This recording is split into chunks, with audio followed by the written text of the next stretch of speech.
All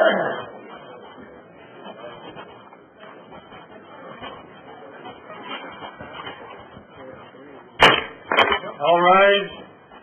The Monday, June 13th, 2011, Southland Common Council is now in session. We have the invocation by Reverend Timothy Rouse. Let us pray. Oh God eternal, as we assemble tonight, we come thanking you for your grace and for your mercy. Thank you for this opportunity to serve you, Father. We pray that as we assemble, we will be worthy servants to do what you would call us to do, hear carefully and make wise decisions that's glorifying in thy sight. We pray in thy name and for thy love's sake. Amen. I pledge allegiance to the flag of the United States of America and to the republic for which it stands, one nation, under God, indivisible, with liberty and justice for all. Mr. Wardy, read that roll.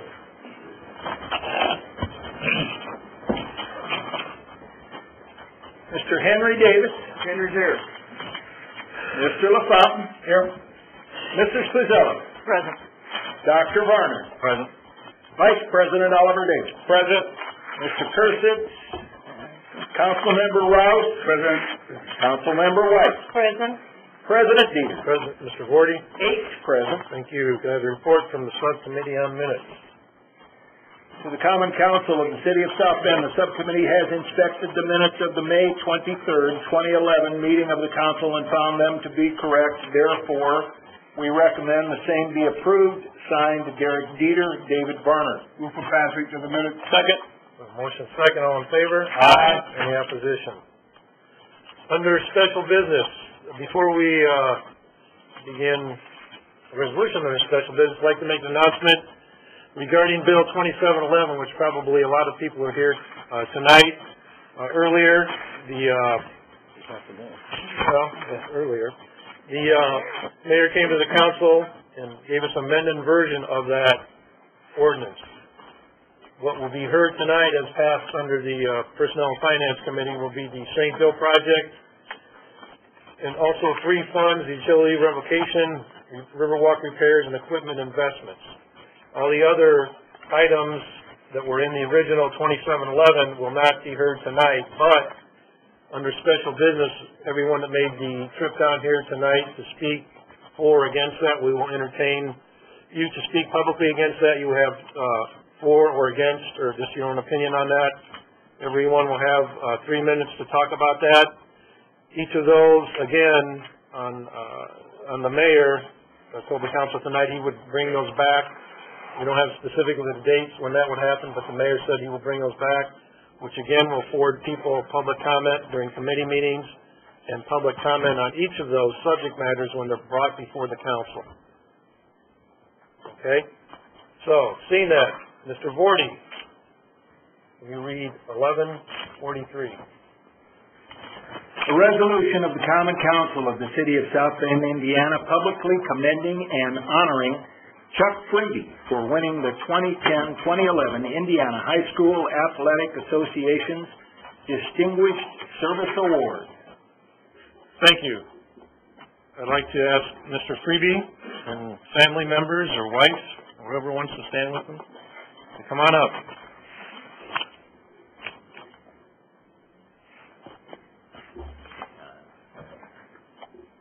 Right here.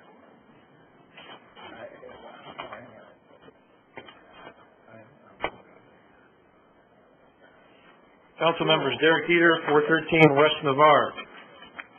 And part of this, if this is accepted by the council, you have to stay the entire meeting. That's part of the caveat. Whereas, in 1903, the first meeting of the Board of Control for the Indiana High School Athletic Association took place to give recognition to athletics as an essential factor in the activities of the pupils at the high school level. Whereas the Indiana High School Athletic Association has become a voluntary, non-for-profit organization whose mission is to provide wholesome educational athletics for the secondary schools of Indiana. Its members include public, institutional, parochial, private high schools throughout the entire state of Indiana. Whereas the motto is pure spirit, pure sport. and divides the state into 3 districts, with Region 1 including all the counties in the northern part of the state to the southern boundaries of the counties of Newton, Jasper, Pulaski, Cass, Miami, Wabash, Huntington, and Allen. Whereas on May 6, 2011, the Indiana High School Athletic Association announced that Chuck Freeby of WHME-TV and radio in South Bend and a WNDU TV assistant won the 2010-2011 Indiana High School Athletic Association Distinguished Media Service Award for District 1 for his many great contributions and passions for Indiana high school sports. Whereas the Common Council is proud to publicly recognize that Chuck Freeby is a 1986 University of Notre Dame graduate who became the sports director for WHME in 2004, who calls the Game of the Week play-by-play for high school football and basketball, as well as Notre Dame baseball, and also chartered Friday night flights and round ball roundup while at WNDU for 17 years. Therefore, under Section 1, the South Bend Common Council publicly honors and congratulates Chuck Freeby for his dedication to excellence as the award-winning journalist for the 26th Annual Indiana High School Athletic Association Distinguished Media Service Award for District 1. Section 2, the Council believes that Chuck Freeby's outstanding contributions, both on and off the air, has significantly contributed to enriching high school athletics in South Bend and the surrounding area. Chuck's unique method of capturing the spirit and enthusiasm of these young athletes is a truly rare and special gift, which other broadcasters wish to emulate. Section 3, the Council wishes Chuck and his wife, Diane, and their 6 children, Peter, Christopher, Mary, Jeannie, Rosie, and TJ, the very best in the years ahead. Section 4, this resolution shall be in full force and effect from the time of its adoption by the Council and approval by Mayor Licking. And I would appreciate the Council's support for this resolution.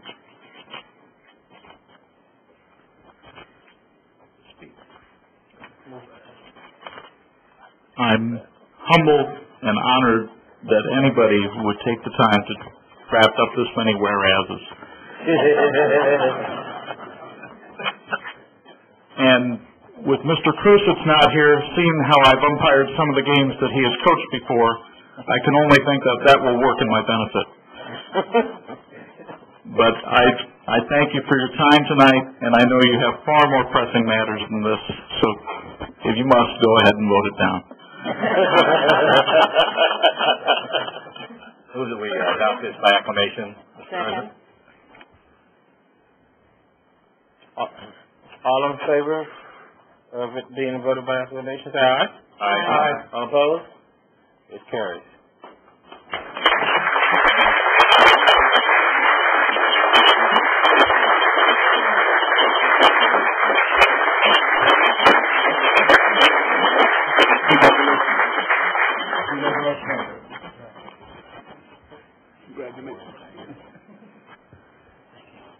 Good job, buddy. Put the bomber jacket on. Congratulations. Thanks. You're welcome.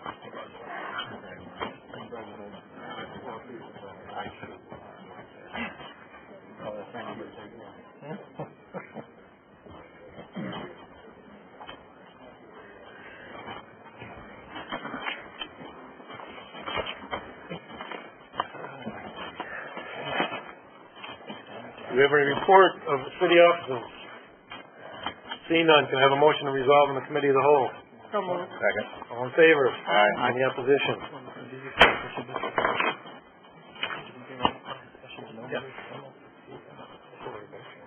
Oh, you're right. My mistake, yeah, my You're a little mistake. premature. Yes, I am. Sorry very much. Do I have a motion? We'll go back into the... Thank you very much. Under special business, Second. all in favor? Aye. Okay, again, thank you, Vice President Davis, for reminding me on that. Again, tonight, just the St. Joe project and the 3 utility things will be heard tonight. If anyone at this time wants to speak on any of the other proposals that were in the mayor's originally 2711, such as the transpo, the, bridge at Chapin, Monroe, the, Miracle Park, and what else was I missing out of that? Right. If our council attorney would read the ones that were originally out there. The Potawatomi Conservatory, the Alonzo Watson Bridge, the street paving and Clark Center traffic signals, the street lighting improvements, the Transpo property site acquisition, the sewer infrastructure at Riverside and Angela Miracle Park, planning and property acquisition, the east,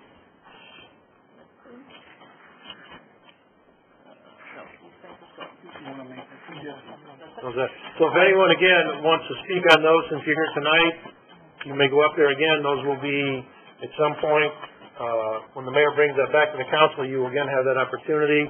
The council just felt if people made a trip down here tonight and they wanted to speak on it, we will certainly let you have that. Point of order from me. President Dieter, would it be appropriate to ask the mayor to come before the podium and to share very briefly why we are only looking at those projects for those individuals who might not remain until the end of the meeting? Just a very, maybe 2 or 1 minute summary as to why we're only looking at these projects. Okay. Mayor Legge, if you could.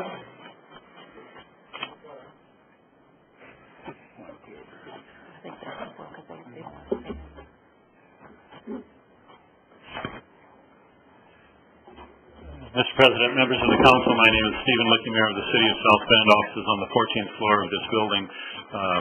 As we have had extensive discussion already about the broader bill with multiple items in it, it was clear that it was very difficult to provide the amount of time that many of these major investments needed for your thoughtful consideration on whether to appropriate the dollars. So in order to facilitate that, I asked that the bill be amended to tonight focus on the St. Joe High School project and then 3 very modest infrastructure issues for the city of South Bend. We will bring the others back in individual bills to, again, allow proper discussion, vetting, asking of questions, so that you can make the best decisions on those. The reason that I asked that the St. Joe High School project be voted on this evening is a timing issue. As they look to move forward with construction of their high school, it was critical to make a decision on that issue. One other project would have fallen within that category as well, which was the sewer repair by Steel Warehouse. The sewer reinforcement by Steel Warehouse, but we've had discussions just recently with the team there, and they are postponing making a decision on the addition to that facility until early next year. So that gives us some time to, again, bring that forward separately as well. So there will be opportunity in future hearings for full public participation, but again, I appreciate your allowing those who are here tonight, if they wish to share some concerns about other parts of the bill that will not be included tonight. Okay. Any other questions or clarifications from the council? Going to those in favor of those, then those in opposition? You can do it like that? We'll do it in any order they would like. Or just to have it in any order? No, since it's informational only, we would not use those in favor, those in opposition. Just those who would like to speak? Would like to speak. Okay. Okay, and the council, yes. I'm fine. Question? I'm fine. Okay. Thank the mayor for doing that. It's clarified a lot of things for the council, and again, gives the public a lot of opportunity to look into all these other matters as it does the council. So, if anyone would like to step up to the podium and speak about some of the other items that the mayor did not include, you may do so at this time.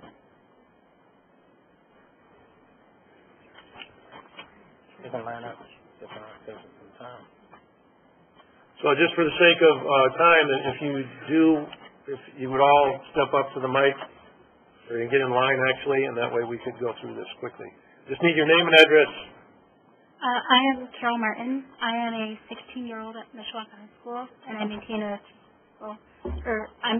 Microphone. Sorry. Bring it down. There you go. Is that? All right, sorry. No problem.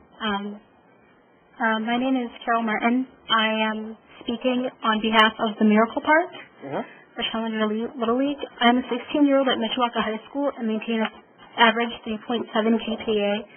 I'm also involved in track and field and the Fest Team Society. I volunteer my time to teach elementary school children to throw shot put and discus in their track and field program. However, despite all these activities, I've spent the most time with Challenger Little League. For the past 7 years, I've attended most games. Early on, my role became more than just watching the games. I started Head Buddy, which is when I help the children that don't always know what to do, or I just help to keep them focused on the game. At first, I wasn't sure about being a buddy. There were just a bunch of kids I didn't know who have various disabilities. Then they grew on me. I started to call them my kids and couldn't wait to go and see them. Instead of stealing vases, they stole my heart, I guess you could say. The best thing about them is they don't judge anyone. Everyone is accepted for who he or she is. My brother has been a player for Challenger for almost 9 years. My mother was a coach for a few years, but had to quit for health reasons. Over the years, my daily routine and weekly schedule have become more complex. I can't always make it to each game. The Challenger is still important to me and a big part of who I am now. As I'm sure, well, I already said why I'm talking. They're in support of funding for the Miracle Park. But it wouldn't be just a park where children who have special needs can play. They can play like any other kid when they don't usually have the option to do so. It's where they will have a field immediately and they don't have to wait sometimes like they do. And it'll just be so much easier because a lot of them can't take going from field to field. And so thank you for consideration of making this dream for a lot of them a reality. Thank you. All right, thank you very much.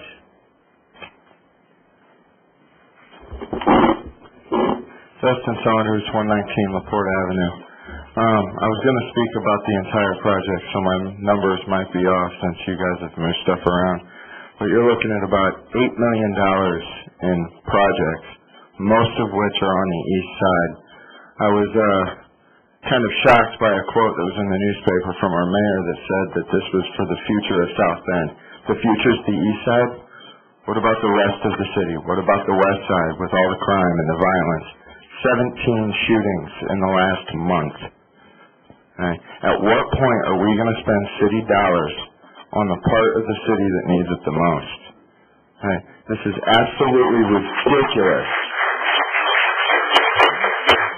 Okay. And I'll speak about St. Joe when the time comes, but South Bend Schools needs as much help as they can get with new tech and funding programs that they're losing funding for, kindergarten aides, and we're going to give $1.5 million to a private school? When has our city ever given money to the South Bend schools to help them out? When speakers speak, we do not have any participation from the audience. Thank you. I just find this incredibly disheartening, and I've run for this seat, I've run for school board, and I get out to these meetings all the time and speak my piece. And I'm getting sick of it. Seriously. I've sat down and talked to my wife, what is left of South Bend to live here for, other than the University of Notre Dame? And that's my employer. That is the only reason left to stay here. Because nobody, except for Mr. Davis down there, has gotten on television and said, when are we going to stop the crap on the west side of South Bend? Okay. My entire block I grew up in is abandoned and boarded over. But we're going to spend all this money on projects for the east side? It's ridiculous. I hope you guys actually sit and really think about it instead of rubber stamping something else.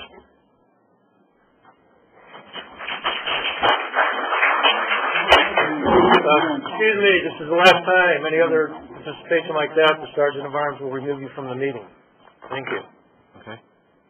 Jerry Oskowski, 2930 Bonds, also standing as in front of you as the chairman of the Lincoln Way West Gateway Association. As you all are aware, we've done these sewer separation projects, or combined sewer overflow, CSO for short, throughout the state.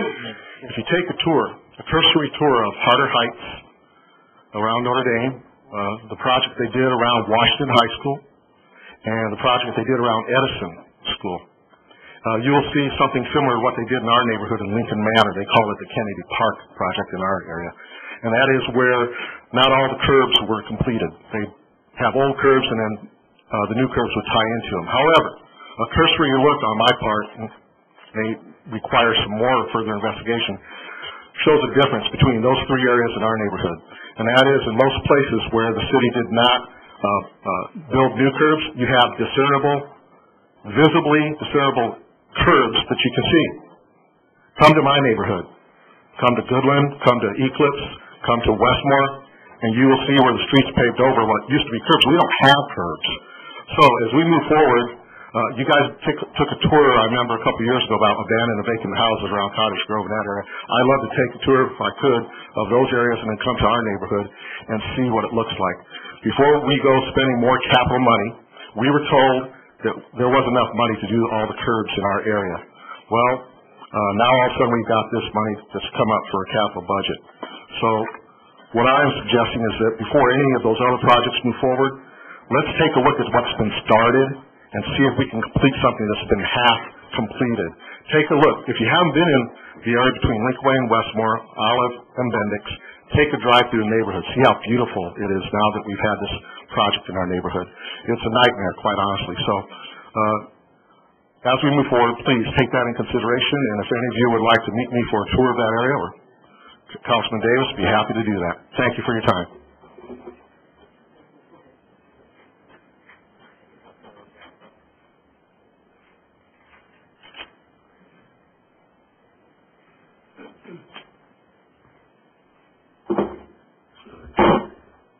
My name is Aphrodite Pappas. I live at 421 North Taylor Street, at Taylor and Madison. I'd like to speak on a couple of points.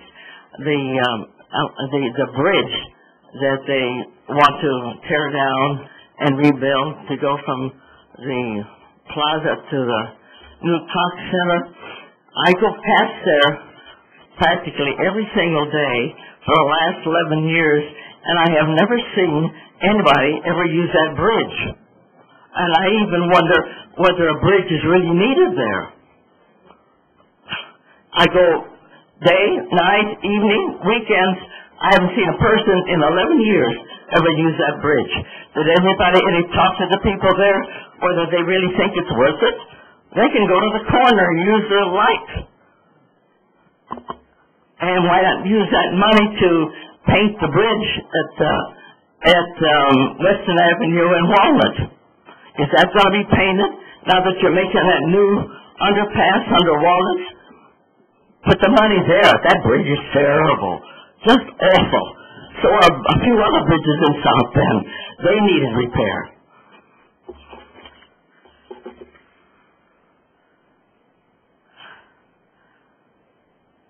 I'm in favor of these special projects for the children, but I think the area where it's going to be talked about or going to be placed is inappropriate. It doesn't seem to me a very convenient spot for the children.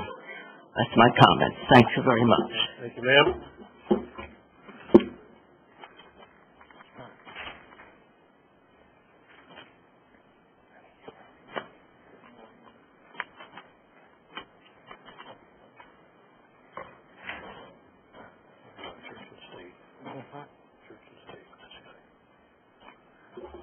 I will presume we will have another opportunity to speak on the subject of St. Joe school giveaway, right? Yeah.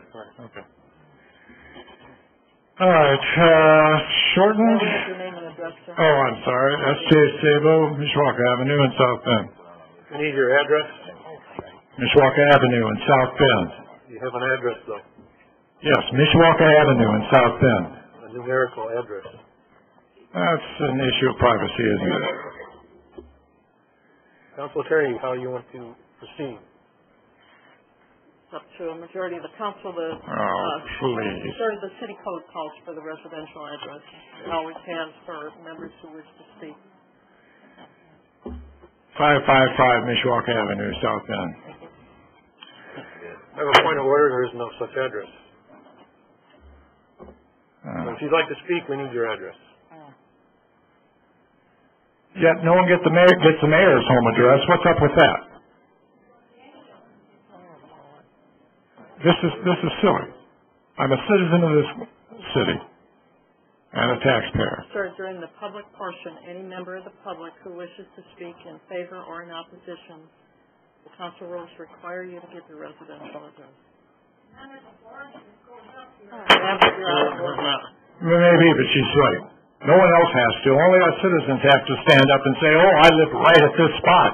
So if you don't like what I say, come and get me. No, I don't think so. That's not right. Out of order, sir. Do you like to give your address? 1300 Mishawaka Avenue. All right, here we go. Point of order. What? There's no 1300? I don't think so. There is. Sir, your time is running as you're speaking. You only have 3 minutes. Well, you know, this is not right. Point of order, sir. Well, probably so, but I'm also out of patience. This man, please. So you're going to deny me the right to speak? Thank you. How democratic of you.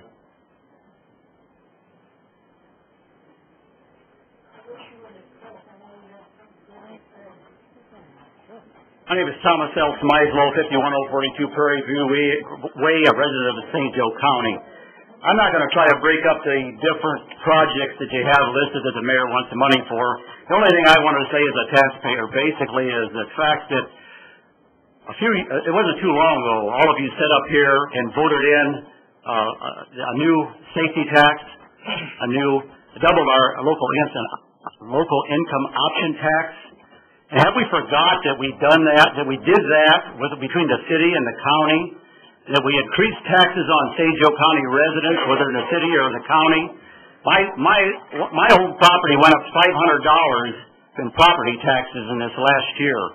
And, you know, just to sit here and look at all these projects, I'm sure some of them are fairly important, and I'm sure some of them are a waste of money, and I'm sure there's a lot more important places to spend this money. But instead of sitting up here tonight and looking for where we can spend more money, we ought to be looking at trying to give us a tax decrease for the simple fact that evidently there was a lot of money there, sitting there to be used, and we have to song and dance that we have to increase taxes because we'd have to lay off police and firemen if we didn't. Now the ones of the city and the county that voted for that tax increase, I don't know. Don't you know what kind of money is there in the budget? Do you not know? Is that the reason why you would vote for a tax increase on the public? That you didn't know it was there and now you're surprised to find out? I even heard a mayor's comments were that, from what I understand, even if we spent this money, he's rest assured people that there's still money left. Now, where did all this money come from? Am I missing the boat somewhere? Where did it come from? And why did you vote us a tax increase and double the local income option tax and go ahead and give us a safety tax when there was plenty of money there to support them issues? Therefore, no matter what money you spend, I think it's wrong. I think you need to give us a tax decrease. And I think we need to look at this and to be fair to St. Joe County and the city residents that there was no reason why we should have had a tax increase to begin with if all that money was there. And I don't know if you're derelict of your duties or if it's just a surprise or where this comes in at that you just all of a sudden found all this money that we can do all these projects. So I'm against any of them, and no matter what they are personally, and that's the way I feel about it. Thank you. Thank you, sir.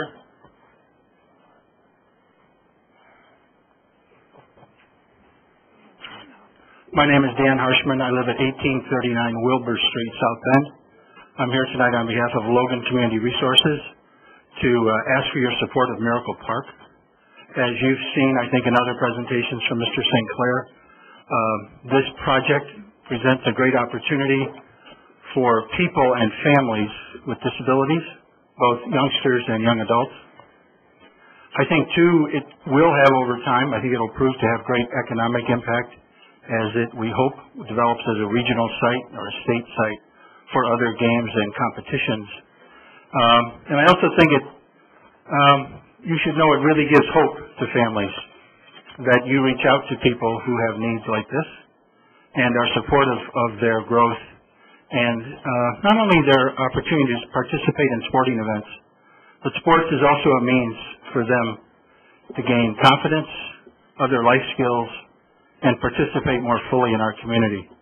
So I hope you'll look at this as a long-term investment that will also, again, prove to this city that it does reach out and care for many of its citizens. Thank you very much. Thank you. Thank you, sir.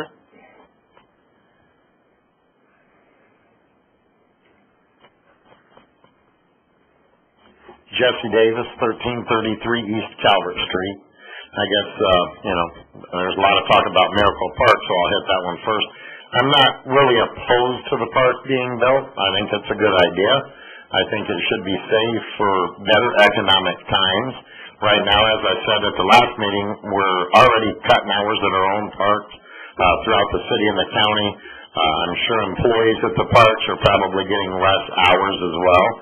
So if we can't support the parks we have now, I don't see that there's a major need to build a new park right this minute. And we don't even have the true figures on it. We know of $1 million to start out with. Then there was a comment made at the last meeting that there could be $5 million more. And it sounds, again, like a football Hall of Fame or Kovalevsky Stadium or one of these nice pet projects that we've seen built and people will come. And now we've got the Hall of Fame moving, which we're going to lose our butts on. And, there's an awful lot of this going on in town that I don't think needs to be done. St. Joe School we'll talk about later. I honestly have to wonder, you've got all this tax money that can be spent. I'm not sure on the exact figures of Kovalevsky.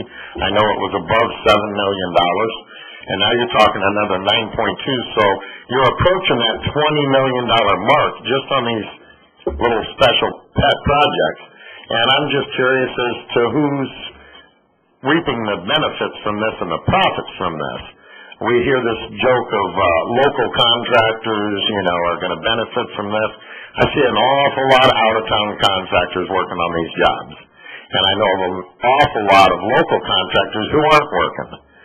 And somebody's making some profit from this. I'm not sure who's got friends where, but I'd like to really dig into that, and maybe you guys can look into that. Are there kickbacks that come back off these profits? There's got to be a reason the mayor wants to spend all this money 5 months before he's going to leave office. Thank you, sir.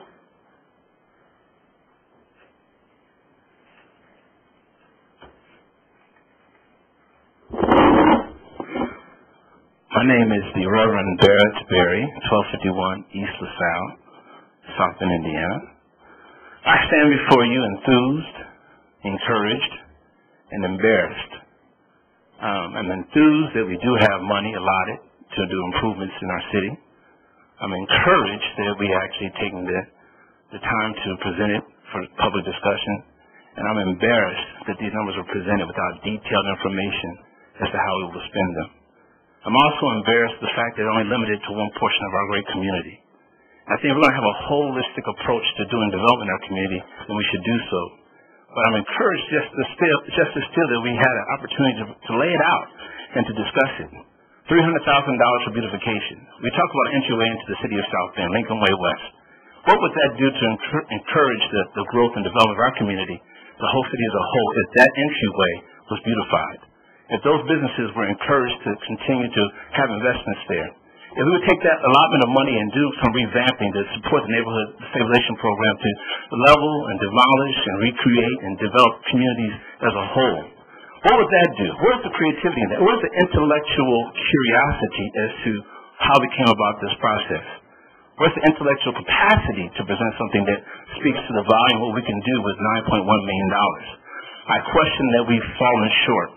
And I wouldn't have this conversation publicly, but I have to because I made attempts to reach out to those who are in charge of our community economic development to find out the answers. But as a citizen of this great city, I have failed to get those responses. So for that, I will rise again when we'll talk about St. Joseph High School property, because my family has lived there for 40 years in that neighborhood, discuss that as well. But I'm embarrassed that our leadership presented some documentation on 3 pages that gives me no information to make an intellectual discussion of value to the people of this great city.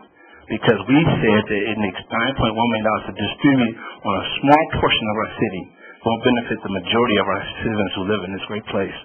So, for that, I'm enthused, I'm encouraged, and I'm embarrassed that I live in a city like this where we did not present to the people of this great city something worthy of intellectual discourse. Thank you very much for your time. Thank you, sir.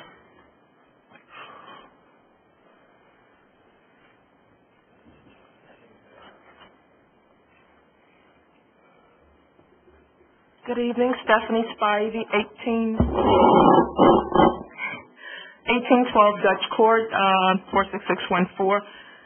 First of all, I'd like to say, as a member of South Bend Community Schools, that we would appreciate your support, your help. There's something to be said about a community by the way it treats its children, its elderly, and its women. I understand as I look through the budget, as I did briefly, the cuts that are forthcoming with Parks and Recs. I just ask you if that you comb through once again, line by line, as I'm sure you do, and see if there's any way that we could make concessions for youth employment. We talk about crime and the youth. If you teach them, if you offer internships, if there's not fund internships, seek funding in some manner so that we can help get our youth trained, exposures to a profession or to just exposing them to another way of doing things, mentoring. I just ask that when you look at Parks and Recs, that you really reconsider some of the budget cuts, some of the budget concerns as to how it impacts youth and crime. And I know I don't sit in your seat, but I sit in the seat on with the corporation, and I understand that it's not as black and white as people seem. There are a lot of deliberations that go on into the decision making, so I don't envy the positions that you're in so much. But I want to tell you that I appreciate all that you do for the city, and I want you to consider the youth of South Bend when you make your decisions and as you move forward. And I thank you. Thank you, Miss.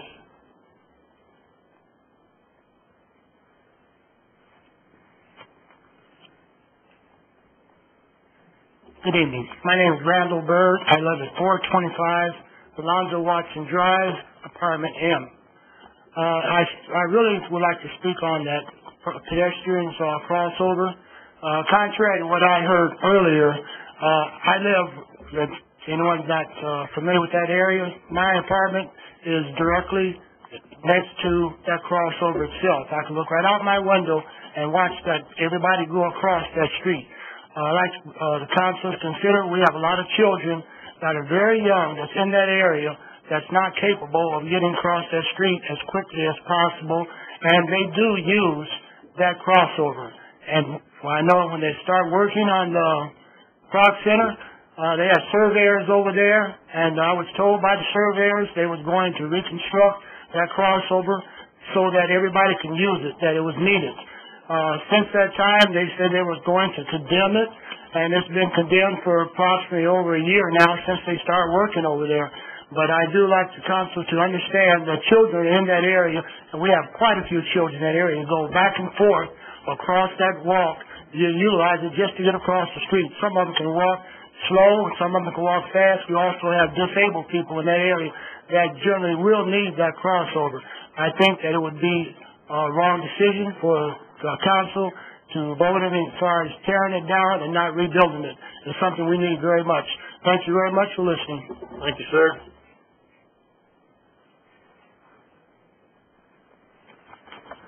Good evening. My name is John Stratigus. I live at 60710 Conrad's Court.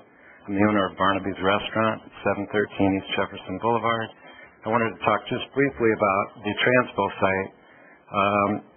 Just some statistics. Currently, we have 47,000 housing units in South Bend. 38% of those units were built in the 40s and 50s. Only 7.8% of those units were built in the last 20 years. Please consider figuring out the details so we can get housing along the river. This project is consistent with the city plan that we spent 3 years on, $69,000 of consultant fees $52,000 of expertise coming from all over. Where's Andres Duaney tonight when we need him? Let's bring back new urbanism to this community. Please consider this project when you work out the details. I know there's details. In regards to housing, St. Joe Med Center 40 years ago tore down a whole block to expand. Now St. Joe Med Center, after 150 years, leaves, and we have an opportunity to get a $35 million investment. What do we want to do? Have them go to Granger, or do we want to welcome them to our community? Let's be welcoming citizens.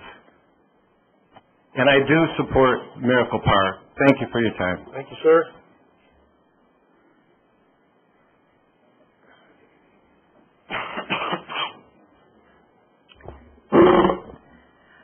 Catherine Detling Hostetler, 708 North St. Joseph Street. I'm the treasurer for the Botanical Society of South Bend. The BSSB supports the funding for the proposal of the capital projects for the conservatories in Potawatomi Park. We have a director, Heidi Grace, in September of 2009 that has paid out of fundraising and admissions to care for the collection, organize the volunteers, and schedule events. The wonderful results of her hard work and expertise are reflected in the updated report that our president, Professor Andrew Schnabel, emailed to you, and I hope you all received this. There is continued community and individual support for these conservatories. Over the course of the past 4.5 years, the Botanical Society has secured grants from local foundations to repair the conservatories. In 2006, we received $52,000 to repair the vents and curved glass of the conservatories in the Arizona Dome. A year later, we received a matching grant of $12,000 for repairs to the fountain along with other areas. In 2009, we received $60,000 in grants for repairs and upgrades to the electrical system that will be performed in conjunction with the Parks Department upgrades of the conservatory that are currently on your plate today. This year we received the Downtown South Bend Rotary Philanthropic Award for $10,000 to replace the AstroTurf and pathway in the Measle Ellison with recycled fly ash pavers donated by the Crestor Company and Old Fort. The Questers Group gave the donation to cover the shipping of the bricks. In addition, there have been a number of smaller donations by individuals of other needed items such as special pumps for the fountain and the waterfall. What all this is telling you is that the South Bend's conservatories at Potawatomi Park are valued by the community and worthy of the proposal of capital investments for the future generation's enjoyment. Thank you. Thank you.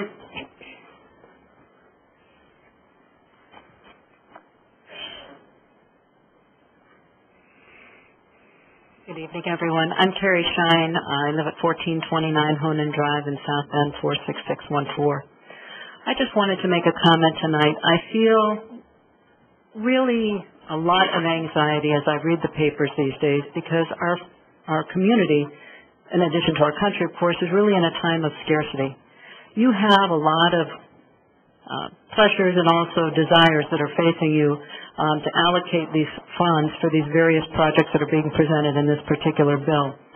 I want to encourage you to maybe consider not spending all the funds that are available and putting some money aside for that rainy day that just might be coming up in the next year or two as our ability to collect tax revenues might decrease if the economy does not come back as everyone hopes it will, or if we have other problems along the way that always seem to surprise us. I think really in so many ways South Bend's house is on fire, especially on the west and portions of the south side. And I feel like in some ways we're going out to purchase some new pink carpet here. We have several items here that are up on this bill that are not really essential for services or essential for the needs of the community. And I think that while they do please many segments, they are not things that we have the ability to afford at this point in time.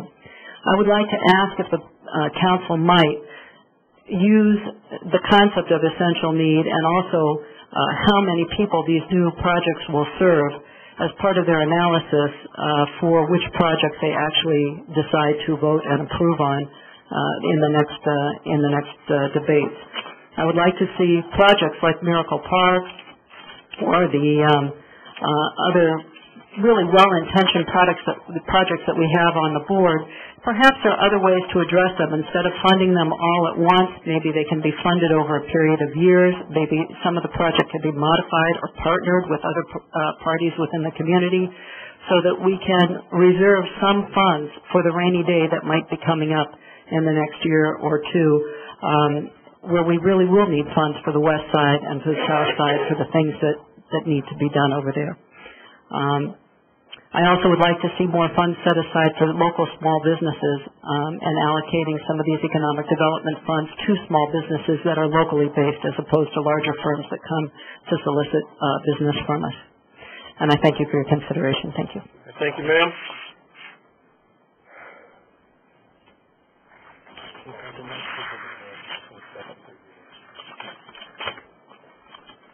Good evening, gentlemen and ladies. George Lane, Citizens for the Accountability Government Incorporated. I'm here to speak... We need your address, please. Pardon? We need your address. 245 Division. Thank you, sir. I'm here... Of course, I enjoyed your meeting before this meeting, and I thought a lot of good sense was used in that meeting.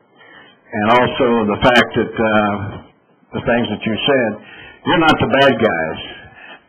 The bad guys are the one that pushed you into this deal. Many of you are running for office again. You're going to be running for office this fall. But you got pushed into it. I know what happened. I know what happened. But anyway, I want to tell you, I'm opposed to Miracle Park. I was with the KCRC in Southern Indiana for many years. And we had programs down there for the mentally retarded adults and youngsters. I tried my level best to get the parents to participate. They wouldn't participate. They wanted our people to be babysitters for them. That went on for several years. And I encourage the people to let their kids come out of the closet and do something with them. And Miracle Park is not going to be any different. I know a lot of you people here are from Miracle Park. But at the price tag that you're going to do on that, what about our other parks that we have here? We have some good parks here, but they need renovation. There's a lot of things that they do need for repairs and things like that. And another thing, too, when Mr. Lukey shoved down our throats that tax increase, all the citizens, not only in South Bend, but also the whole county, because he needed money for the police and firemen, because we're going to have to fire the police and firemen because we're broke, we're simply broke. What a big lie that was. That was a lie. And when people tell a lie, they need to be called forward for it. I think we need to, this is what people are telling me, we need to erect a statue up in front of the city-county building and put a statue up there in front of the city-county building and put a lot of things that looks like money in it and say, there's old money bags, your money and his, not his. But anyway, this is a suggestion that the people out there tell me. And you know, I see a lot of people all the time. I meet with a lot of people. And another thing about the school. Of course, I'm for schools, absolutely. But what this school is going to do, you're going to take my money, and not only that, thousands of other people in St. Joe County, you're going to take their money for a parochial school, when in fact my school is needing money also. And as the gentleman said, I don't think it's constitutional that you could do that. That you could take money and spend it on that. And how come you weren't given the information? You folks, I sat there and listened to this, and you asked who owns the building. Nobody knows. Nobody knows who owns the building. And another thing, too, they said, I asked the gentleman, I don't know his name, but anyway, you were there. I asked the gentleman, I said, tell me something. I need to know this. If you don't get the money from the citizens of St. Joe County, will you still build a school? He hesitated a little bit, and then he said, yes, we will still build a school. That was enough. That should be enough for these citizens out here, the total citizens. They will build a school whether we throw our money into the hopper or not. But Mayor Lukey's going to be leaving the first of the year, And a lot of people are very happy about that because of the fact that, well, just frankly speaking, that's what people are telling me all the time. He lied to me, he did lie to me. He said it's you people's fault because we didn't get public access. You people told me it was the mayor because the mayor wouldn't give us the money. So anyway, I'm proud of this council. I know each and every one of you, and I know one gentleman's missing over here, and I'm going to miss him too. But thanks a lot for your attention. I just wanted to bring that up. I know what happens with retarded kids. I've been there, I work with them, and I know what happens. And the parents do not cooperate. Okay, thank you, Mr. Thank Lane. you. Thank you, sir.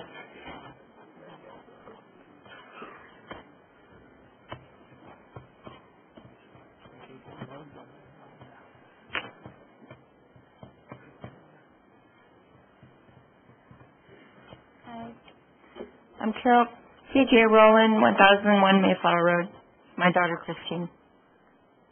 I'm sorry that the gentleman's demographics didn't cooperate. I'm talking on behalf of the Miracle Field. I think you people have the fact sheet here that says in the 2010 census there were 266,931 persons in St. Joseph County who have physical and mental challenges that could be served by this park.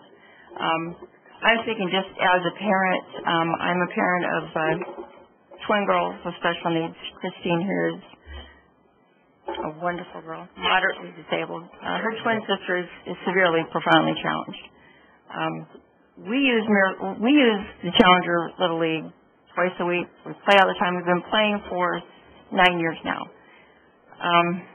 The fields that we have to play in, we have to borrow times from other fields whenever they don't have a game plan. And if they have to make up their games, we don't get to play. It's a real difficult situation for us to give the kids a real consistent routine to play in. Her sister is in a wheelchair, and it's not a motorized wheelchair. She doesn't have the ability to do that. One year I tried to have Christine be her sister's buddy, and a buddy is somebody who goes along and helps one of the more challenged children assist them to get the ball for them, or push the chair for them, or encourage them and help them along. Because of the fact that it was on grass and uneven terrain, Christine, with her own challenges, was not able to push the wheelchair through the grass. It would just get hung up. It gets hung up on the bags that stick up to the bases.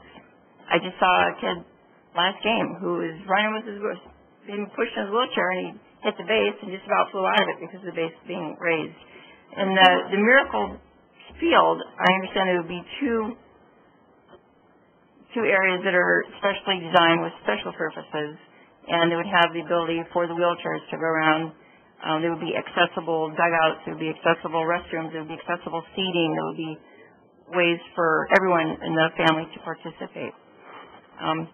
Another thing that we have to do is, we don't have our own park, we have to carry everything everywhere we go to each park, which includes all of the helmets, all of the bats, all of the balls, all of the gloves, all the catcher's equipment, all the medical supplies, the defibrillator equipment, the tees the kids set off. We have to physically take them to park to park to park. And it's a lot when you're also taking the wheelchairs and the breathing equipment and the ventilators and all the other things that these kids need to have. So having our own park with a base to keep our stuff in would just be awesome. The other thing is, if Miracle Field did happen, there would be a place for the kids to play when they age out. Right now, with the Challenger Little League, they can play till they're 18 or while they're still in school. Then they age out, they're no longer able to play. Christine here is 16, she's got 2 more years she can play, and then that's it, she'll be done. There's nowhere else for her to go. I personally have been contacted by several of the adult agencies in the area who called me asking, where can our adult population come play ball? Everybody loves to play baseball. It's a great American pastime. It's an easy thing for the kids to do. They don't go out there and play like they're league players. They go out there and take exercise and fresh air and movement to not gain weight while they're sitting in the chairs, to just be active, to socialize, to see other kids who are just like them. Just laugh and have a good time, like everybody else's kids do. If we had the Miracle Field, we will be able to have a place for the kids to play after they're 18. So that right now, I could probably put together 4 teams of kids that have aged out. I could do that this weekend. There are a number of kids who still want to play, who are playing, and need to have a place to call home. And thank you. Thank you, ma'am.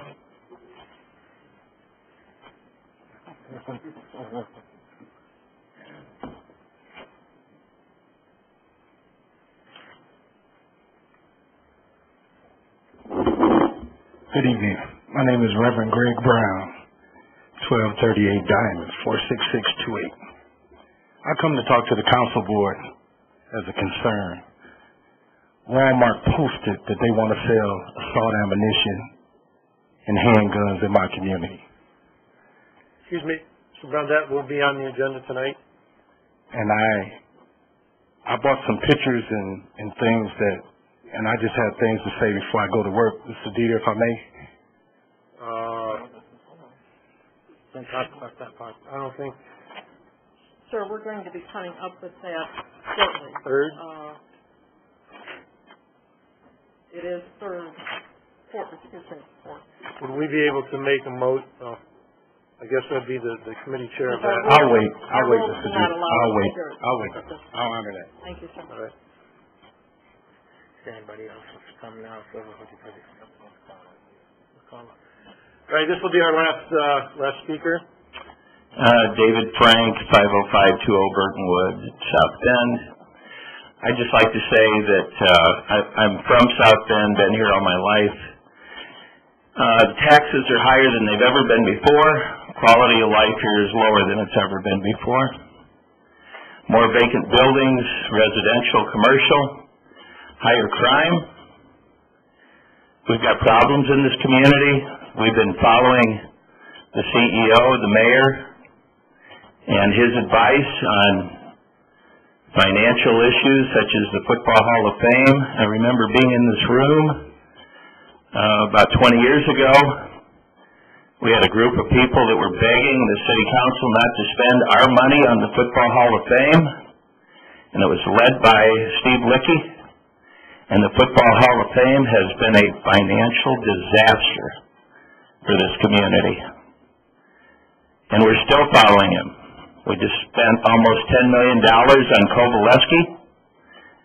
Those aren't problems here in our community. We've got real problems. Like I said, this is the worst shape this community has ever been in. I think before you spend $9 million of our money, you take the money and you set up a system that gets the input of the people.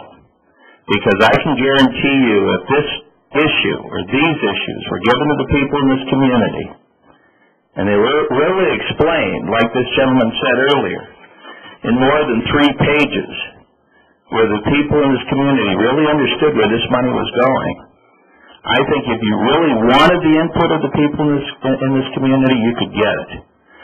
To me, the problem is you really don't want the input. We have 100,000 people in the city of South Bend. We have 267,000 people in St. Joe County. And we have seats here that probably hold 150 people. The people in this room are not a litmus test of the direction that this community should be going. I think if we're going to play in the 21st century, we ought to use 21st century tools. And we aren't doing that for whatever reason. But I just want to end by saying I'm from here, and this community is now a disaster. And I am begging you not to keep following the same financial advice that has brought us to this point. Thank you. All right, thank you, sir. We're sorry we're going to have to cut it off at that point. This time I'd like to entertain a motion for a 10-minute recess, and we will resolve into the committee of the whole after that. So moved. Second. All in favor? Aye. We'll take a 10-minute recess.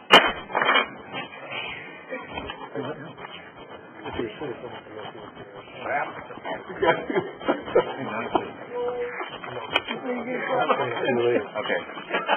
Can I have South Bend Common Council is now back in session. Can I have a motion resolving the committee of the whole? So moved. Second. All in favor? Aye. Those opposed?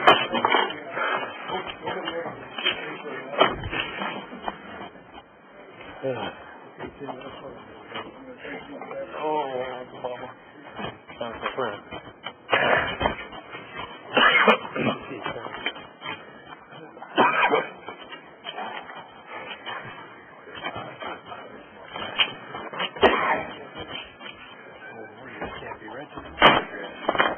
Committee of the whole come to order. This is the portion of the council business where we meet as a committee of the whole, and we will conduct the business that will be sent to the committee of the whole by standing committees. And we'll hear from the presenter. Then we'll have a public hearing. Hear from those who are in favor or against the bills under the committee of the whole. Mr. Vorty, would you please read Bill 3011? Public hearing on a bill to vacate the following described property. Maple Road, running north and south from Prairie Avenue to the St. Joseph Valley Parkway. Is there a committee report? Yes, Mr. Chairman. The Public Works and Property Vacation Committee had a public hearing on Bill 3011 this afternoon. It comes to council with a favorable recommendation. Thank you, Dr. Varner. Would the presenter please come to the podium and state his name and address? Mr. Chairman, members of the committee, my name is Bernard Feeney. I'm a registered land surveyor, 715 South Michigan Street here in the South End. I'm here this evening on behalf of WJC Holdings, LLC, and their agent, Portage Realty Corporation. We are asking that Maple Road from State Road 23 south to the bypass be vacated. Maple Road is pretty much at this point a road in name only. WJC Holdings owns the property on both sides of the road and is the majority property holder out there. They are the ones who are willing to now take over the responsibility of maintaining any access in that area. Currently, they do already have access to this property from other roads, other dedicated public roads, and other properties that they own. If there's any questions, I'd be happy to answer them at this time. Thank you, Mr. Feeney. Does the council member have a question of the presenter? Seeing none, hearing none. Anyone present wishing to speak in favor of Bill 3011, please come to the podium and state your name and address. Anyone present wishing to speak against it?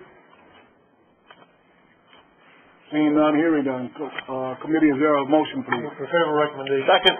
There's a motion and a second to send it to full council for favorable recommendation. All in favor, so indicate by saying aye. Aye. Opposed? The ayes have it. Motion carries. It'll go to full council favorably. Mr. Vorty, would you please read Bill 0111? Public hearing on a bill of the Common Council of the City of South Bend, Indiana, amending Chapter 21 of the South Bend Municipal Code, Article 1, Basic Provisions, Section 21-01.03, Non-conforming lots, uses, buildings, structures, or signs, to add a new section to provide for certification of legal non-conforming lots, uses, buildings, structures, or signs, and to amend and add certain related definitions in Chapter 21, Article 11. Thank you, Mr. Vorty. Is there a committee report, please?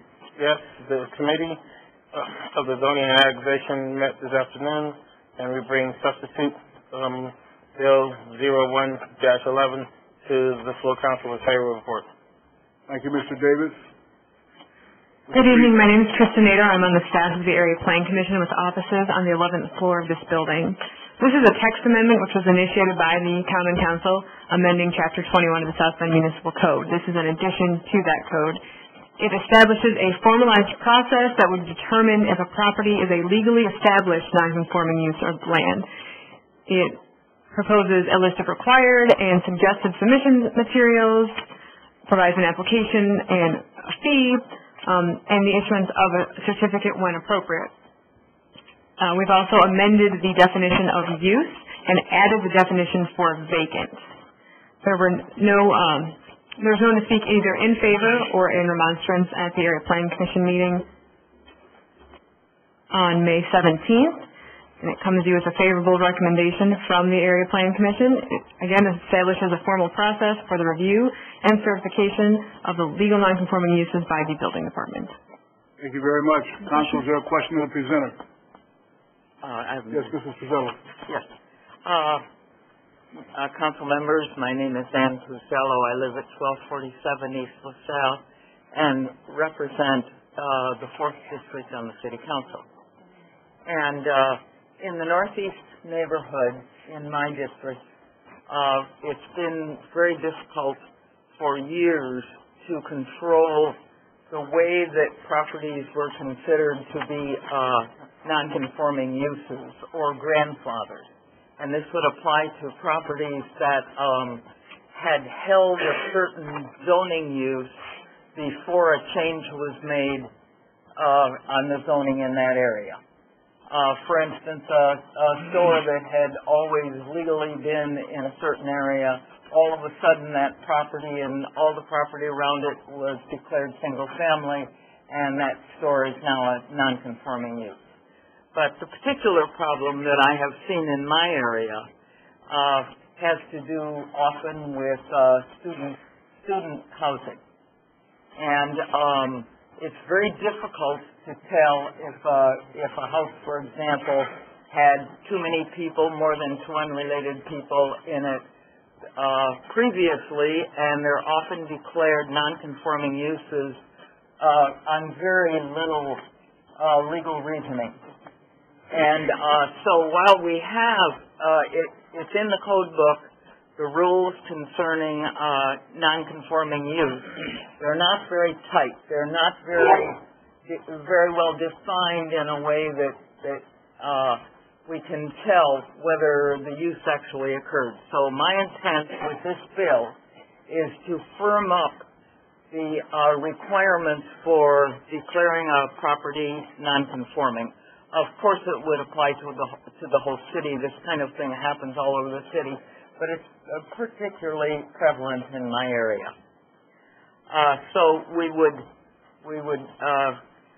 a person who wanted to declare a property grandfathered or a non-conforming use would have to show through filling out a form, through signed and notarized by the owner of the subject property, a form, a site location map, property tax identification number, assessor property cards. There's any number of ways that they can prove that a property has actually the right to be grandfathered in.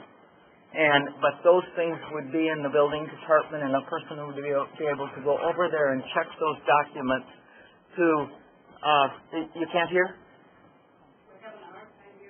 Oh, you are? Mm-hmm. Okay, this? Okay. Thank you for letting me know. I saw you. Okay. And it would be easy to tell whether it was a legal non-conforming use after the changing in general zone or not. And so it would help properties to be lawful in what they did with their property. On the other hand, when a building or a house has been vacant for a year, they should lose their grandfathering and not any longer be able to use that grandfathering use that they had been using. And so this bill says that if it's been empty, vacant for 1 year or been abandoned, and that it no longer could use the grandfathering it had before. So this just tightens up a bill that already exists, a law that already exists on the books. And I would appreciate your support. Thank you, Mrs. Pizzello. Council, are there any questions of the council or Mrs. Pizzello? No.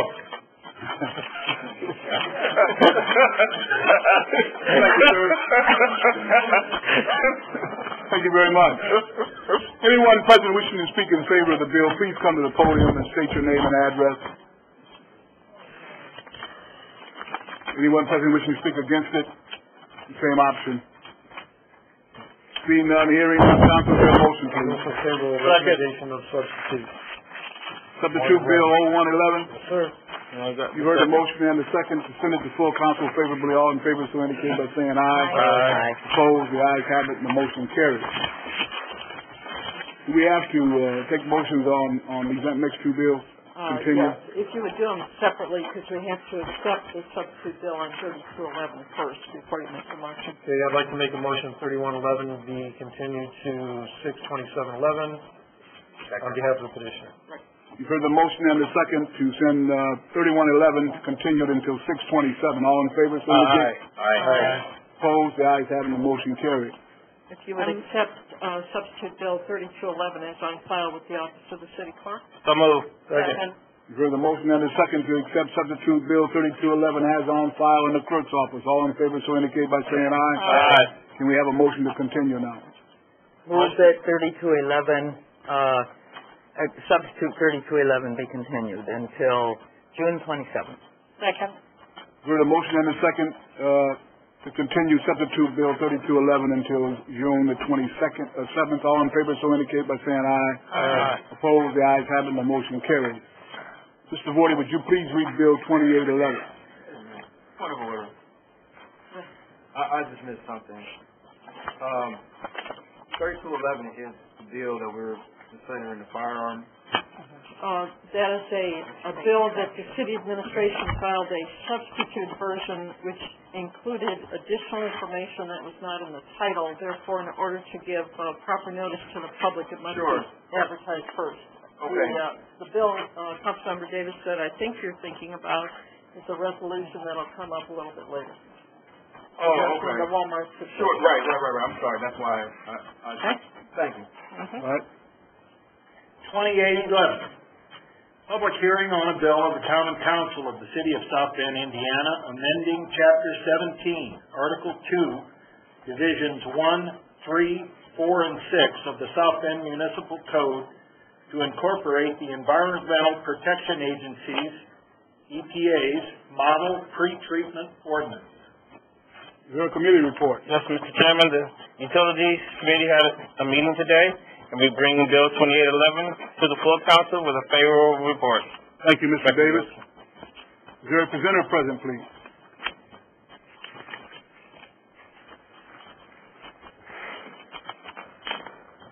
Please state your name and address, sir. Al Greek, 4304 Hunter Run Circle, South Bend. Division Manager for the City of South Bend Wastewater. We're bringing this ordinance change to your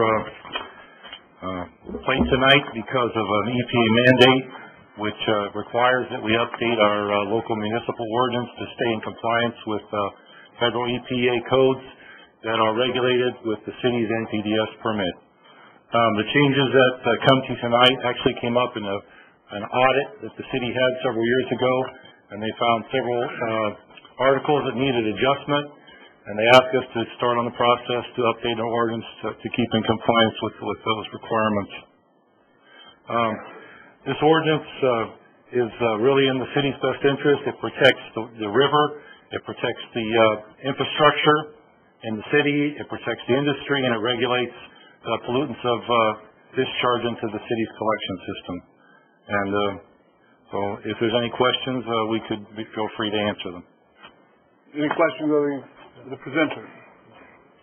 Seeing none, hearing none. Thank you, sir. Anyone present wishing to speak in favor of Bill 2811? Anyone present wishing to speak against it? Seeing none, hearing none. Is there a motion from the council? Favorable recommendation. Second. You've heard the motion and the second to send 2811 to full council favorably. All in favor, so indicate by saying aye. Aye. Opposed? The ayes have it, and the motion carries. Make a motion to strike 2510. Second.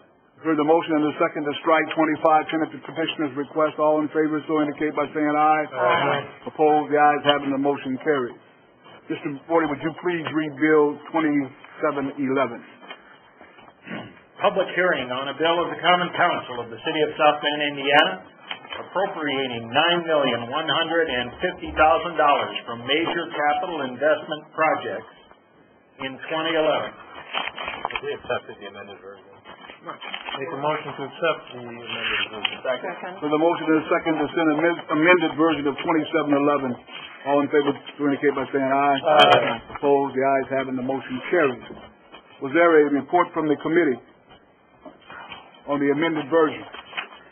Yes, there is. Hearing was held on bill number 2711 this afternoon in front of the Personnel and Finance Committee. At that time, the committee voted to send to the council items number 2, 3, and 4 with a favorable recommendation. However, item number 1 was sent with no recommendation. Thank you, Mr. LaFountain. Would the presenter please state his name and address?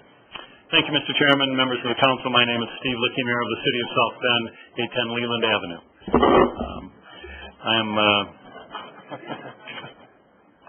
Thank you for accepting the amended version of this ordinance to allow us to focus on one important development opportunity for the City of South Bend. First, let me step back a bit and set the stage. Yes, we do have reserves in the City of South Bend. We believe that that's fiscally prudent. We have a rainy day fund in the City of South Bend.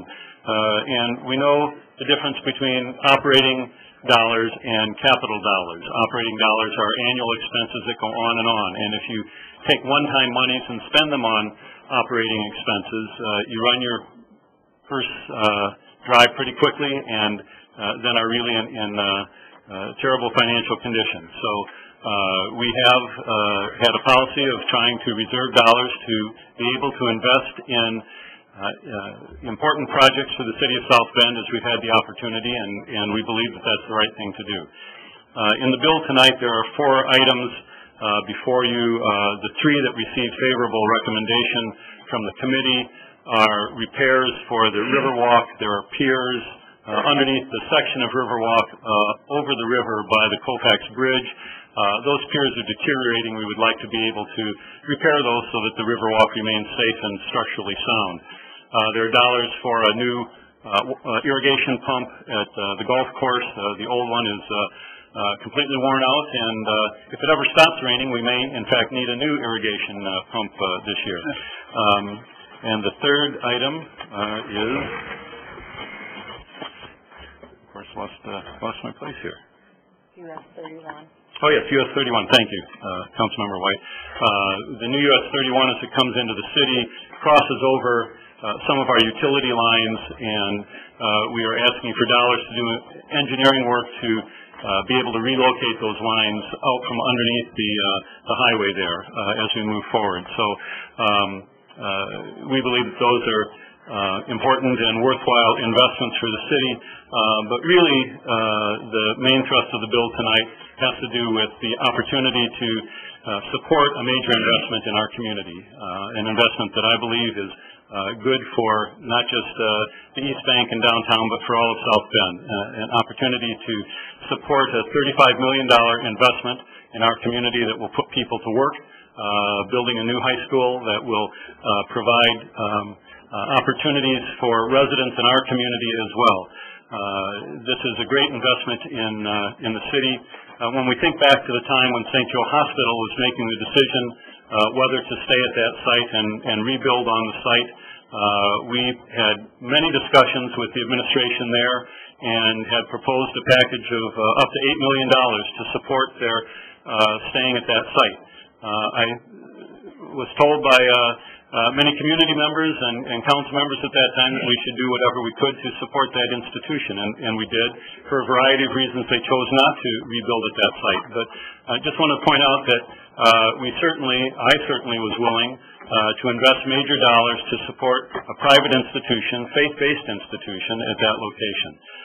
Since they have moved, that site becomes a critical piece of property for, again, for the East Bank, for downtown, for all of South Bend, and we have a wonderful opportunity to support another institution at that site, which would bring, again, a $35 million investment to create a new high school, new athletic fields there, that I believe is positive for our community. I want to speak to the fact of supporting South Bend Community Schools, and the city has supported South Bend schools in terms of expansions of their properties. We provided land for Adams High School when they did a major renovation and expansion of Adams. We provided land and vacated streets and alleys for the new Riley High School when that was built. We provided land for Madison Elementary School when a major renovation was done there. We have had discussions with South Bend Schools about public support for New Tech High School, and we certainly are open to having those discussions, and if there comes a time, we would bring the council to that as well. So we continue to want to invest in education in our community for our children. In terms of separation of church and state, we are not giving money to St. Joseph High School. We are acquiring property that is a parcel which is critical to the development of the site, and we would transfer that property, but we would transfer that in exchange for agreement on the part of St. Joseph High School to have public use of that site, so that the stadium could be used by Pee Wee football or Pop Warner football or South Bend Community School Corporation high schools playing games at that site. It could be used as well for other public venues. The school is also open to use of some of the building facility during summertime when school is not in session for programs that would benefit members of our community. So there is a public return on the public investment at this site that, again, we believe is possible, not only possible, but positive for our community. The investment that we are making here is similar to the investment that we made at the Kroc Center on the west side of South Bend, where we invested $1 million to bring $40 million investment to our community. So, again, in exchange for services that are provided to members of our community through the Kroc Center. We believe that that's a positive precedent and one that allows us to continue to make the investment as well with St. Joseph High School. So then the question is, why the Family Dollar store? How did we end up with this particular parcel and the investment that we are making, and what is the valuation that allowed us to, or that brought us to the price that we are suggesting for this store? First, I also want to reiterate, as we said in committee meeting, St. Joe High School has not asked us for any other participation in this project. There are many things that they could have asked for, additional dollars that we could have put in from the city, but they have not asked that of us. As we were talking with them about the development of the site, early on we had looked at a corridor for a new sewer line that would run through the Family Dollar project, the Family Dollar facility. So it made sense to us at that point to say that we would take on acquisition of that site because we were going to need it for our sewer line. St. Joe would have provided a utility easement along the rest of their property to the city to allow that sewer line to go in place. Since that time, we have decided to put the sewer in the street because of construction timing issues, both for our sewer as well as for construction of the new St. Joe High School, as well as for additional costs. Had we followed that original corridor, we would not only have had to buy Family Dollar, but additional properties down the road. So it would have been even more expensive than the $1.2 million that we're talking about today. Again, I believe that this is an important investment for the city of South Bend. In terms of the price, the valuation of the building is really based on income stream. You've had a presentation from Don Inks concerning that income stream and what that value leads to, somewhere between $650,000 to $750,000 as a formula that would recognize the income stream that's there. But in addition to buying the building based on that income stream, there is also a tenant in the building. And so there is a cost to buy out that tenant and the lease that tenant has in the building. And then furthermore, this is not a seller who had the property on the market. So sometimes the city of South Bend and other buyers who are buying at not the opportune time pay a premium over and above the appraised value of the property. And it's those three factors really that have led us to the $1.2 million figure that we believe is appropriate, that we believe is great leverage for us as we look at a $35 million investment in our community that we think is good, again, for development in the surrounding neighborhood, development in the East Bank and downtown as we move forward. So with that, I will conclude my remarks and entertain any questions you may have. Thank you, Mr. Mayor. Mr. Oliver Davis first. Could you share 2 points again? One that was mentioned earlier regarding the appraisal that Mr. Dieter had been talking about regarding the fact that the appraisal is out of date in a sense. And then the second point is there have been people who have said that Family Dollar is the only store in that area that has been able to service the type of needs.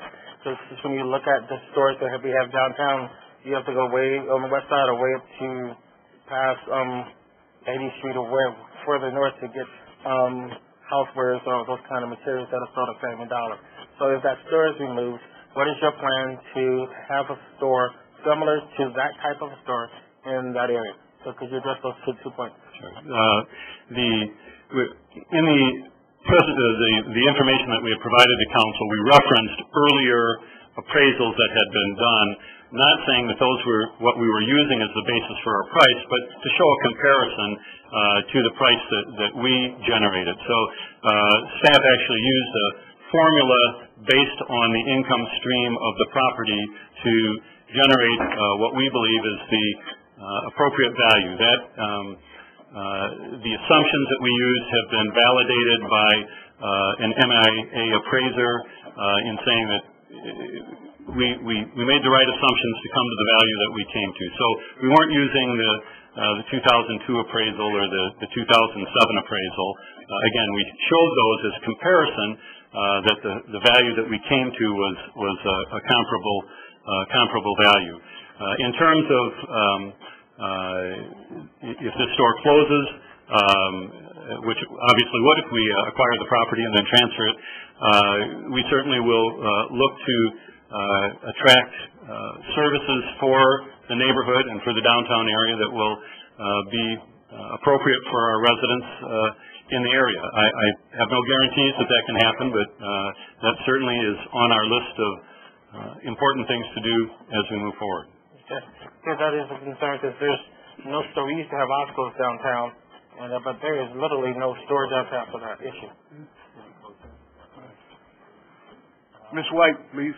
I do have some comments as well as some recommendations, but prior to my comments, I would like to hear from the public and other council members, because my comments are in reference to where we go from this point forward as we begin to look at the remaining projects, but also to really establish some guidelines in terms of how we should receive information and the nature of that information, but most importantly, at the council level, our level of discussions in determining the funding appropriations that are before us. So I'll wait until I hear from the public. All right. Dave Warner, then Henry Davis. So, Mayor, this afternoon when we did at the committee meeting, I made 2 suggestions. One is that we look at infrastructure versus... And took it from me. All right, is that better? Okay, I'm sorry. This afternoon at the committee meeting discussion, I offered 2 suggestions. One, this is just a restatement of the original plan, as I understand it, that there was going to be an infrastructure expenditure on part of the city as opposed to purchasing of land. The second one was that insofar as there's a premium involved in the purchase of this, that the city is going to take anything upon itself to take upon the purchase of the building, but not certainly paying the premium. So am I to take from this presentation that you've rejected both of those or not willing to consider that? Or are you're saying this has to go forward as you plan it? If council would like to direct us in terms of expenditure of the dollars, that we are limited in terms of purchase of the building to the value of the building itself, but the remaining dollars could be used for additional infrastructure support, for instance, parking lots or other things that could have public purpose as well. I would welcome and accept that direction from the council. I guess this is why we probably should have this discussion sooner, because it begs another question. That's all I have for right now. Thank you. Davis? Mayor Steve, could you help me out in defining what investment means to this project or to the city of South Bend? You keep saying investment. You use investment in talking about the Kroc Center. and you use investment as it relates to St. Joseph High School. What does that mean? Investment means putting our dollars into a project that will have a positive return for the community. So what is your projection for return as it relates for our community? I mean, if you're investing X amount of dollars, usually you are projecting that we'll get this much in return or this type of development as far as it relates to private development through tax dollars. So is there a projection? There's not a dollar amount projection, no. The return on our investment that we can quantify at this point is that we take a vacant piece of property and have a new $35 million school built on it, that there will be public use of facilities at that school in return for the city's investment, and that we anticipate, although I do not quantify, additional investment in the neighborhood and in the East Bank and downtown area that would follow this significant investment by the private sector in our community. So we're going to get, well, the lot is not ours, am I correct? It's St. Joseph or the diocese? The lot. Who owns the lot? The lot is privately owned currently. We would be buying. When you say the lot, you mean the hospital property? You said lot, so I'm saying you said lot, vacant lot is what you said. Right? Oh. I'm not sure if the transfer has taken place at this point. St. Joseph High School is now the owner of the balance of the property at the site. Okay. And as this continues on as far as being an investment, do we have the ability to make sure that we have local laborers working on these projects? Because it seems that we're having a lot of construction projects going on in the city, which is good. It's very good. But I've been a strong proponent, supporter of making sure that we keep things here locally as much as we can. The last example of that was when we were working towards new infrastructure updates off of Corby Street, I think it was, here recently.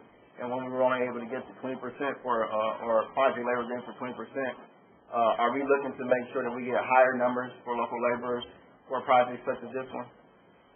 I know the members of St. Joe High School will be able to speak more to it of contracts that have already been let. I know that there are local companies that have been hired for some of the initial work, but we have not made any requirement of local hiring based on our $1 million investment in the project. Well, shouldn't we, if we're working with them, you're trying to do private and public development, and which is great when we have those type of partnerships, but what I find really odd is that we pay out, all this type of money to support a nonprofit entity who doesn't pay any taxes here in the city of South Bend. We use tax money from taxpayers from the city of South Bend, and our return on that investment is minimum because people that live here locally usually don't get the jobs to work on these projects. And then I can't even say that we will even have the opportunity to even use the gym, use the track, use the facilities because I don't see any example of that right now at their current site. And it's nothing against St. Joe High School. I'm just looking at how this works and benefits the city of South Bend and the people that I represent. And so what I'm getting at is that what are we going to do to ensure that we are recapturing dollars here locally for jobs for people who live here locally? I mean, we just put through a minority jobs bill or contractors bill about a month or so ago. And so are we going to use that as a measurement for local hires for minorities, or is that just something that we're going to just... It was to create a diversity board, which still has not been formulated, and which is to make recommendations to the city in terms of city contracts and city purchases.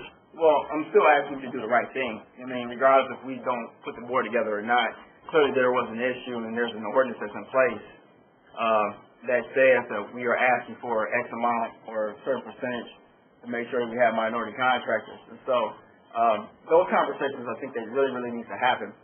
On the other side of that, we talked earlier about this particular development, and I asked the bottom line question about raising $35 million to move into a site to build a high school. And if we didn't pay out the 1.2, would that stop the development? And I think the answer was no. And so with all those things being said, what are we doing? We're investing $1 million to bring $35 million investment to the community. It's not, they have not reached the full $35 million fundraising goal at this point. Adding another $1.2 million on top of what's already an extraordinary goal is a very difficult challenge. I believe it's appropriate for us to be a partner with them as we move forward. And do we get any tax revenue off of this development? Property tax revenue?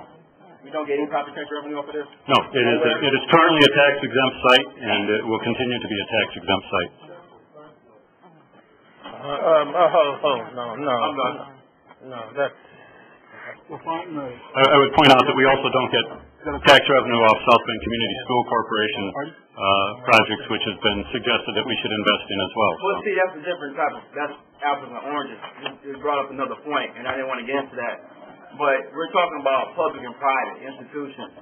Public institutions is what we all pay for through our tax dollars, our checks that we earn, or maybe even not, but we still pay for it. Private institutions is what we pay out extra if we choose to go to those institutions. We have the choice, either or, but the public is allowed to us or given to us just being a citizen or a resident of the city of South Bend. So I don't think necessarily that we can compare the two. Mr. Davis, you were very insistent upon the city spending money to put traffic signals at a private No, I school. said for the safety of the children walking across a busy highway street will be in our best interest before we get a lawsuit. Someone walking across the street and getting hit by a car going down the street 50 miles per hour with no police patrol is a hazard to the whole community. And so, yes, I was very persistent about that, and I appreciate your help on that. And I thought that was the right thing to do. However, I don't think that this is the same deal as it is with St. Joseph High School when they are already going to spend $35 million, and then what's $1.2 million to them? They've already got it, you know. And I wish I had $1.2 million. I wish I did. I wish most people in here probably wish they had $1.2 million. But that's not the point. The point is that there are many other concerns that's within the city of South Bend, and I can go on for days about the district too, about the things that we need over there. And for us to act like, you know, it's nothing, it's a shame, and I'm embarrassed.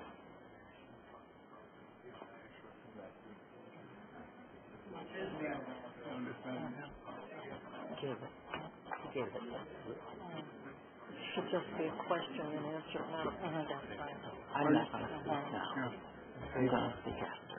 Thank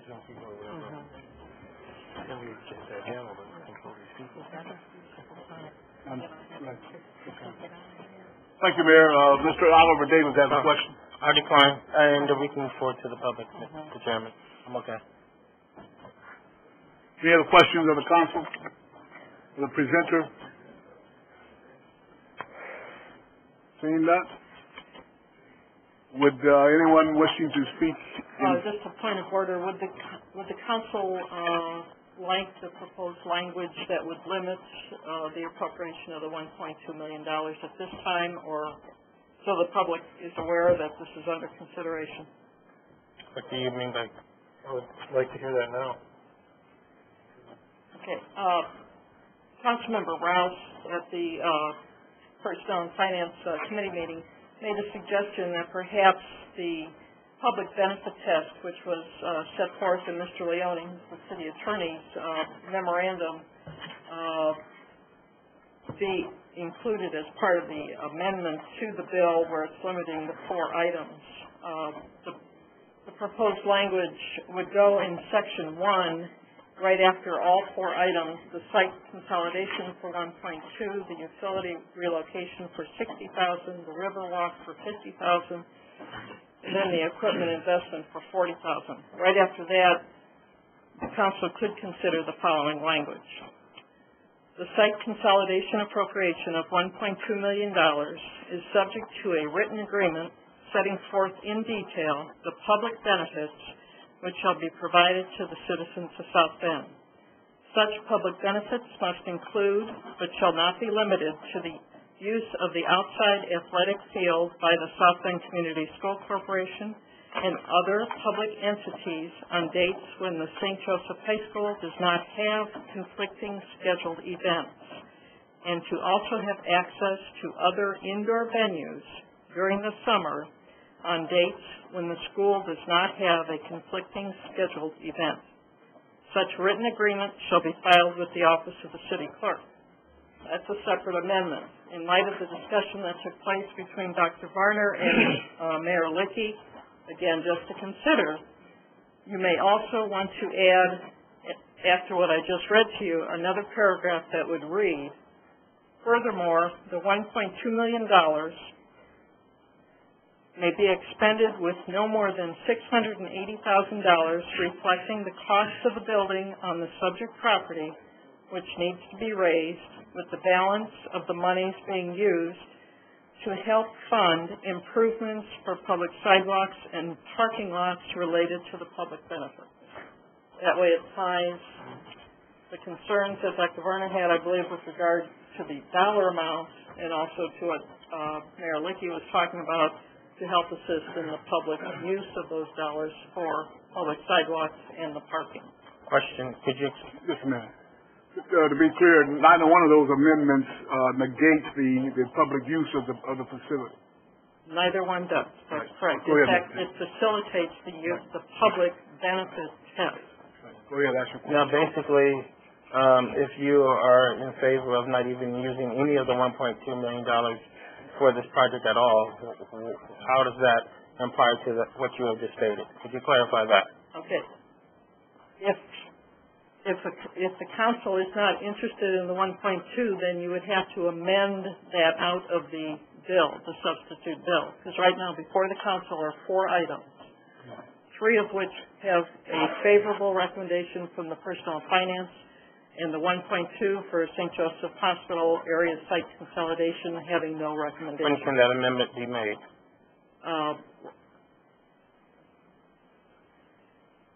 It can be made now, before the public hearing. Okay. Therefore, I'd like to are we going to have, so that's before the public hearing, then we would just deal with those 3 items? That's correct. If it would go favorable, right. Would it not be beneficial to hear from the public Prior prior to making any recommendations? Before we do any of those things. We things. have difficulties when we begin to add and not having the opportunity to have full council participation. So I would caution the council to be very careful when we begin to add, to take away, so that if we have to have that language prepared, and I wanted to give that. We need to have clarity on what we're actually recommending, what we're voting, so the public can understand what we're voting on as well. Madam, you are our parliamentarian. Would you repeat your statement with a point of clarity? Why those statements came into existence? I believe it was in the action question that took place in committee. Is that correct? That is correct. It was not done out of any full council members that was in committee had access and heard those comments in committee if they were listening to the process. That's my question.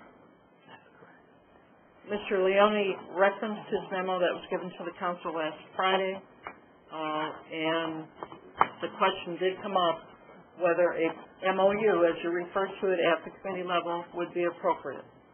And every council member that was in the committee had access to that information. I believe they did. All right.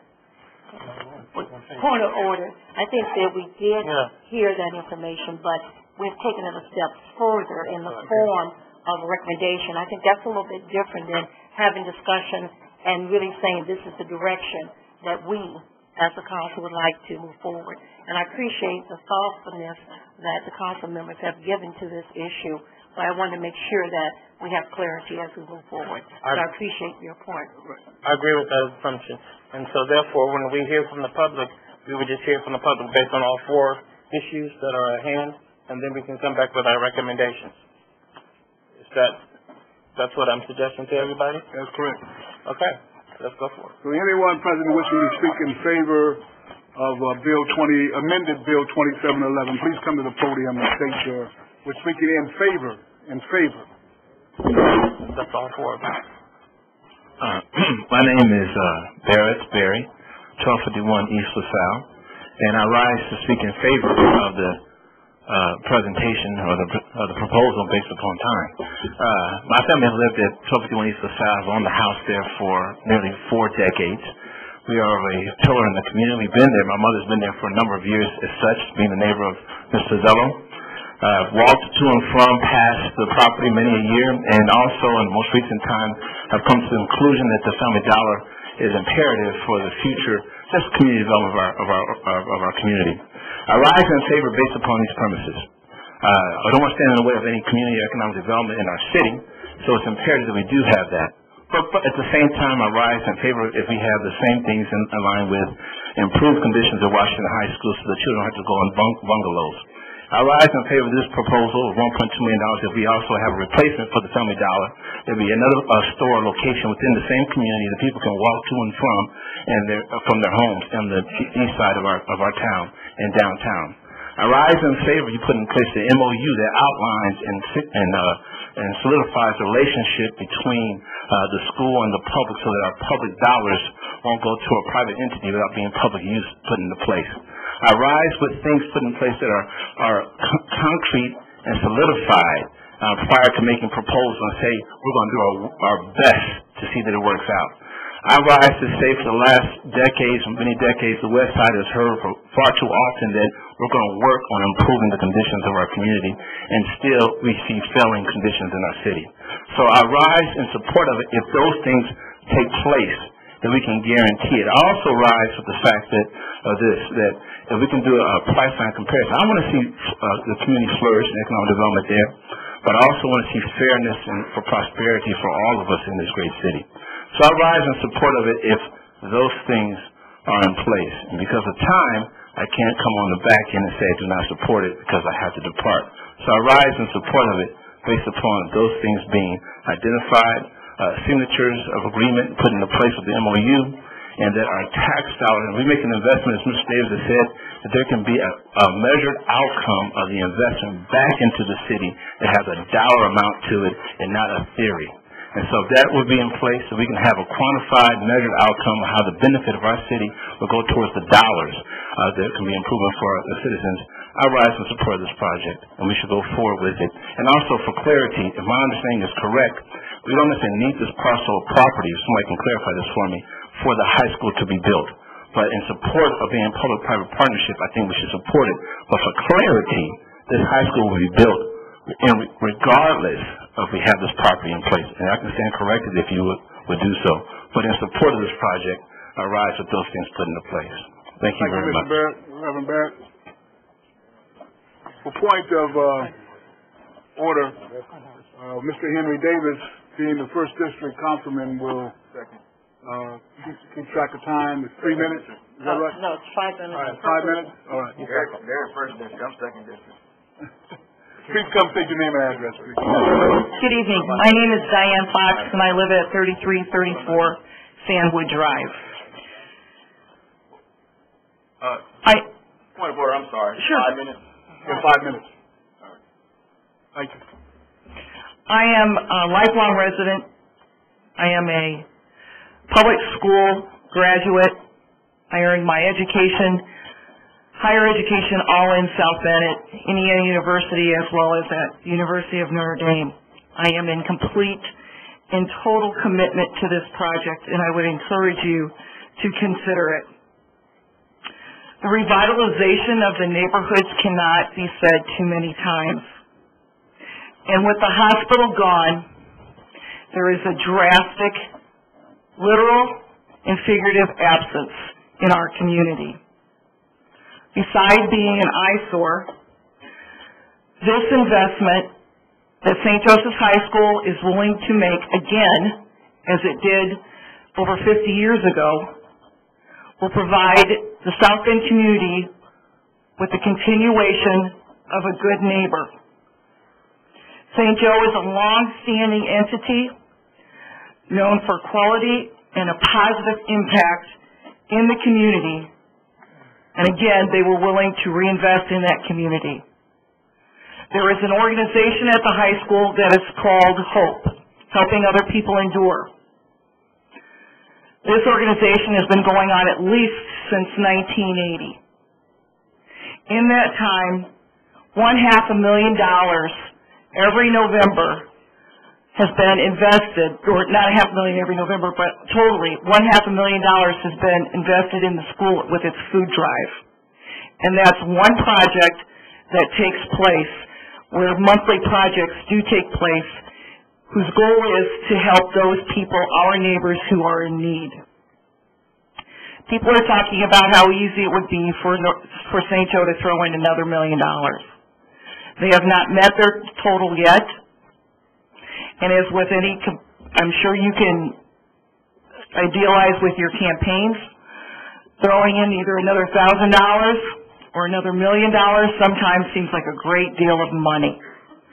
And it is not an easy task by any stretch of the imagination to think that, $1.2 million is no problem. The school is willing to invest in the community, and I ask you to invest in this good neighbor. Thank you. Thank you. The next, please come and state your name and address, please. My name is Susan Richter, and I live at 1715 House Drive. I too have been a resident of South Bend for over 19 years. I speak in favor of this proposal. I believe that it will provide economic development for the city of South Bend. We're looking at a $1.2 million investment for a return of $35.5 million in a private project. Everybody has asked how much money will the project continue to bring. I don't know that we can put an exact dollar amount on that, but I am certain that we will be able to help businesses be created in this area. It will help to revitalize the neighborhoods, the near Northeast neighborhood, obviously the East Bank, and it will go on and on what will happen when we come down into this area and produce a thriving business, a vibrant business, which produces educated citizens for South Bend. We've been doing that for over 58 years, and we will continue to do that. The amount of enthusiasm and optimism that this will create for the city is hard to put into words. The real estate value, which we heard at the earlier hearing meeting this afternoon, will definitely go up. There is no doubt about that. The collaboration that we could have at St. Joseph's with other schools will benefit all students in the city of South Bend. And the events that will be held at the school, whether they be sporting events or other events, will also create vibrant situations for the businesses that I'm sure that will follow the school being built there. There is a hole left by the St. Joseph Regional Medical Center, and it will be replaced by an institution that will bring a vibrant business educating future citizens of South Bend. It has been a remarkable feat of the St. Joe family that we have raised over $33 million in 14 short months. I know that it has been said you can go ahead and raise another 1.2. But as the earlier speaker said, and you know because of your campaigns, asking you to raise another $1,000 or $1 million is very, very difficult. It has been a remarkable feat of many, many people, and we are willing to invest in the city, and I ask for your support. Thank you very much, and thank you for all that you do for South Bend. I would not want to be in your shoes. Thank you very much. Thank you, ma'am. The next speaker comments, state your name and address.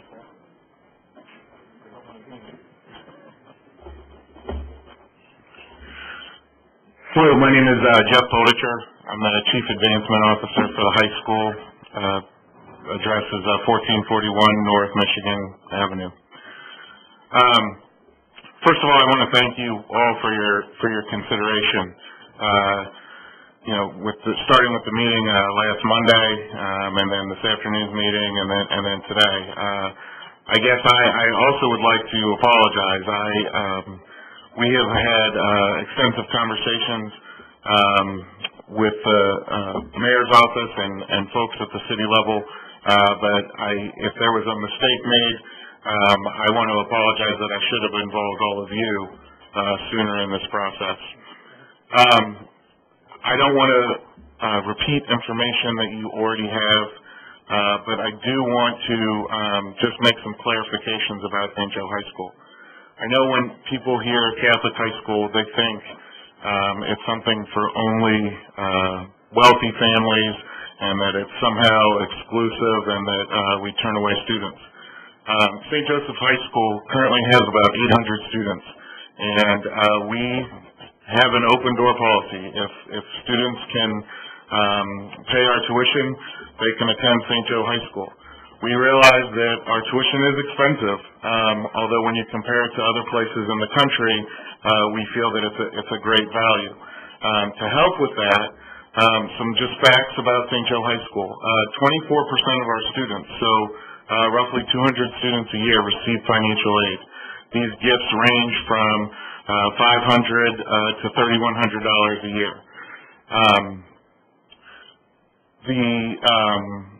The student population itself of the high school is about 15% non-Catholic and 85% Catholic. Our minority population is about 25%. So I give you these statistics just to give you a clear sense of the student body of St. Joe High School. It's not a school that educates rich kids only. It's a diverse population that we hope represents the city well. One of the things that we would like to do with our move, and as was brought up, we are going to move. We're at the point now where we can't turn back, so we are coming to downtown. But one of the things that I think it's important that hasn't been brought up is early on we did look at other sites. When we realized our renovation was going to be very expensive and we looked at other sites. We own property out by St. Pat's Park. The diocese owns property out in Granger. One of the things that we decided early on was that if we want to continue to be a school that's located in the city, that's truly a part of the city, we needed to be in that downtown area. And so, again, I thank you for your consideration. Just as we've invest our efforts every day in bringing pride to South Bend, I would hope that you could invest in us and help us move to the hospital location. So thank you. Thank you, sir. Next speaker come, please, and speak. No? Anyone else want to speak? All right. Anyone else want to speak in favor of the 2711? Anyone wants to speak in favor? Seeing none, anyone wanting to speak against it, please come to the podium, state your name and address.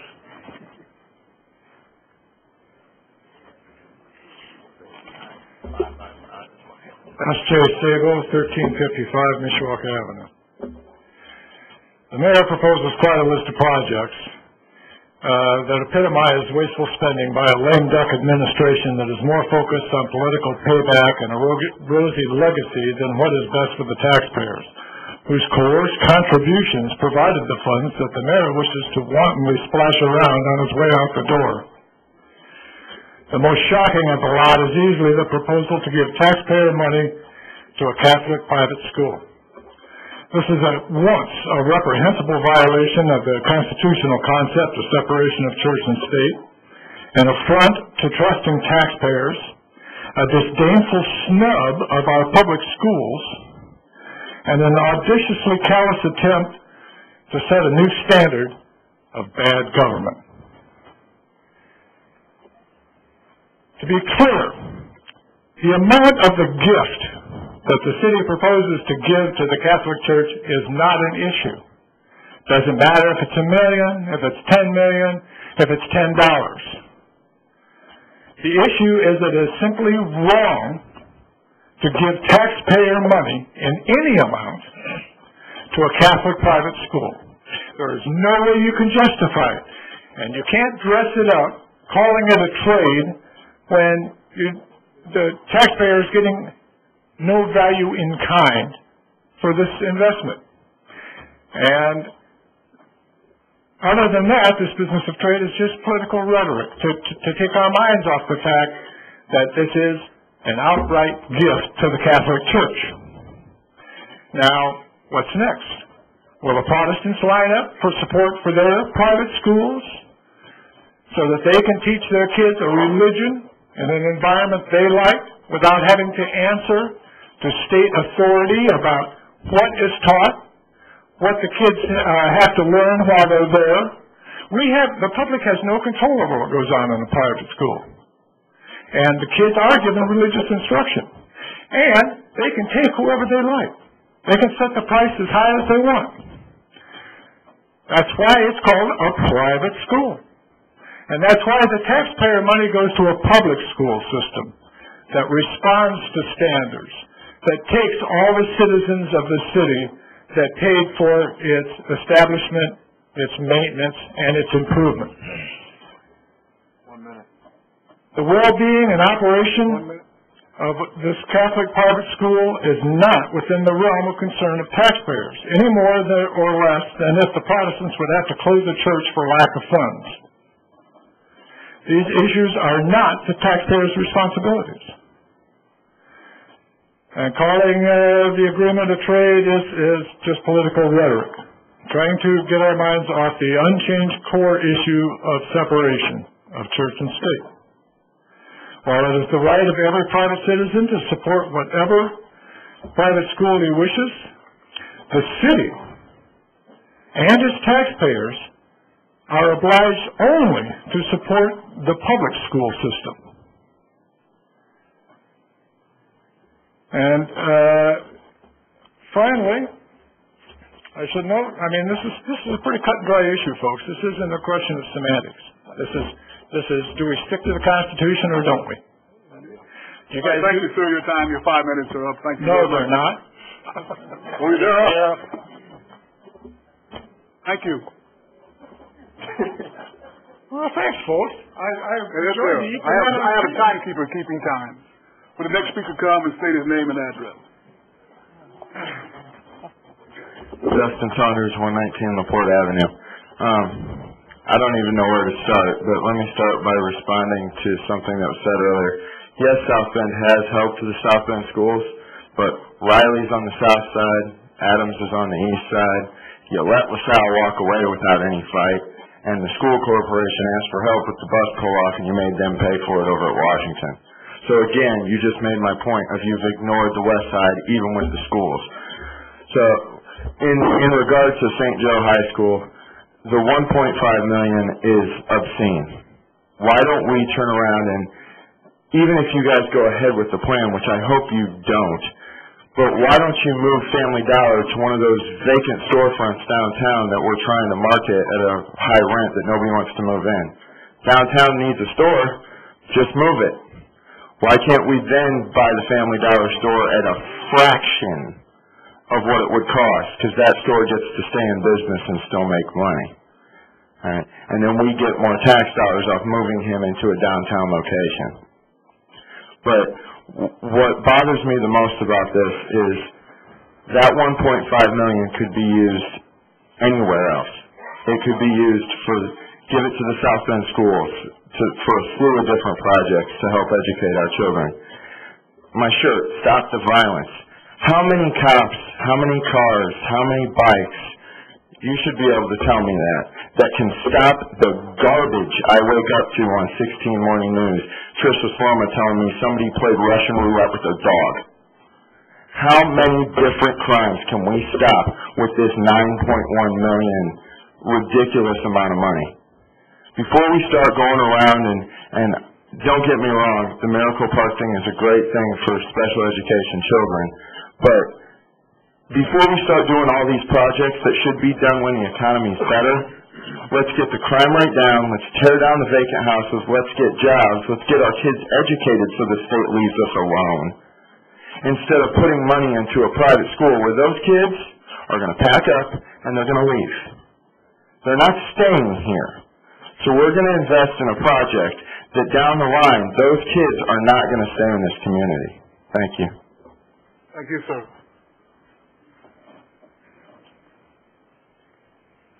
James Hall, 1445 East LaSalle. I agree with a lot of things the gentleman just said prior to me.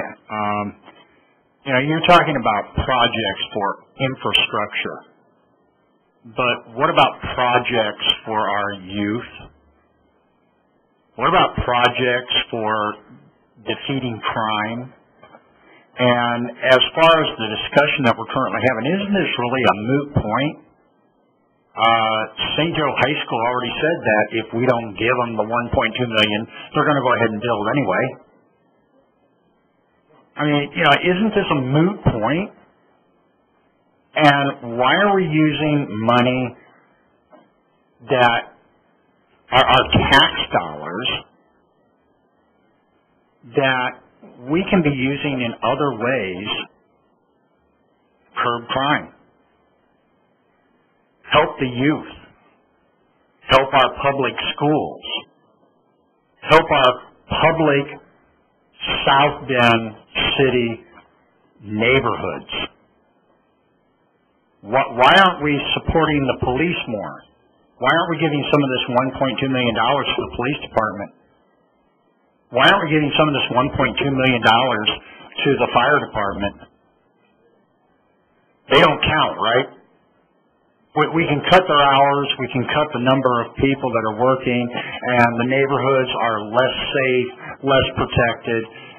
I'm not bad. I mean, what is it? Fuzello? We live right down the same neighborhood. I don't worry about crime in my neighborhood. Why don't you go over on the west side? Why don't you walk down the street after dark on the west side? I won't. You're more than welcome to. You're safe.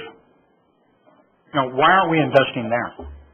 Why are we giving St. Joe High School $1.2 million? And I don't care how Mayor Lickey puts it. You're going to buy the property and then you're going to give the land, so it's not a division of state and church. Yeah, it is, because it's still a gift to a church. Right or wrong? Now, I know I haven't taken up your 5 minutes, but again, how long has this deal been in the works? How long ago, whether it was St. Joe High School approached Mayor Lickey or Mayor Lickey approached St. Joe High School, I don't care. But how long ago was the deal made that, okay, you agree to build here and we'll go ahead and take care of the dollar store?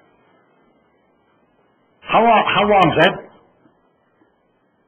And how come we didn't know anything about it just the last couple of months?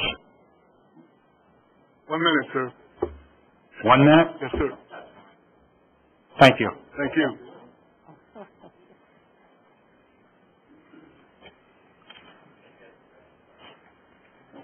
My name is Greg Burkowski. I live at 20155 Roosevelt Road, South Bend, Indiana. And some of you may wonder why a bozo like me is up here talking on city matters when I don't live in the city, and it's for the simple reason that every expenditure that the city makes affects the lives of us out in the county and the people in Walkerton and all over the county, because this is the largest city in the county seat. Now, getting to the point, I don't have a real problem with the small expenditures that the mayor is saying, although he might be able to get a better deal just rebuilding the pump they have for the golf course rather than buying a complete new one. We're going to have to do the $60,000 on relocation of infrastructure because of the US 31 project, which us in the southern end of the county did not want there. And 50,000 infrastructure repairs for the Riverwalk probably would be cheaper to do now than next year. But why on earth would anybody in their right mind want to spend $1.2 million just to demolish a structure and give that structure to a private high school? This is an affair that is between the Fort Wayne South Bend Diocese, St. Joe High School, and Dollar General. This is private sector business, not city business. I do not believe that facilitating the construction of the new high school includes buying and donating property at the taxpayer's expense. Facilitation of construction of the school is streamlining the permit process and vetting process and necessary inspections that go along with this project so that it can be erected in a reasonable length of time. One other point I'd like to make on this is when we buy, if you approve this, Dollar General store, that store right now is paying property taxes. It consists of about 5 to 7% of the total land that we're talking about that St. Joe High School wants to build on. When you buy that, That's another property that is not going to be contributing to the tax base of this community. I would also like to include that there are 187 parcels that are going to come off the tax rolls with the US 31 project when that's completed, right down there in Gilmer Park. I can mention at least a half a dozen properties that this administration has taken off the tax rolls and haven't been replaced. Some of them have been bars they wanted to close, so they bought them at market value. And I just don't think this is good government. Let the private sector take care of private sector business, and the public sector take care of the public sector business. And I don't believe that the public sector business is buying and selling real estate. Thank you. Thank you.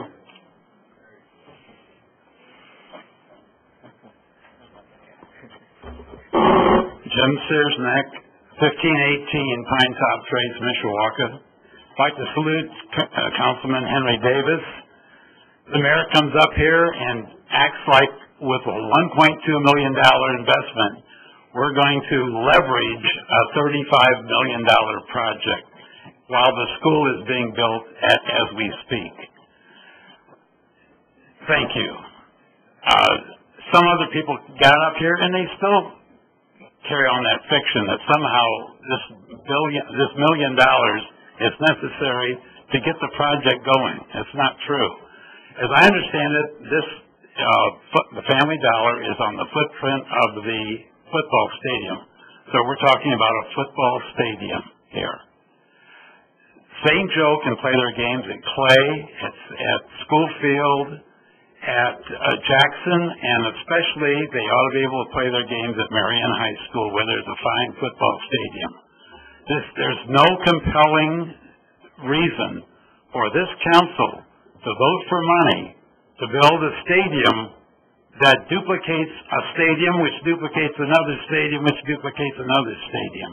It is not necessary to do it, therefore it's necessary that you not do it. I'm going to be contacting the Bishop of Fort Wayne, South Bend. I believe that he is making a big mistake if he allows this transaction to take place. The Catholics, we Catholics, ought to pay for it ourselves. We shouldn't have a project which is going to raise the ire of the community. This is a very unpopular project, this $1.2 million. And the bishop needs to know about it. Finally, I ask the quid pro quo in all this, who gets what? When St. Joe High School announces that they're going to set up the Joe Kernan Memorial Chair in Political Philosophy, and that Steve Verlicki will be the first holder of that chair, I'll know that we've gone too far. Thank you, sir. Anyone else wishing to speak, please come to the mic. State your name and address.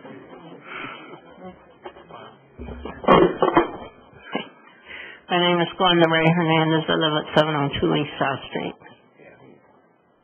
I want to say that I think there are more pressing needs than the proposal for this one for St. Joseph High School.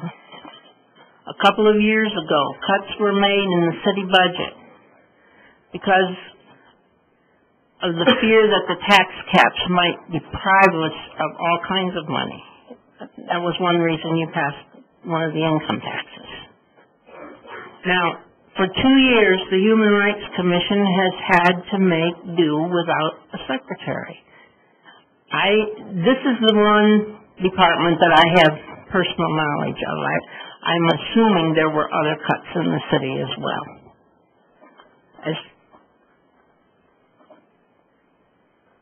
But I can't name them because I don't have personal knowledge of them. But I think restoring some of those jobs would be much, much more important. And as others have mentioned, our empty housing problem, I would certainly believe that tackling that is just as important, if not much more so, than buying the dollar store. I'm very concerned about the purchase of the store for a private sectarian school. Especially since that store is the only place that some people living in that area have to buy their necessities. A few years ago, the Northeast neighborhood was told that the Eddy Street Commons would have retail, and so the neighborhood, bought into it, but I can see that the kind of retail they have there is not what the people in the neighborhood need. My suggestion is that the Department of Redevelopment work with that store to relocate it, just as they did with Habitat's Restore when they helped them move so that Ivy Tech could have that land there on Sample Street. And then in the meantime, as others have indicated, St. Joe can play football wherever. They don't have to have that football field in order to get the building built. So, as they've said, they're going to go ahead and build the building. Once they can raise the money for buying the store, let them do that themselves without the city intervening in between. Earlier, some of the speakers referred to doing something like beautifying the Lincoln Way West gateway into the city. And I just want to mention that about 25 years ago, when the Monroe Park project started, one of the things that was done, and it was not complete rehabbing, but it was providing paint and small repairs for every single house in the area. And you wouldn't believe how many people said, "Oh, 1 minute, ma'am. Thank you. How much better your neighborhood looks." I would think that $1.2 million could easily go for that kind of a project along Lincoln Way and would do so much more for the city than the proposed use. Thank you. Mrs. Davis is already in line, will be the last speaker on this issue. Mr. Lane, would you please come and state your name and address? My name is George E. Lane. I'm Chief and CEO and Chairman for the Accountability Government. Couldn't get that out. But I've heard so much here tonight, and I know you guys are tired. You're bound to be because you've been through several sectors this afternoon. Pardon me, sir. Did you give us your address? 24-5 Division, Mishawaka. Thank you. And of course, I don't know why I forget it because you ask me that all the time. But anyway, I want to compliment you on that. I told you that before. But when Mayor Lukey stands up here and he tells you all this stuff and how great it is and everything, and this is great, this great stuff and everything, not with his dollars, but the citizens of St. Joe County tax dollars. I don't know how much money he's got, but there's people out here in the west side of South Bend that don't know where their next meal's coming from. I know, because I visit a lot of them. And I don't want to make a correction. I was asked earlier after I'd said something about retarded, but the retarded is a term we use whenever I was working with the retarded kid. They call it what do you call it? Down syndrome. Special needs. Challenge. Well, when I worked with them, it was a different story. But somebody told me, he said, well, that was 40 years ago. No, it wasn't 40 years ago. It was 20 years ago.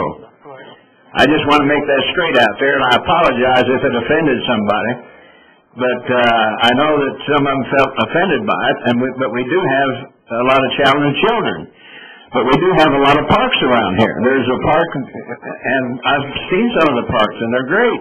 You're going to have a park. You go any place in here in town. They could go Mishawaka. They could go here, and but I told you before about the parents, and they said, well, we the parents, yeah. Well, they got 4 or 5 people here told me that we take a look after their kids. I know different, and I told them I know different because I could have a hard time getting the parents to take care of it. But getting back to the schools, what I was telling you about, I think it's not right to take and use public money for private institutions, and that goes also for the vouchers. I oppose the vouchers, and so does my people. I talked to a lot of people over the past 3 months, and they think Wookie's way out of his, you know what. So anyway, gentlemen, I respect your way you do. I admire each and every one of you because I was in the sink with you guys one time, and I faced the same thing. Thank you very much for your time. Thank you, sir.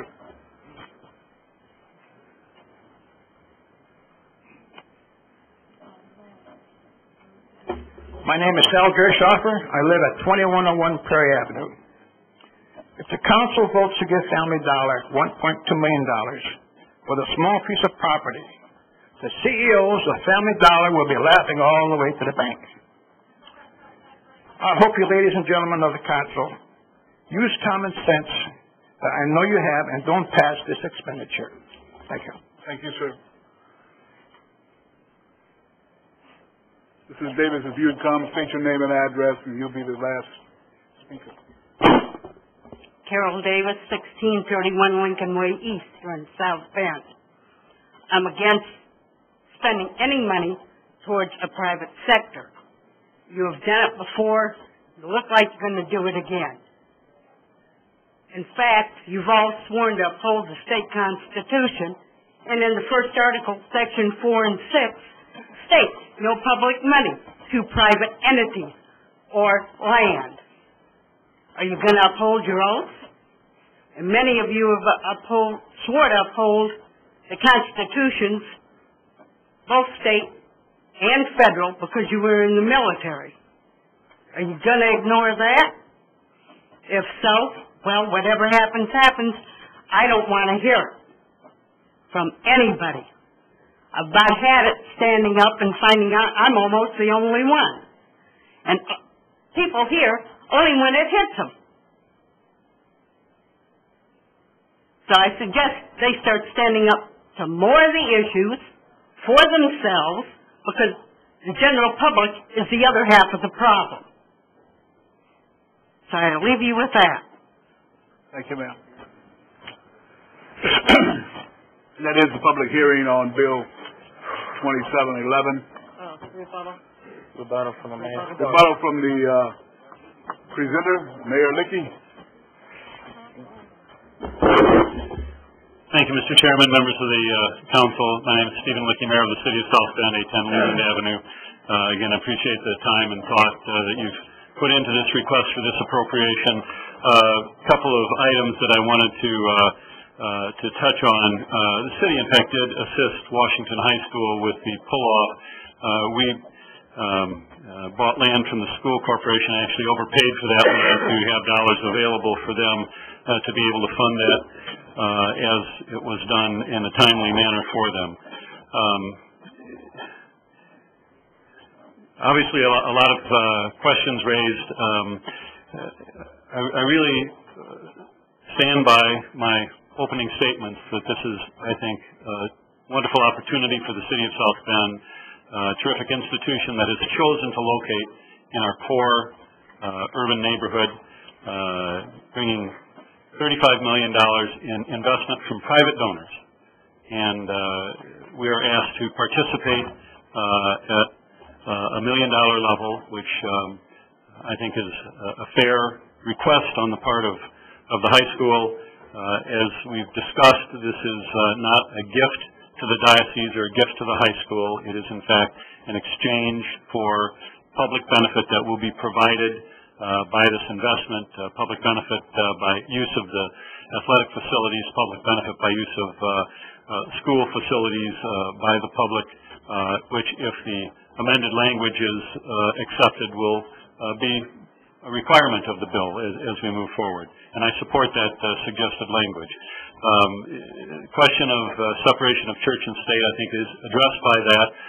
I would certainly also point to the state's use of funding of vouchers now in charter schools, some of which are faith-based schools, that I think sets a precedent that would also allow our investment here at this site. So we should be celebrating this wonderful investment by St. Joseph High School. We think it's a great addition to our community. We're glad to have them planning themselves for generations to come in downtown South Bend, and I encourage your favorable vote for this project. Thank you.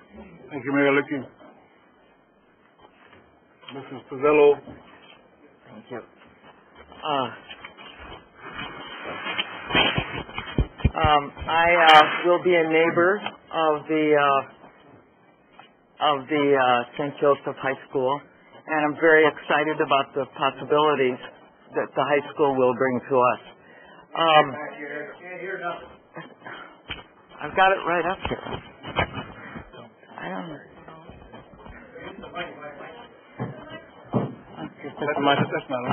Okay, I'm going to try it once more. Can you hear now?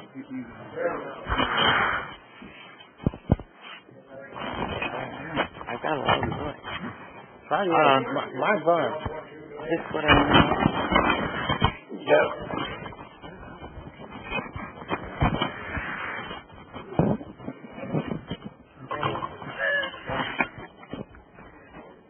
I have never been told I had too soft a voice, so this is a first. I will be a neighbor of the new St. Joseph High School, and I'm very excited about the possibilities for my neighborhood and for the whole city of South Bend, coming from their locating in the East Bank area near my downtown home. And South Bend has often given money to projects that they think will be of value to South Bend, and they're excited about. For infrastructure improvements, tax abatement is after all tax money that we give to companies. Buying problem properties for making improvements, and for example, the Eddy Street Commons, we have helped them. And so I don't think this is any exception. As far as religious uses are concerned, the mayor mentioned the fact that the state is giving money to parents who feel they'd like to leave the public school and go to private school, and will be paying tuition for their children to go there. So everything that we're doing tonight and talking about at such length has been done before and many times, and I think the St. Joe High School will be a wonderful addition to South Bend. Thank you, Mrs. Pizzello. Mr. Davis? Sure. Just real quick, I want to clarify something. My position about this has nothing. I'm not against St. Joe High School moving into the proposed area. I think it'll be a great addition. My stance is based upon priorities for the city of South Bend, and as it relates to how we spend our public tax dollars. I'm watching right now where we have an influx of dollars going to the east side of the river rather than the west side of the river, or spent equitably throughout the whole city. This is not a west side deal. This is not a south side deal. This is a lifeline of the city of South Bend. And I think that we have to come together and prioritize how we spend our tax dollars to best suit the growth of the city. If you notice, all of the new taxable land, all the new private businesses, they're going across the river. And last time I saw an example of that is in St. Joe, Michigan, and Benton Harbor. And I would hate for our city to turn into what St. Joe, Michigan is in Benton Harbor. We can't compete against each other. So, and also the school zone report. I remember back in maybe 4 months ago, we went over a school zone report with the public works director.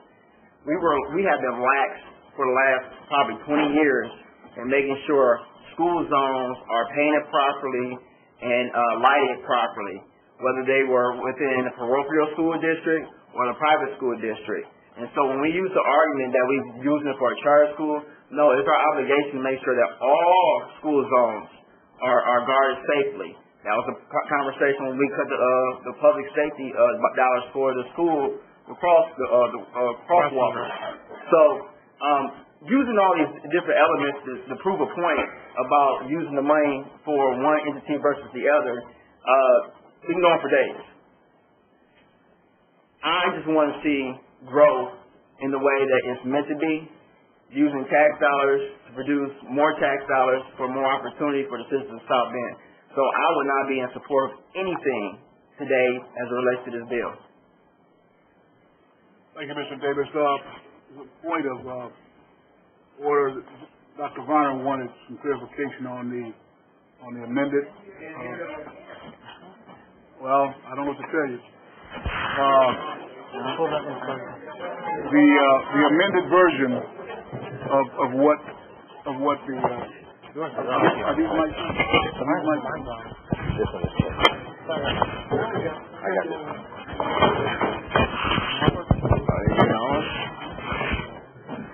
Dr. Varner wanted a point of clarification on the language in the amended recommendation. We can take care of that, then we'll continue on with the council portion of the. For the sake of consideration on the amended request, I made a suggestion or request this afternoon, and I think the mayor restated it somewhat differently. My suggestion was that if there's infrastructure or a building cost, it'd be limited to the cost of the building, one or the other. I wasn't suggesting that it'd be $1.2 million, which is, I think, what the mayor took from it. So I'm looking at an either or in the form of a compromise. Now, maybe we can't address that tonight, but that was the nature of my intent, not as the mayor restated it, and that was just confusion that we had. Mr. Davis? I understand Dr. Varner's point on that, but I would hope that we would just address items 2, 3, and 4 tonight. I have great concerns with item 1. I like what Dr. Varner has said, and I think that can be talked about in further discussions regarding how that could be applied, but I don't think tonight is the night that we need to put all that or have our time to put all that in detail. And I agree with you that that will not cost $1.2 million to build all the infrastructure. It may cost something else, but I think items 2 to 4 can be dealt with tonight and favorably since it are already done in committee. I know I've heard a lot from my neighbors. I personally have, of my own city council monies, donated monies to the 2 Catholic schools in my own area. Our Lady of Hungary was in need of help, and I donated out of my own city council monies to help them, and I also donated money out of my own city council money to help St. Adelphus. However, that was my own personal monies and my own uses. I still have issues with us utilizing the tax monies for any of the private schools, even though I believe in a product of private education.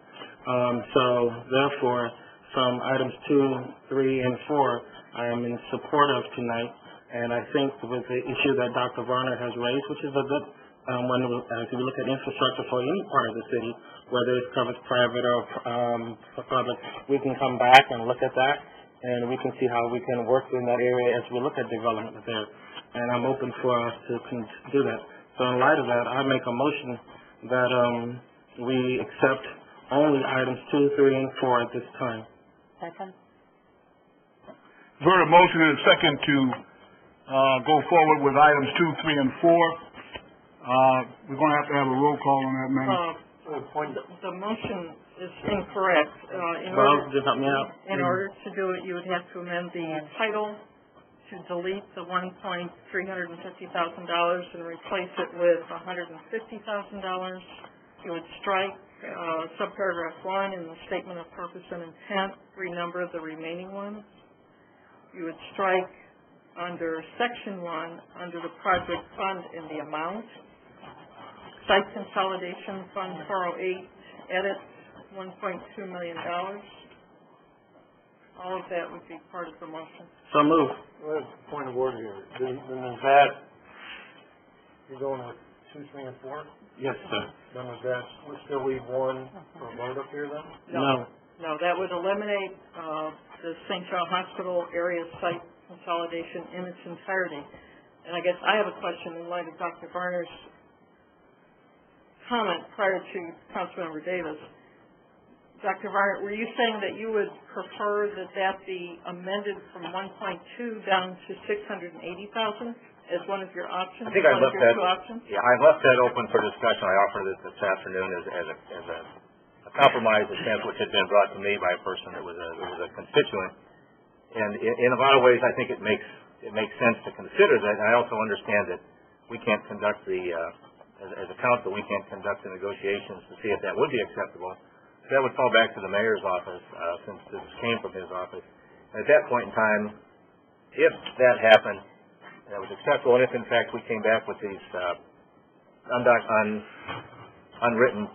suggestions at this time that have come for usage with regards to the property and things like that, comes back as a new package, perhaps that package could be considered to take care of. I can accept that in terms of we vote for items 2, 3, and 4 with the understanding of what Dr. Varner has said, that we will come back with a recommendation from the mayor to deal with item 1, to deal with the points that Dr. Varner has stated.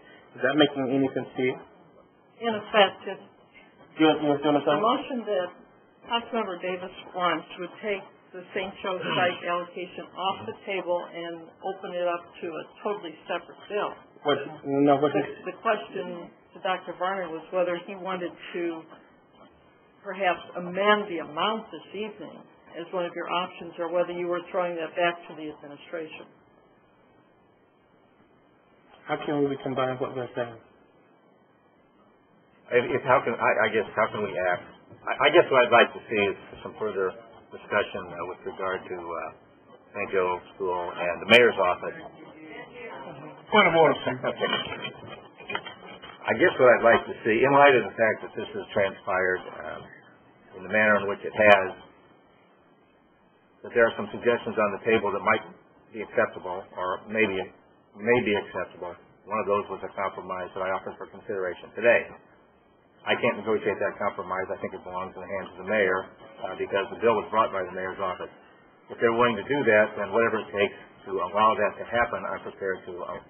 The only way at this point is to ask the administration if they would be willing to continue that discussion rather than eliminate it from the bill this evening and go forward just with the smaller items.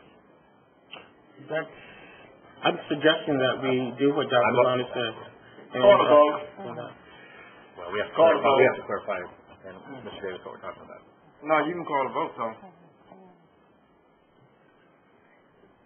So what would we be calling the vote on?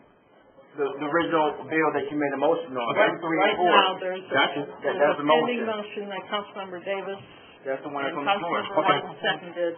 All the items that you would be deleting. Yeah, so call the vote. I got you. Take the vote. So we have a motion and a second on items 2, 3, and 4. Point of order, though. No, you can't. Robert Rules of Order states. Point of order goes to the chairperson, all right? Thank you. We'll put you on readiness, Mr. Dieter. Correct. Thank you very much. Before Councilmember Davis, I thought we were going to have some more discussion among the council people that haven't weighed in on this discussion yet. Okay. And that was correct, because Councilmember Davis said he wanted to combine the two concepts after I read the proper motion. So, at this point, I think it would be appropriate, Mayor Lickey, if you could come back to the podium and see if you'd be willing to... point of order. No. Point of order. No, that's relevant to the issue. No, point of order. Yeah, a point of order. I recognize you, Mr. Davis. You didn't recognize what I just said. I'm just saying, until I recognize you, don't start talking. Go ahead and take your point, please. You take the vote. I've listened to the parliamentarian, if you don't mind. I want to hear your point. Go ahead, Mrs. Jansky.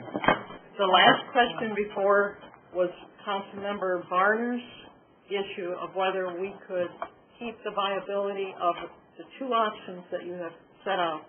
That goes to readiness of the issue. The only person that can answer that is the mayor. I cannot answer that. No other council member can answer that. Mayor Lickey, are you prepared to answer that question right now? As I understand the question, it's would I accept a limit of $680,000 that could be used either toward purchase of the building or toward infrastructure? Is that what I'm understanding? That was my suggestion as for consideration, yes. Yes, I'm willing to accept that. I mean, council can make that amendment to have that happen, but yes, I would be willing to accept that. Let's go with the original vote. Right. Thank you, Mayor. So then, Mr. Chair? Go ahead. We can, therefore we go with the original vote? You have a motion on the table and a second. Okay, let's go with the original vote, deal with that. You have an original motion and a second, right? Right, in essence, to eliminate the St. Joe Hospital site in its entirety from the title through the entire bill. We're voting on 2, 3, and 4. No, we voted on everything. You are eliminating the $1.2 million from the bill in its entirety. You're going to vote on it at $680,000? No. It's totally eliminated after you reconsider. Eliminating item 1 altogether? If you eliminate item 1, then you have, what do you have left? I think 2, 3, and 4? 2, 3, and 4. However, again, if that motion, hypothetically, if that motion would prevail, again, since there are only 8 members here, a tie vote defeats the motion, number 1. Number 2, that does not eliminate another motion from being made that could address Dr. Barnes. Okay. All right, so we have a motion and a second on 2, 3, and 4. Right? Yes. So call the roll, Mr. Voigt. Okay. Yes. Okay. I just want to make sure because that wasn't said.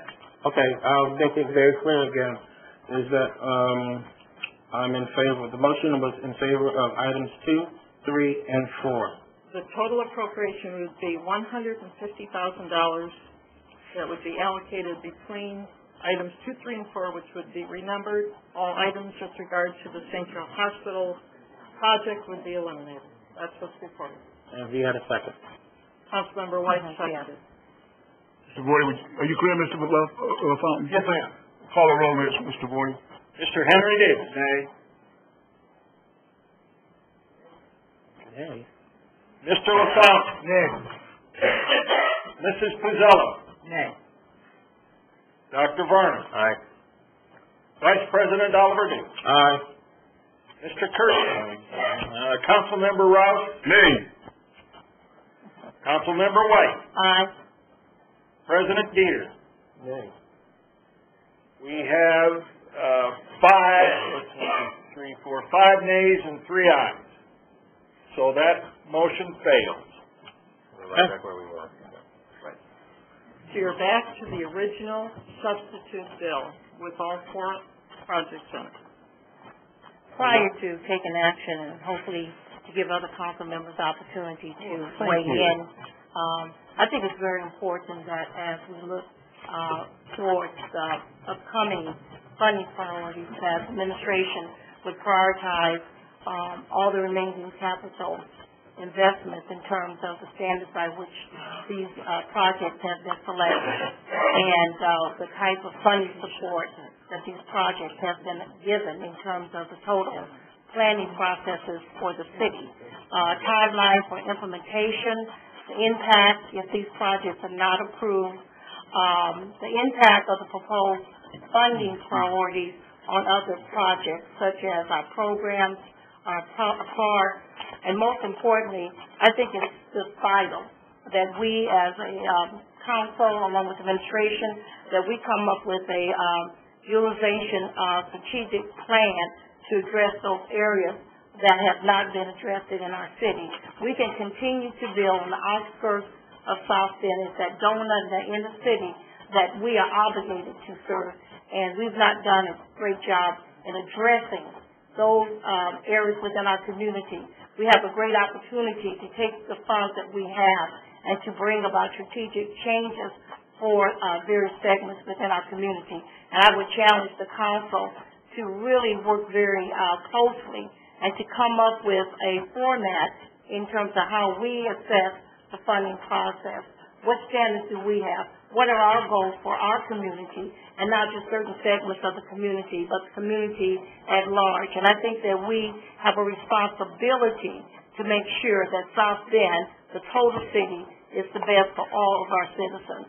And again, at this point, in terms of the Family Dollar, I've heard from St. Joe High School, and I really appreciate the commitment that the administration has given to building within our city. But I've heard very clearly that whether the funds are given or not, they're going to build. I would say that the administration needs to look at other means in terms of supporting St. Joseph High School without taxpayer dollars, and that we need to use those dollars quite differently. And so that's where I'm at in terms of the planning process. We need to articulate the process to our community, to our constituents. We need to have ample opportunity for input, and we need to schedule special meetings that individuals can come and that they can be heard and that we can respond to them as well.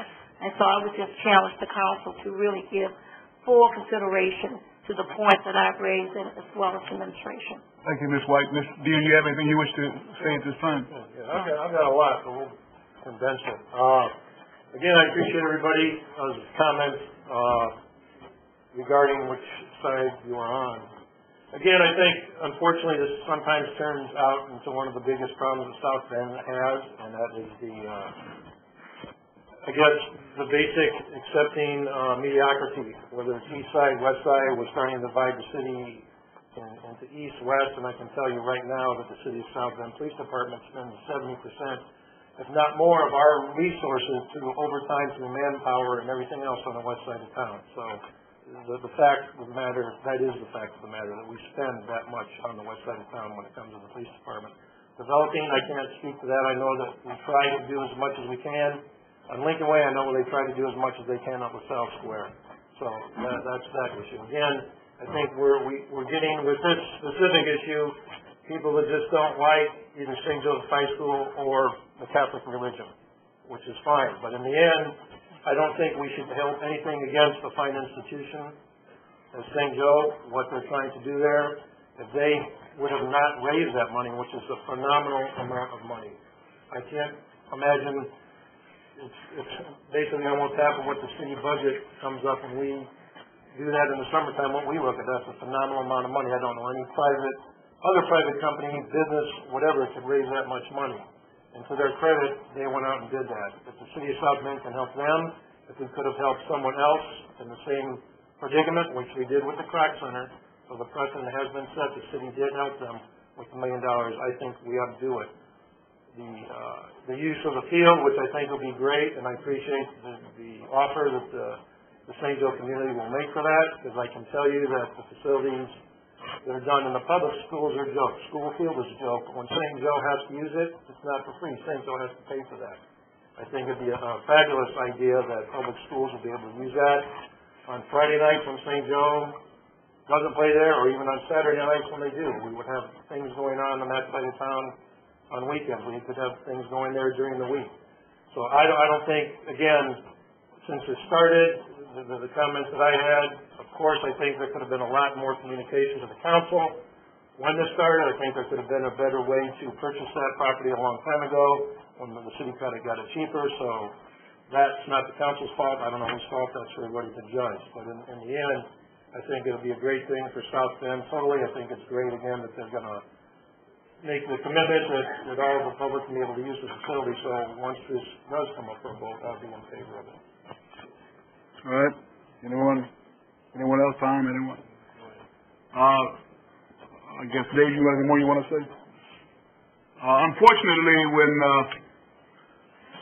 our whole environment, education environment, has changed, when HEA 1003 was passed, the separation of tax dollars becomes sort of hazy, because you can get a voucher and spend it in the private sector, and that includes Catholic schools. I don't understand. I'm a little hazy on the accusation that money isn't spent on the west side when the natatorium, I think, is on the west side. I think the Clock Center is located on the west side. I think the Ignition Park is west of Michigan Street and is on the west side. So I'm a little hazy when you say we're not investing money on the west side of South Bend. A little hazy on that. And I don't quite understand how you can They're very clear of wanting to partner with a $35 million facility, take $1.2 million as a partnership, and use that facility for the South Bend School Corporation. I don't understand the accusation that it's unfair. And so where I'm at on this is I think it's remiss not to pass this bill with the MOAs and the MOUs that has been suggested to this body. It's not so that the investments are only on the east side of South Bend. There's investments across this great city. And the west side, as a matter of fact, I think most of the parks in the African American community, I think they're on the west side. I think the Martin Luther King Center is on the west side, District 2. I think that the Charles Black Center is on the west side of South. And I don't actually know of any on the east side. So I think there's a paradigm of where dollars are spent, and it has a tendency to be to use it that way when you want to see it that way. But I really don't think that city dollars are spent only on the east side of South Bend. And I find that quite offensive, to be honest with you, because I'm an east sider. But be that as it may, I support spending $1.2 million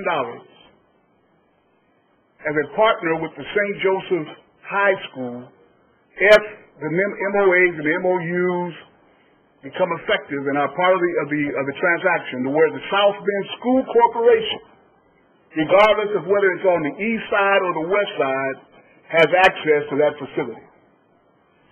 I want to be clear on that. Well, that being said, I'll make a favorable recommendation upon the conditions that I think that our attorney has. Could I ask something first? There's a possibility that this bill will go 4-4. What did you say was the result of that, Mrs. Campbell? Any motion that goes 4-4 dies. And in that situation, again, one council member's voice is absent this evening, so. Would it be smart to continue at one meeting?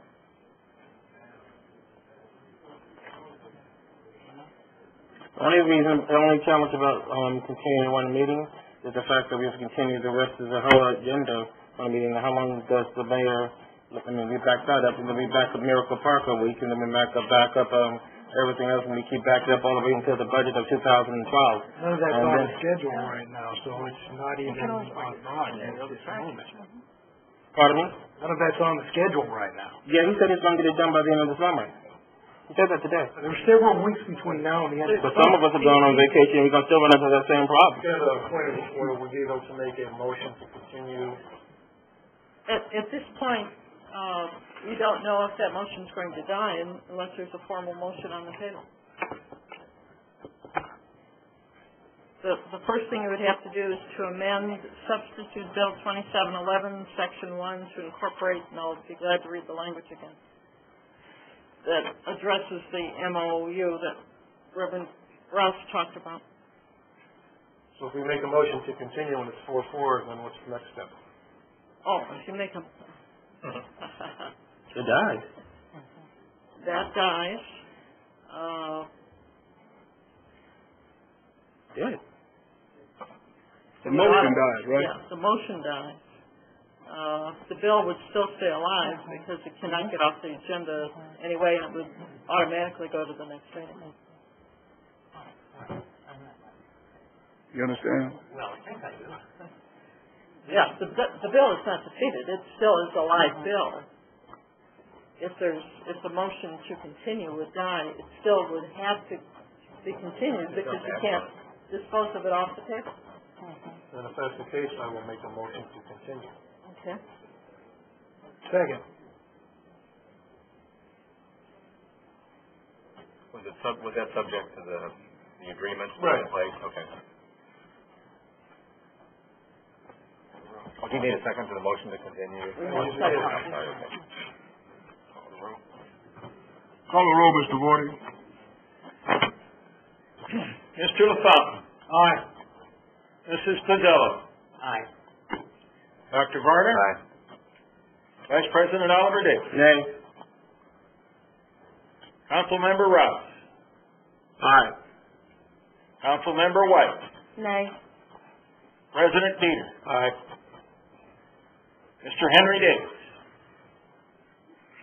Nay. 5 ayes and 3 nays. The bill is continued. All right, 2711 is continued. All right, Mr. Vordian. Kathy, may I continue the amended form, or continue as it was originally filed? The amended form. The amended form. Mr. Vordian, would you please read Bill 1711? What, a 5-minute adjournment? I'm going to go ahead and finish it up. Okay. With us, live. Make a motion. You want a 5-minute? Yeah. Is that what you want? So moved. Second. South Bend Commons will adjourn for 5 minutes. We'll take a 5-minute recess. 5-minute recess. Let's adjourn. South Bend Common Council is back in session. Mr. Vordian, would you please read Bill 1711? Public hearing on a bill of the Common Council of the City of South Bend, Indiana, appropriating $157,000 received from the U.S. Department of Justice for the Weed and Seed Program. Thank you, Mr. Vordian. The Community Economic Development Committee met this afternoon and sent 1711 to full council favorably. Is representative present, please? Yes, Pam Meyer, Community Development Director for the City of South Bend, with offices on the 12th floor of the County City Building. The ordinance in front of you, as was stated, is $157,000, appropriates year 3 of the current Weed and Seed designated sites funding. The grant year starts July 1st, runs through June 30th of 2012, and it is a somewhat of a continuation of existing programs that include police patrols, after-school programs, an ex-offender program, graffiti cleanup, a visual arts theater youth program, foreclosure prevention education, and a partnership with the prosecuting attorney's office for prosecuting attorney time related to weed and seed crime work. If there are any other questions, I'd be happy to answer them. This is supported in full by the steering committee of the Weed and Seed. Council members, there a question of Mrs. Meyer. Any questions? Seeing none, hearing none from the council. Is there anyone present wishing to speak in favor of Bill 1711? Please come to the podium and state your name and address. Noreen Dean Moran, 716 West Colfax. I am a member of the steering committee. One thing I think it's important to note in case one figures why are we doing X things as opposed to Y, this is a grant from the Department of Justice and has their requisite guidelines on that. So the beginning, it should be a 5-year thing, but under Obama's change monies and so forth, next year will be the last year for it. So that is that. And as it progressed from the beginning, there was more weeding and then the seeding increases. But if someone gives you a grant for a pair of red shoes, you can't go out and buy a car. Therefore, the committee supports the things we've been doing, which are within the government's grant, and they are things to, as Pam Meyer said, help ex-offenders be ready for, get rid of addictions, be ready for work, not necessarily give them a job, help to prevent, intervene, and treat various elements of the sociological order, which would help young people be safer and better. There are several things that we're not able to get through at certain point with things like insurance. We couldn't have certain after-school programs. But the committee has worked hard to have the things that are allowed within the grant, and I would like to speak very much in favor of it. Thank you. Anyone else wishing to speak in favor of Bill 1711? Anyone else? Anyone present wishing to speak against it?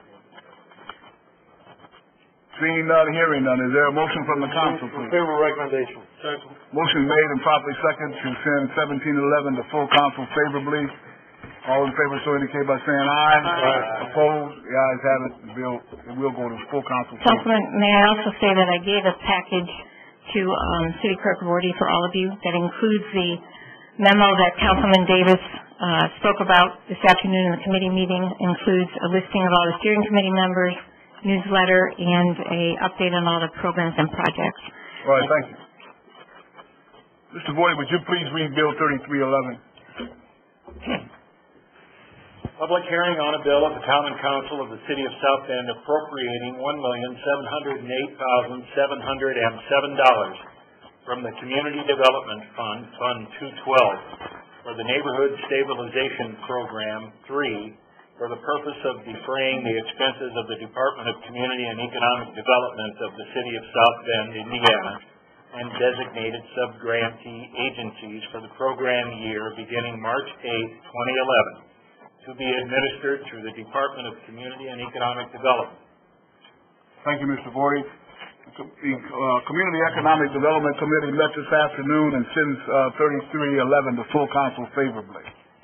Present it, please.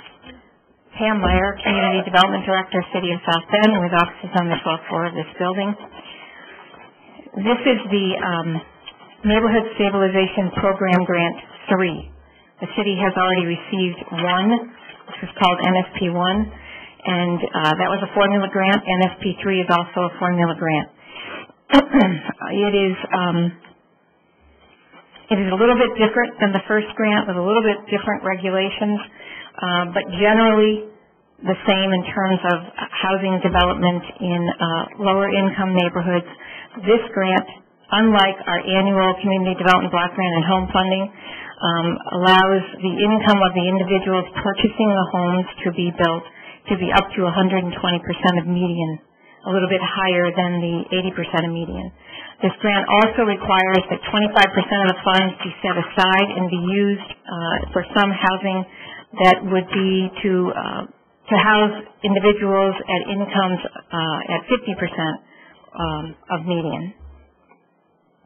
They ask for a focused investment to see visible change. They want to see that it's in an area where the real estate market is working a little better than in some others, that sales are occurring, that the focus is stabilization of an area, not necessarily revitalization of an area, that it complements other existing activity. It requires that we expend the funds, 50% of the funds, within 2 years, which is March, April 2013, and then the balance of those funds by March, April 2014, if not sooner. The city is proposing to contract with the Northeast Neighborhood Revitalization Organization. We're asking them, and we'll have two contracts, one for the building and development of a group home for people with special needs, and then one for the building of 5 single-family homes, again, for individuals with incomes up to 120% of median. One of the areas that we're focusing on is the Hill Street area. Someone asked a question this afternoon at the committee meeting as to why. One of the things I failed to say was that that is an area where the NNRO is already working and owns some other properties. So in addition to this, it creates more of a visible change and more than the 5 homes that we're planning. Other than that, if there are any questions, I'd be glad to answer them. I do have a question. Anybody have a question of the presenter? Any council member? Anyone? Sam, I do have a question. You've heard some of the dialogue here this afternoon about too much spending of money on the east side. Certainly Hill Street's on the east side. Did you consider anything on the west side? Was there anything on the west side that would qualify for? I understand the program has got to be a real estate market. Right. It's stabilization and not revitalization. Did you give any consideration to the west side? And this is the question we want to raise. There were a number of areas we looked at on the west side. When I say areas, I don't mean entire neighborhoods, but we were looking at smaller areas of neighborhoods, streets together.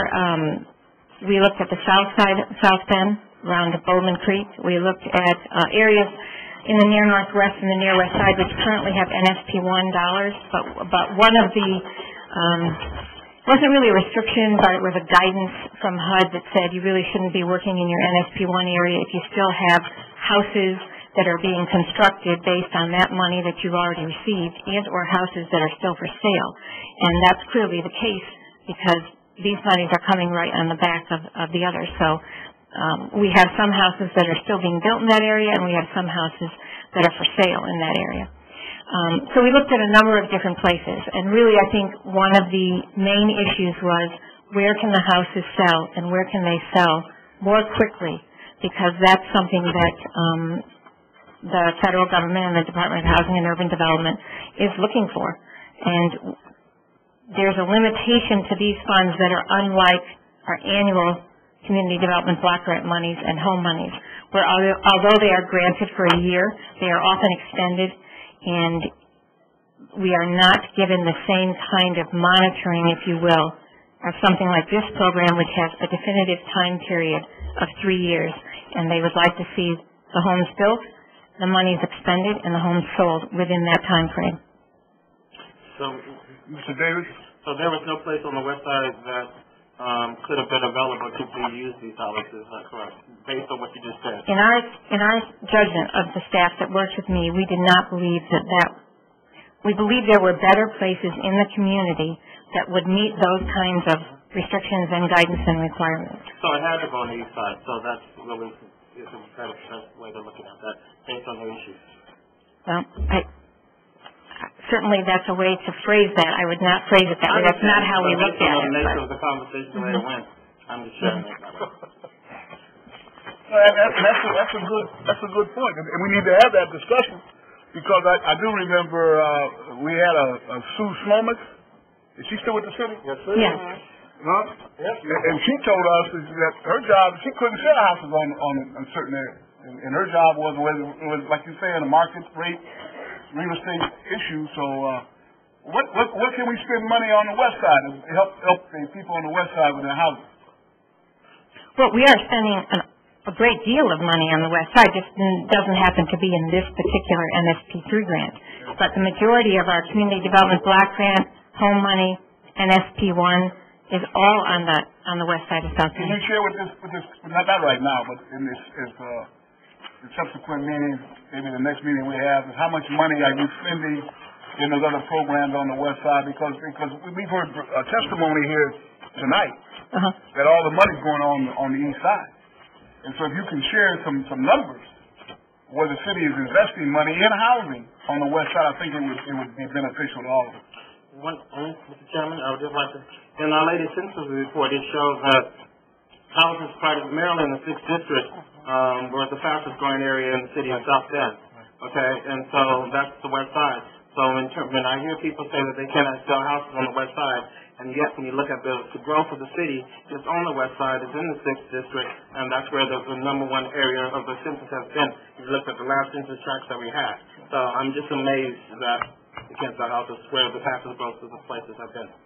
Very interesting. That's a good point, because the census tract or the census data did show that the only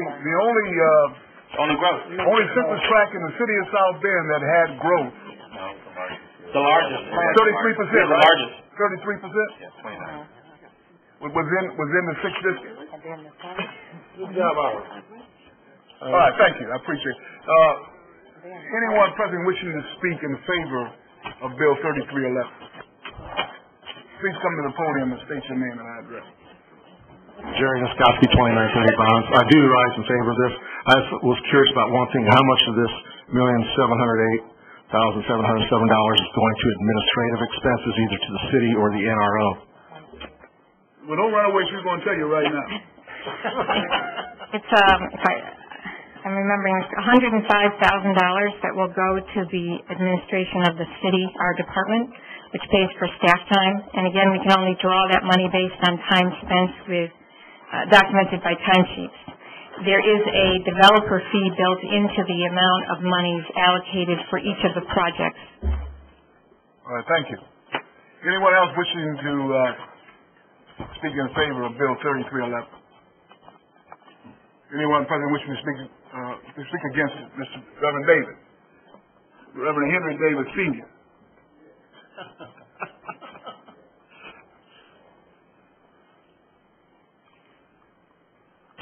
Reverend Henry L. Davis, Senior, 215 North Sheridan Street, South Indiana, 46619. Teachable moment. You go to the library and you'll find the history of South Bend.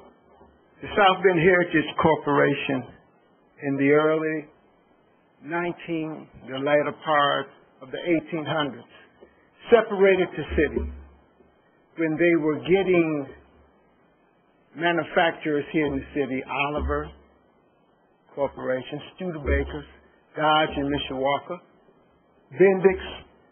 So they separated the city by the river, east and the west.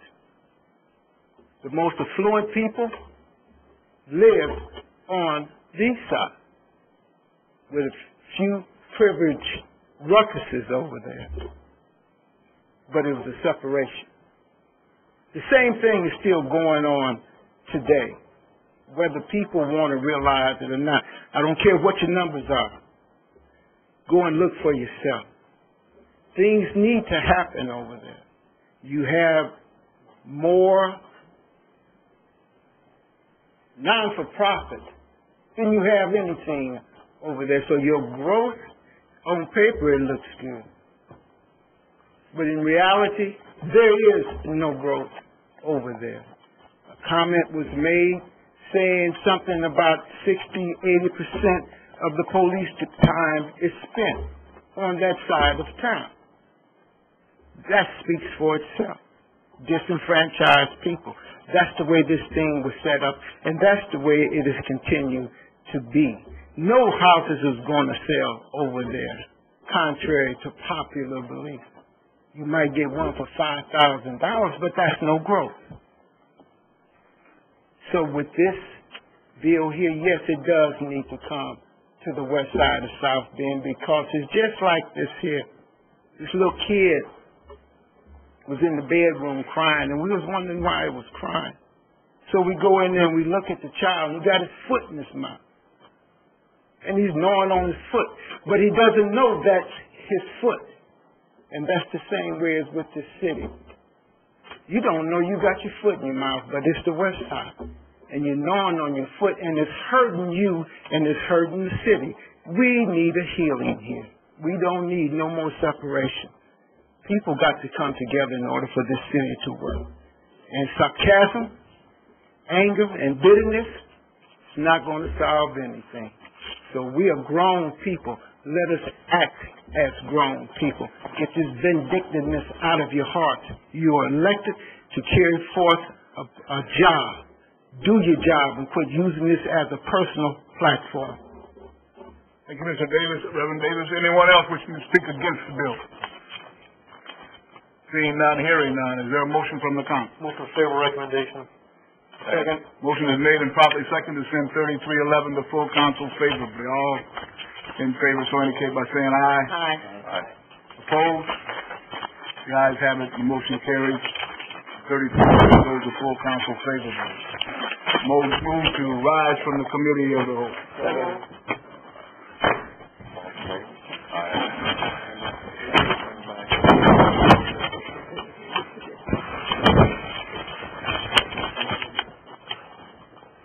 Full council is now in session. Mr. Woody, 3011.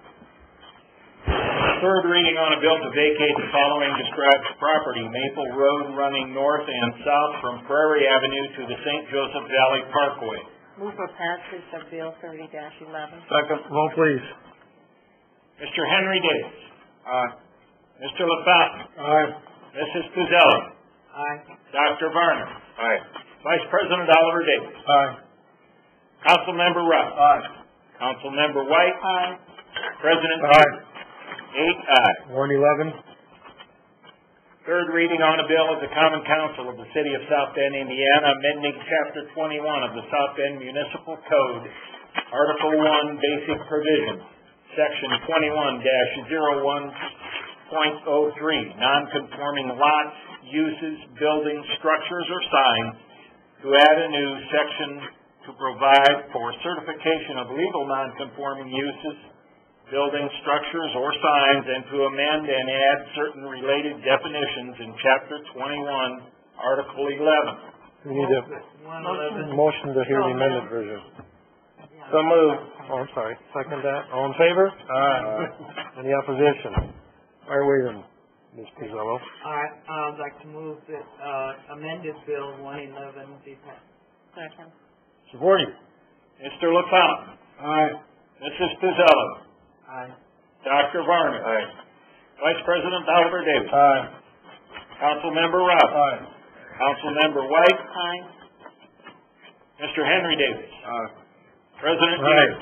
8 ayes. You don't need a motion on 31 or 32, correct? Correct. Thank you. 2811.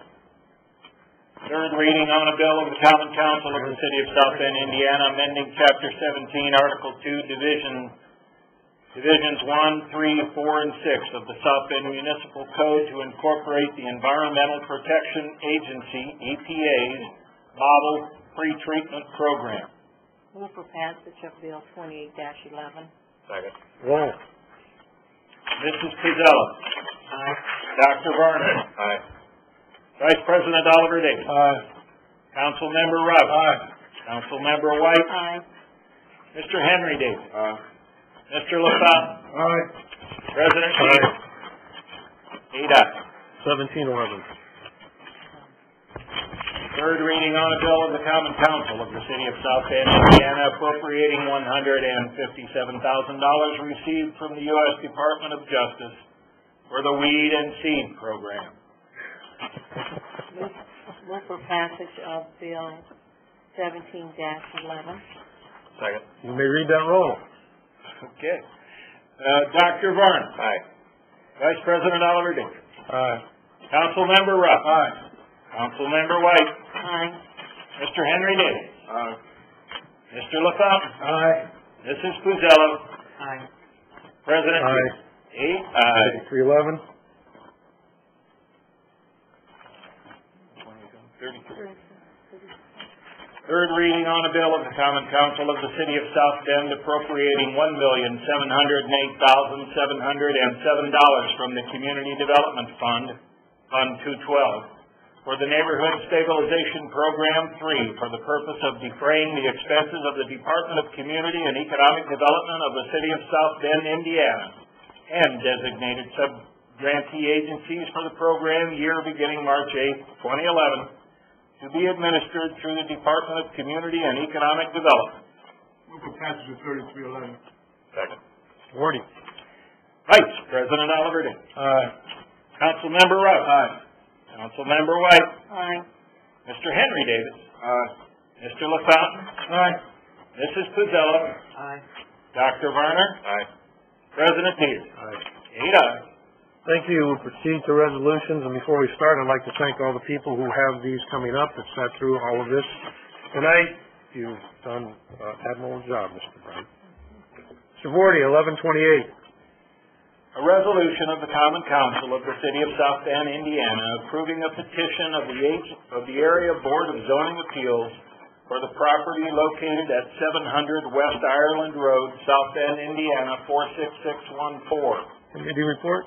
Zoning Annexation Committee met a couple of weeks ago, and we bring this to the full council with a favorable report. Mark Lyons with the Building Department, offset 125 South Lafayette Street.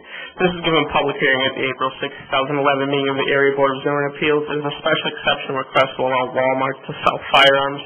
Comes using unanimous favorable recommendation. Happy to answer any questions you may have. All right, thank you very much. We have a presenter.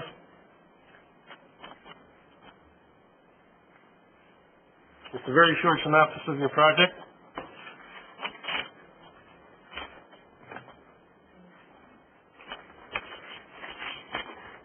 Thank you, councilors. Joe Calder, an attorney with offices at 111 Monument Circle, Indianapolis, representing Walmart in connection with this petition. It's a special exception petition, so you're sitting basically as the Board of Zoning Appeals this evening and not as a legislative body deliberating a zoning ordinance before you. Why is that a little bit different or unique? Because in your zoning ordinance, you have specific findings that are required to pass a special exception. And basically, those relate to the relationship of the request to the community into the adjoining property and then to your zoning ordinance and its comprehensive plan. The Board of Zoning Appeals proffered findings favorably to you with respect to all four of those. We proffered our own findings. But basically, Walmart wants to reintroduce the sale of firearms. It's about 3 4-foot shelves worth, all in locked display cases. They do this in numerous stores throughout the country. There are a number of stores in Indiana, which I've shown you that they're reintroducing to. This is the only one that requires a special hearing, if you will. We have also tendered a plan of operation to you to assure that Walmart will be acting responsibly and safely. That's not required in your zoning ordinance, but in the initial conversations that I had with Dr. Varner and Councilor Davis, they wanted some additional details understanding the operation. We're happy to do that and be locked into the planogram, for example, that sets forth the location for the firearms. We are not close to any other business selling firearms. We are not close to a church, a school, or a child care ministry. There's a 200-foot separation requirement in your ordinance. With those things, we think that clearly we are not going to adversely affect any of our neighbors or the health or safety of the community. These are all obviously legal products. Walmart's point-of-sale transaction goes through the national background check. They fill out all the appropriate federal forms, et cetera, and there's additional procedures that are set forth in the plan of operation. So we hope that we've addressed previous concerns expressed either by councilors or any other members. We had sailed through this process, frankly, even following notice to adjoiners, publication in the paper months ago with zero remonstrance. We were made aware just last Friday that there were some folks that had some concerns but haven't been spoken to directly by them in that regard. So we'll have to hear what they have to say. With that, Scott Ruoff, the store manager, is here to answer any questions that any of you might have regarding the request. Okay, thank you. Any questions from council? Any questions? Yes. Question for you. With the new state ruling regarding the firearms, how will that affect you all in the future? In the future? Yeah, starting July 1. Well, in the future, if we had filed this after the state law had passed, there probably wouldn't even have to be a filing. What it does is affects the ability of local governments to regulate by using zoning the type of restrictions that we're going through. So realistically, you're getting a better deal because we are willing to lock ourselves into exactly what we're telling you in terms of what our shelf space is going to be, the fact that we're only doing rifles and shotguns for hunting purposes, no handguns, no tactical weapons, etc. So you're getting a better deal because we are promising you, and it's part of the petition, and it always has been, exactly what we're doing. So, just per chance, this bill were to sell tonight, with the state rules coming up in July 1, you could literally move forward without our recommendation, and you could set up your own parameters based on state rules? Probably so. And so, again, you are getting more structure by us making the rules tonight. We believe so, and we hope that you do as well. Okay, thank you. We probably wouldn't be doing anything differently anyway, but yeah, it's a better deal because we are locking ourselves into what we are saying we're going to do. And could you go over again, just for the public, that the people who are looking at arms, buying these weapons will not be going out with people who are buying milk, food, groceries, toys, things like that. Could you go over that structure? As stated in the plan of operation, anytime there's a point of sale of a firearm, it must take place back at the sporting goods area, following the background check, etc. At that point, the store manager has to supervise the finalization of the transaction, actually carry the firearm out of the store with the customer. Once they exit the store, then the customer can take the firearm and go on about his business. So it would all be very discreet and safely done. This is a practice they do nationwide. And last but not least, this, I'm sure you're aware of amendments to the shooting at the Walmart ammunition press. What is your reaction to that? I'm sorry, could you read the article, or tell me the article? Is that the... Channel. You want to see it? Where are you? Go ahead.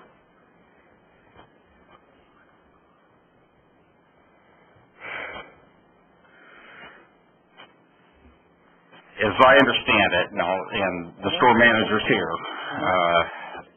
it's my understanding that the procedure, and remember, ammunition is regulated differently, but the process is the same. The young man who secured the ammunition back at the Sporting Goods was taken to the front cashier to check out, asked the cashier to see and make sure he had the, quote, right ammunition, and then just took off. It was a late night transaction. So it was a theft. It just happened to be one of ammunition. But the ammunition, other than the shotgun shells itself, are all under lock and key and display cases back in the Sporting Goods area. So, and that is different than what this ordinance is dealing with, right? It's different, and the sale of ammunition is not regulated the same way the sale of firearms under your zoning ordinance. Thank you. No further questions. You can sell, people can come in there at 4 in the morning and buy ammunition? No, there are time limits, I believe, on the sale of ammunition. You know what the... Stop at 10, 9.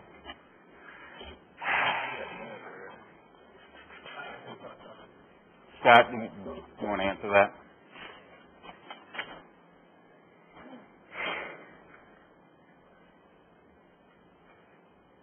There's no time. We need your name and address for that. My name is Scott Ruff. I'm the store manager of the Walmart store on Ireland Road. I live in St. Joe County. Address? All the ammunition is in locked cases. Need your address? My address? Yes, sir.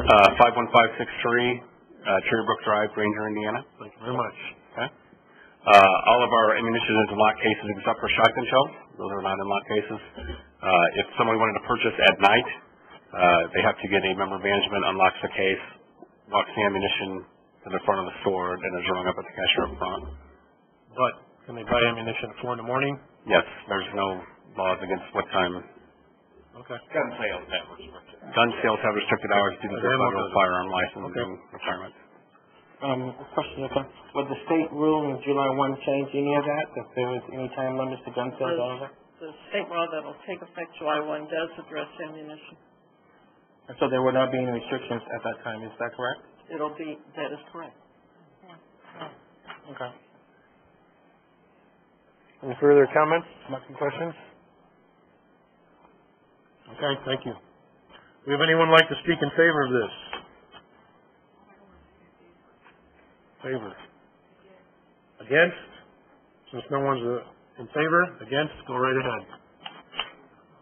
We'll need your name and address for the record, please. Okay, my name's Jolene Cocky, and I'm against this because the fact is Walmart's a huge store. You need your address, ma'am? 215 West Broadway Street. And I was told, I heard from the media, that these bullets will pierce bulletproof vest.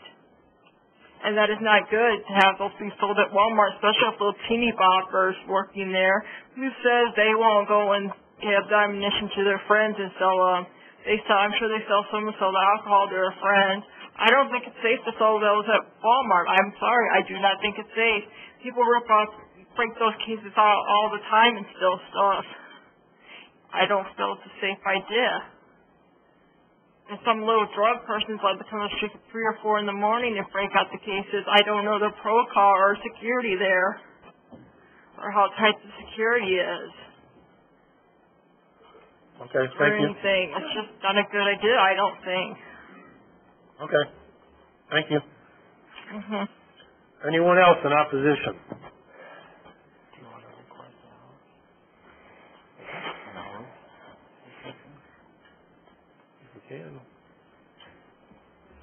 My name is Reverend Greg Brown, 1238 Diamond, 46628. I'm very against this. I'm a youth minister in this community. I've lived on Diamond Street for 47 years, and I'm very against this. The other day I was approached, Mr. Dieter, in council board at King Center in one of my youth groups. Young man come up, 13 years old. A gentleman come up to him and ask him to load up a book bag with ammunition and bring it out of the automotive department. So when kids tell you something, I investigate it. I'm not going to come to you, problem, solution. 3 L's, look, listen, and learn. So I went to Walmart myself to see what was going on. When I went to Walmart, what I seen is a case with some bullets secure and the shells on the back not secure. The exit door, the fire exit door, is right by the ammunition. What is going on, councilmen, council ladies, is the kids are taking the ammunition and walking out the door untouched. You have to be buzzed out to come out of the automotive door, but not buzzed in, Mr. Dieter. And as the adult walks in, the kid walks out. I went to Walmart myself on Portage. I live a few miles down the street. When I went to Walmart the other night, I asked the night manager for 5 boxes of 45 shells and 5 boxes of 9mm. He said, let me get my key. And he was going to sell them to me. After he set them up on the counter, I told him, never mind. Well, how can you want to sell ammunition into my community and you have a security guard standing at the front door from 9 to 4 that doesn't even carry a handgun? I'm standing there talking to the security guard. A gentleman walks in, brandishing a gun that wasn't an officer. They asked the security guard to ask that gentleman to take his gun back to the car and lock it in his glove box. It's not the proper security. Walmart is a store for people and children to shop at. We have Midwest Guns. They sell guns. They're closed on Sunday. They're going to sell ammunition 24/7. I'm not in agreement with it. I have pictures to show. Each Walmart does things different. I've been to Niles Walmart. I done went to them. As I pass this out, this happened at the Walmart that they want to put the ammunition in. A gentleman went in and stole the ammunition in the shooting. So I don't care if the manager walks me out, and I'm 6'1", 371. If you walk me out carrying a gun, I'm a targeted man. I ain't never been scared, but I do have enough wisdom. I don't have a concern, I have an issue. And if Walmart wants to sell handguns in this community, I want the council board to stand behind me, and I'm going to take it to the highest court, because their attorney approached me right there and didn't even have knowledge of this. So you have to check things out before you step into things. When I come to the council board, you don't see me come down here every day. But I'm concerned about this community. I'm a youth minister. I'm in the streets. I'm in the school. The ones that don't know me, you see me on television, I'm there. I'm doing something positive in this community. Our community does not need any more guns on the streets. They're too easy to get to. And if I can't buy a beer at 3 o'clock in the morning, but I can walk into Walmart and buy all the ammunition I want, this is a sad community. Thank you. Thank you, sir. And we're not done yet. Anybody else like to speak in opposition? Seeing none, petitioner has a right to a rebuttal.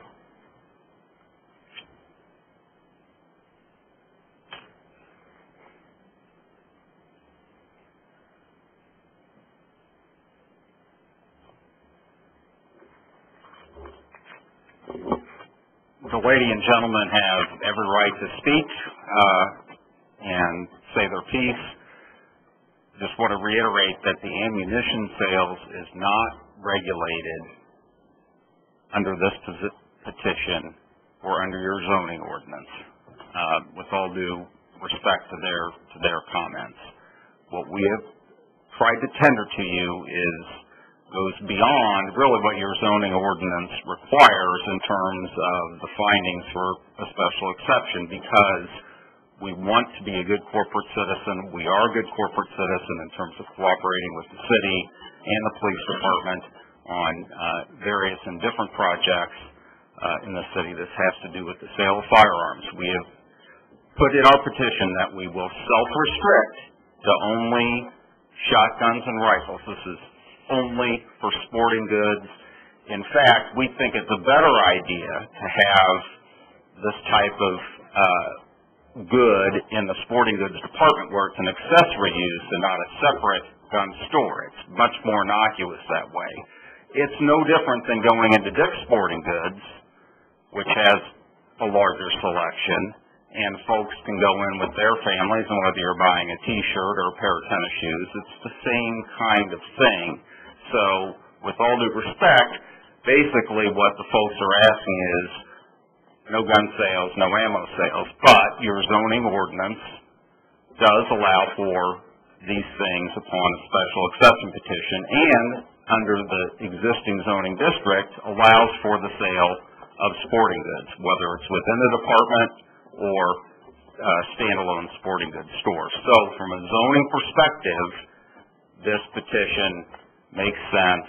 It's been passed by your board, gone through your committee, gone through the process without any complaint by any folks that receive notice, the folks that would have standing to raise issues with respect to the use or value of their properties.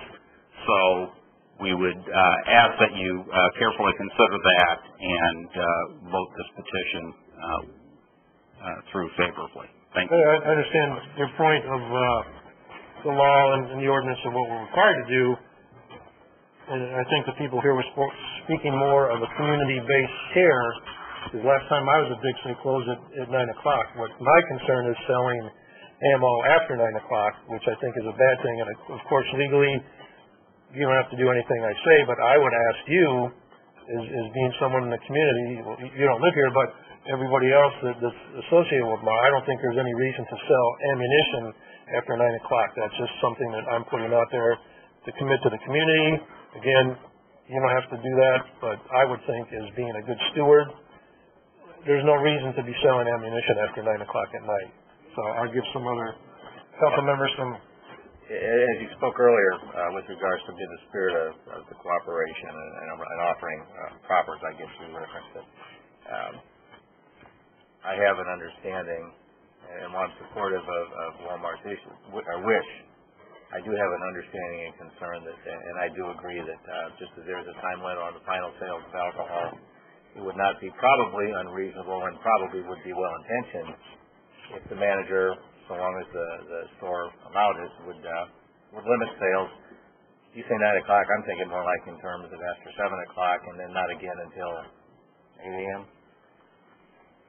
I'm up at 5:30, so I mean, it's the kind of deal that because each community is different, because somebody's going to look at and point to this at some point in time, which I guess was in the early morning hours.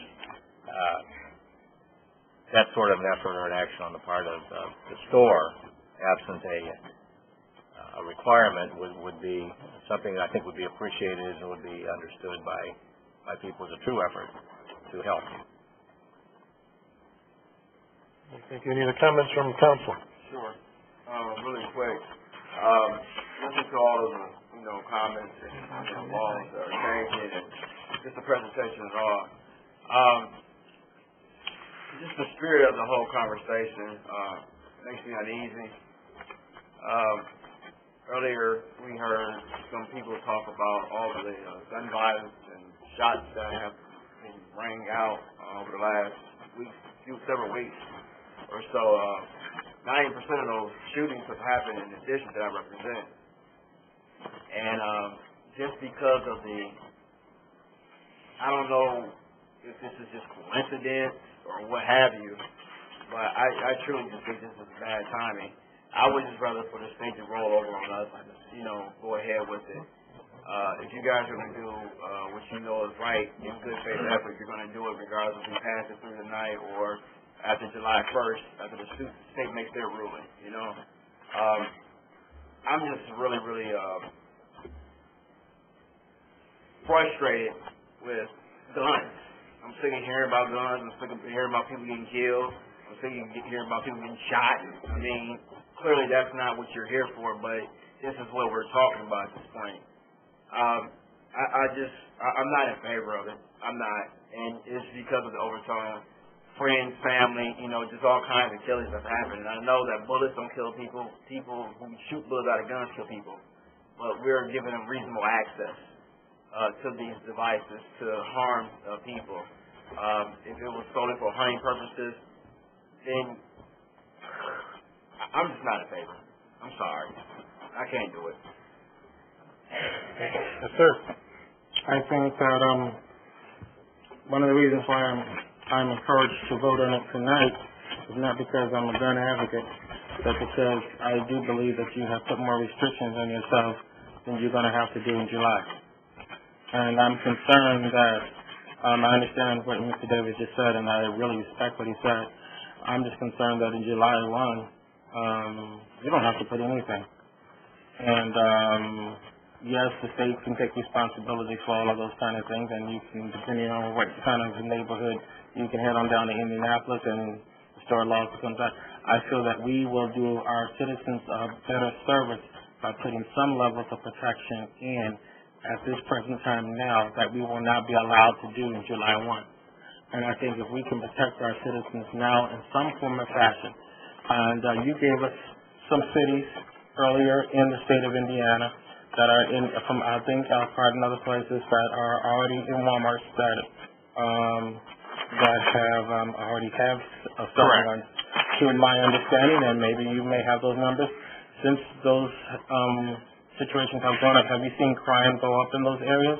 Have more killings gone up in those cities, and have they been traced back to your Walmart? Well, I do not have any statistics. The re-rollout is relatively recent, Counselor. I've not heard any complaints.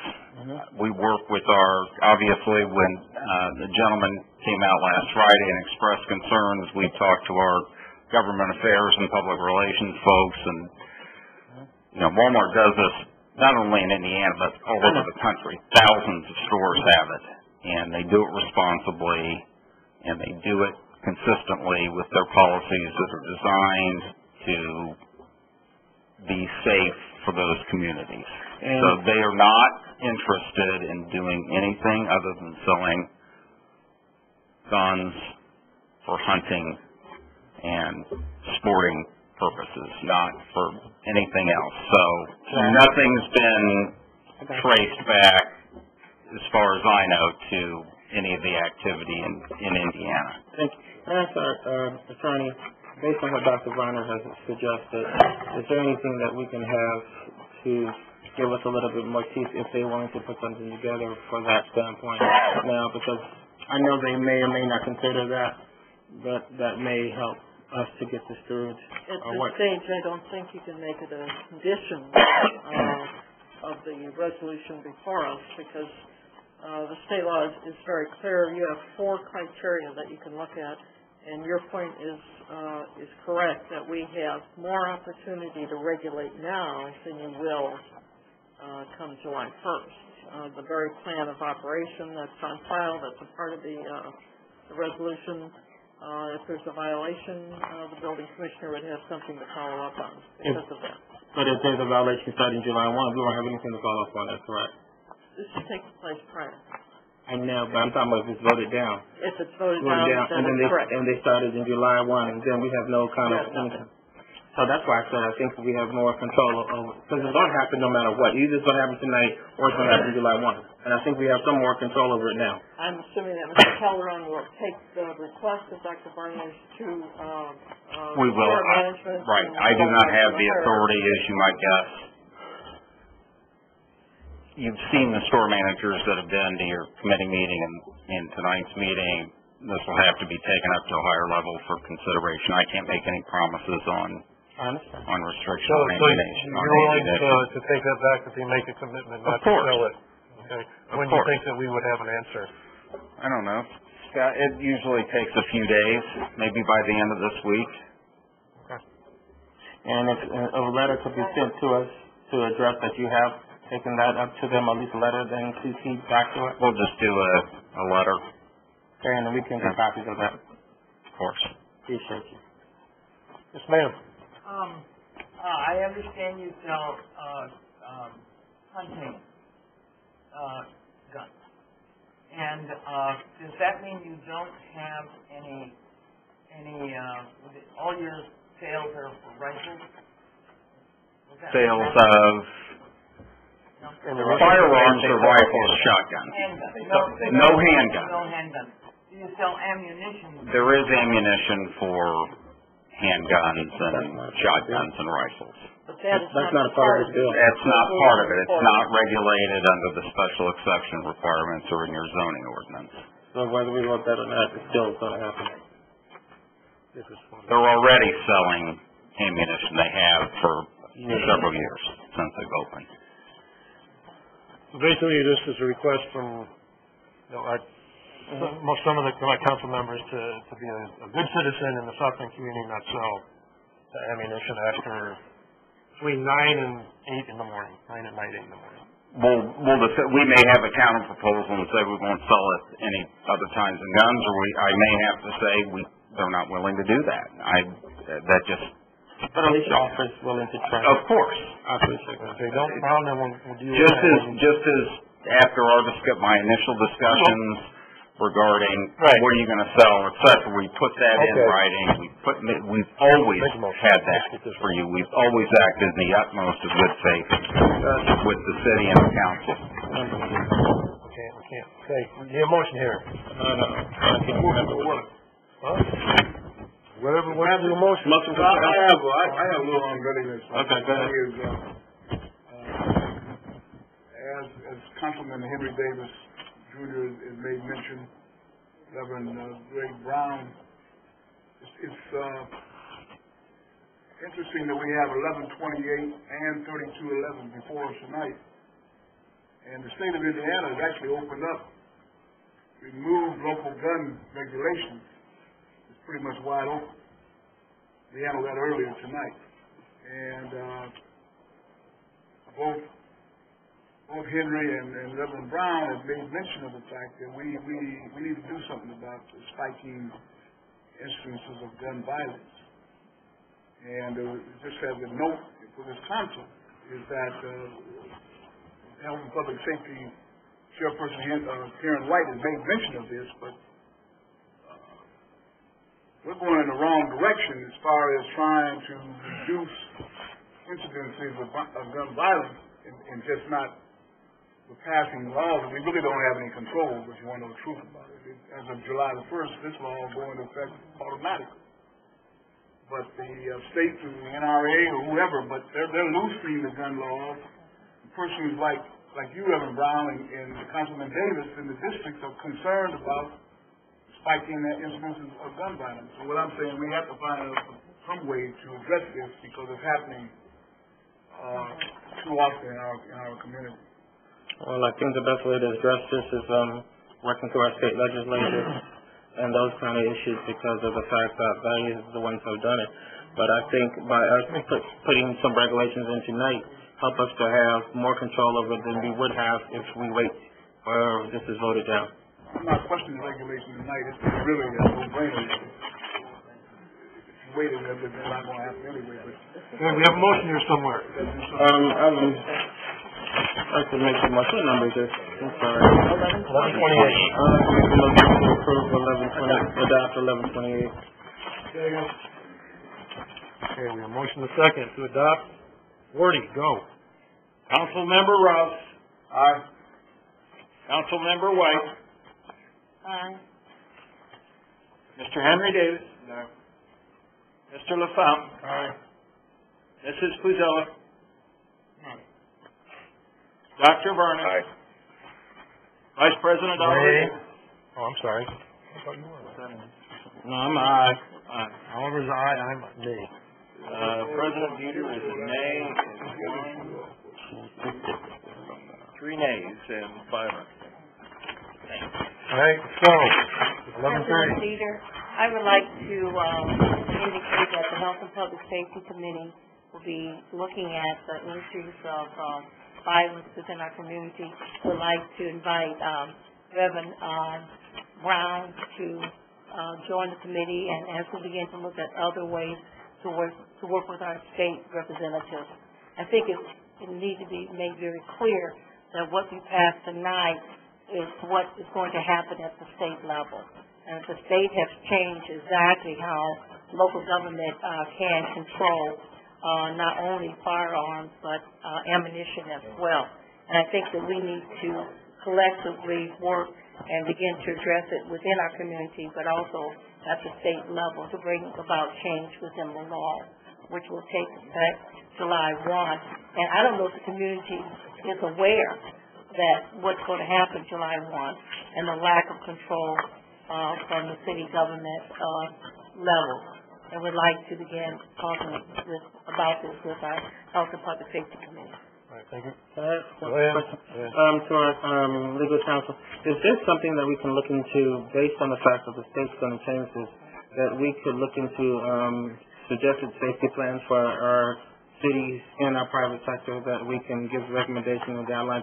Because Reverend Brown made a good point that at Walmart you may have a security person that is not guarded, okay, or we may have something like that. When people have more access to arms and fire, everything else, and yet security systems are in place that are not able to protect the people who are getting them, I'm just concerned. Like security guard sleeping or something like that. Oh, he's sleeping right there? Oh, no.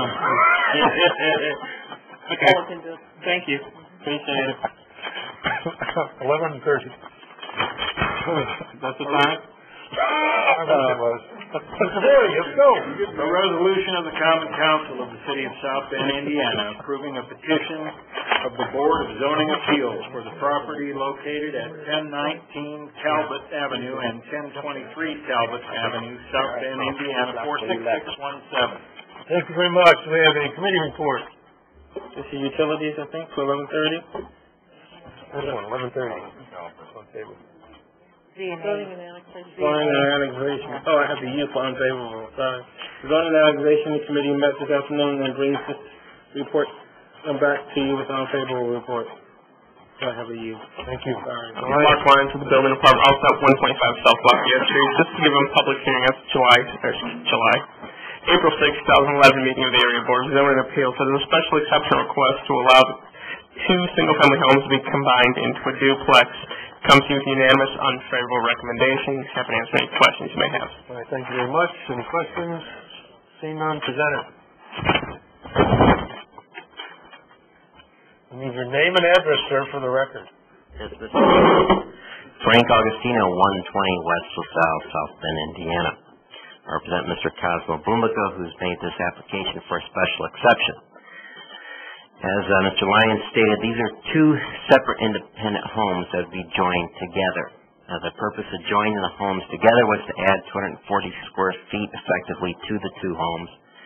The reason why you'd be doing that is to make the homes more attractive to the renters for the property. Currently stands one of the properties is not being rented, and the size of the property isn't an issue with prospective renters that come to the property. Mr. Bumbica has been involved in renting properties for several years. He's improved a lot of properties, like this property on Talbot and the surrounding areas. I think as Mr. Dieter commented at one of the committee meetings prior to this Talbot area was a shooting gallery where an officer actually I think was shot in this area. And again, this is a case of a private investor investing his private money to beautify the city. I understand there's opposition that he's going to rent to students, and he currently rents to students, but students are part of the community too, and they shouldn't be discriminated against just because of who they are. Okay? Not all students throw parties, not all students get in trouble. There shouldn't be any discrimination against somebody just because they fall into some specific category. What Mr. Bumbica proposes to do is to join the homes. What was presented at the Board of Zoning Appeals were blueprints for that construction, showing the setbacks of the properties, showing a picture of what the properties were going to look like. This matter has been continued a couple of times, asking Mr. Bumbica to gather that further information showing what the property is. He has presented that at the prior committee meetings levels. The neighborhoods in this area, again, this is off of South Bend Avenue. You have two homes on South Bend Avenue that are essentially Chicago-style townhouses, garden apartments in the first floor and the second floor, kind of three-story monstrosities that don't fit with the neighborhood at all aesthetically. You Again, there's two on South Bend Avenue. There's one in the corner of South Bend Avenue and St. Peter, and then there's one on Sunnyside. If we'd like, we could also present these to the clerk so the board can see these.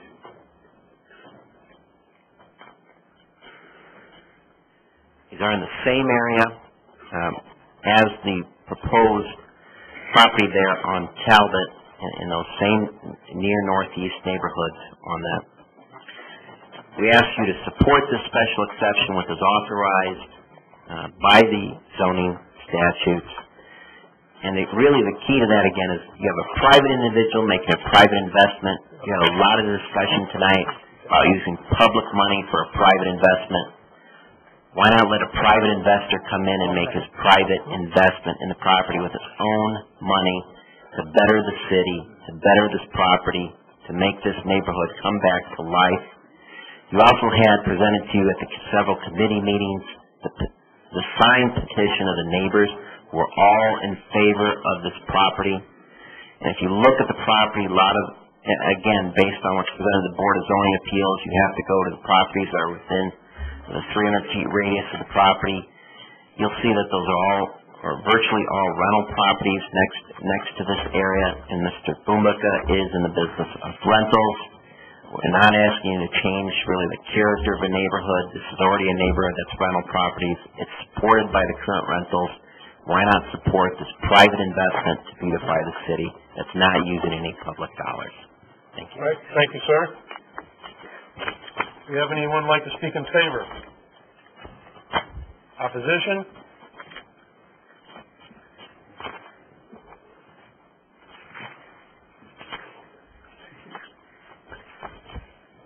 Noreen Dean Moran, 716 West Colfax. I do not live in that neighborhood, but I live in a neighborhood which suffers the same kind of attempts by landlords to increase their profit. I have nothing against profit, but the fact that most of the people are landlords in the area in which they don't mind it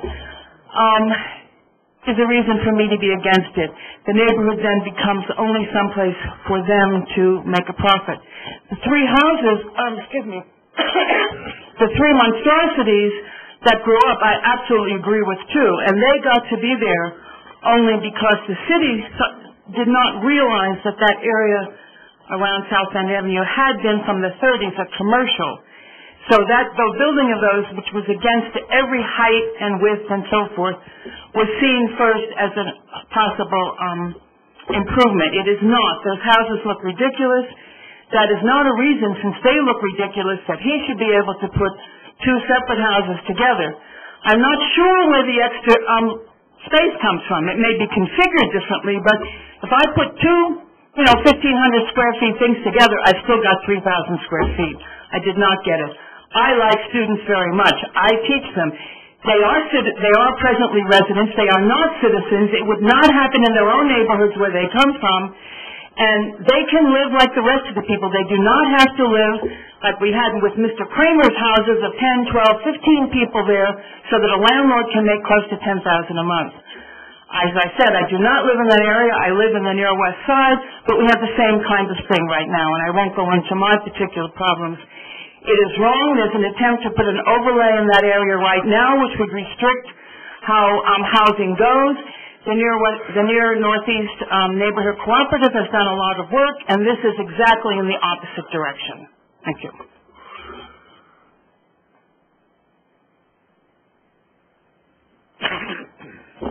Hello, my name is Bill Stems. I live at 1020 East Colfax. I'm also the president of the Northeast Neighborhood Council, and I am on the board of the Northeast Neighborhood Revitalization Organization. Frankly, this is just a bad idea. When this proposal was presented to the Area Planning Commission, both the NNRO and the NENC were very much against it. And basically it was a unanimous unfavorable recommendation. But let me give you a little background on why that was.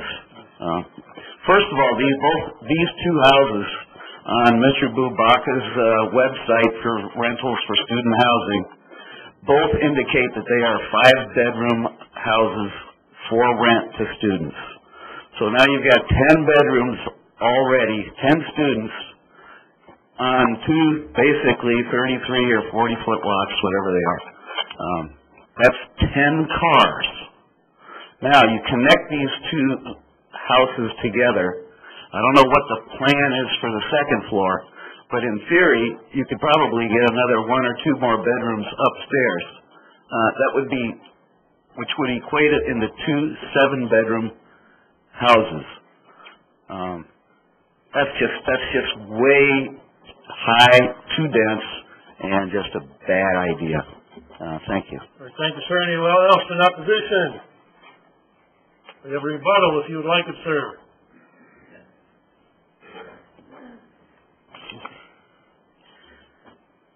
The allegation that is both houses are advertised as 5 bedrooms is denied. Again, the houses are not that big where they could be used as 5 bedrooms. Again, this seems to be discriminatory against students. It also seems a little discriminatory against Mr. Bumbaka because you do have the houses there on, 2 of them on South Bend Avenue, 1 on St. Peter and South Bend Avenue, and the 1 on Sunnyside. There also is on Turnock, what was a home, I believe was a group home, part of Madison Center at 711 Turnock, where you had more than 10 individuals who were unrelated persons in the same area who were allowed there. I think every individual should be allowed to participate equally and not be discriminated against in making a private investment and using their own property within the rules for the best way they see fit for that property and to make a living, especially in a tight economy as it is, and to make the decisions for their property, within the rules and respecting the neighbors of the properties. So they should be allowed to make a private investment, and I think private investment should be encouraged by the members of the council. All right. Thank you, sir. Any questions or comments? Go ahead. Attorney Agostino, in your working with your client, were you a part of conversations that you had with Councilwoman Pizzello? Were you working along with them to facilitate the communication that went along with them? And were you working along with him when you met with the neighbors of the Northeast neighborhoods? Because and the reason I ask that is because sometimes it seems like there's been some friction, and I just wanted to know, were you a part of the communication? I directed Mr. Bumaka to speak with individual council members so he could explain what his plans for the property was. I wasn't present at those meetings that he may have had with individual council members or the near Northeast neighborhood. Okay. Thank you.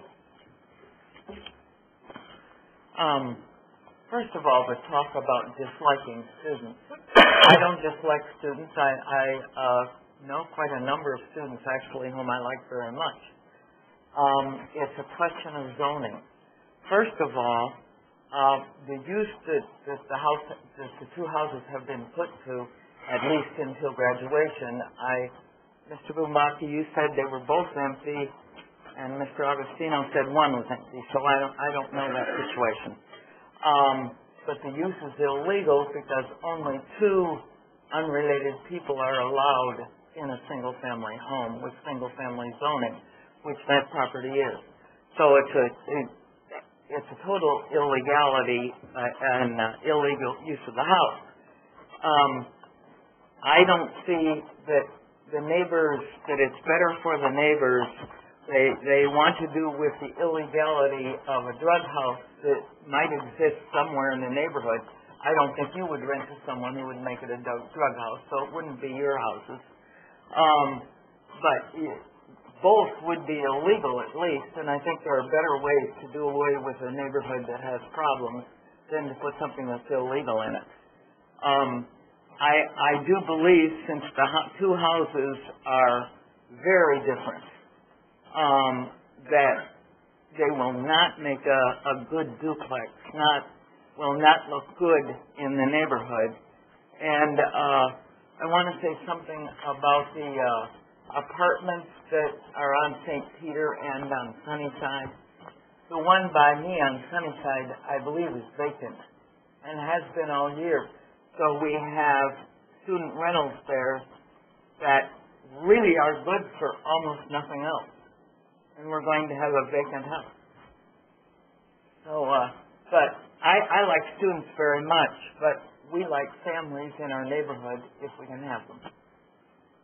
So. Any further comments? Why I'm against it. Sure. I just would like to know, when the plans are laid out, I've seen these houses, and I've looked at them and I've noticed them, and they don't look good. It's not aesthetically pleasing, but it looks like that's what the wave is going towards over in that area. I've noticed the big brick homes. I just noticed a number of different architectural styles, living quarters for residents or students or families or what have you. Is there any amount of money that would be, how much are you paying taxes right now for your home? On the Turnock properties, I don't, we have The one that we're talking about right now. or the Talbot properties.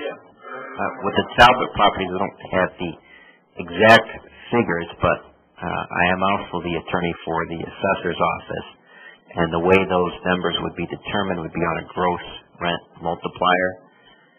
So you would take the average rent in that area and times by the gross rent multiplier. So, for example, the rents, if the rents were at $500, then 500 times 12 for the whole year would make $6,000, and then you'd use a gross rent multiplier in that area, and again, it depends the year that we're talking about. But again, if you want this for exemplary purposes, it would have been a 5, so around $30,000 would have been the assessed value on that property. That's not to say that's the exact value, but that's the type of procedure that would have been worked out on that property. I don't think it's exactly 30. It might be a little bit lower, a little bit higher on the property record card, but that's the approximation of that rental value.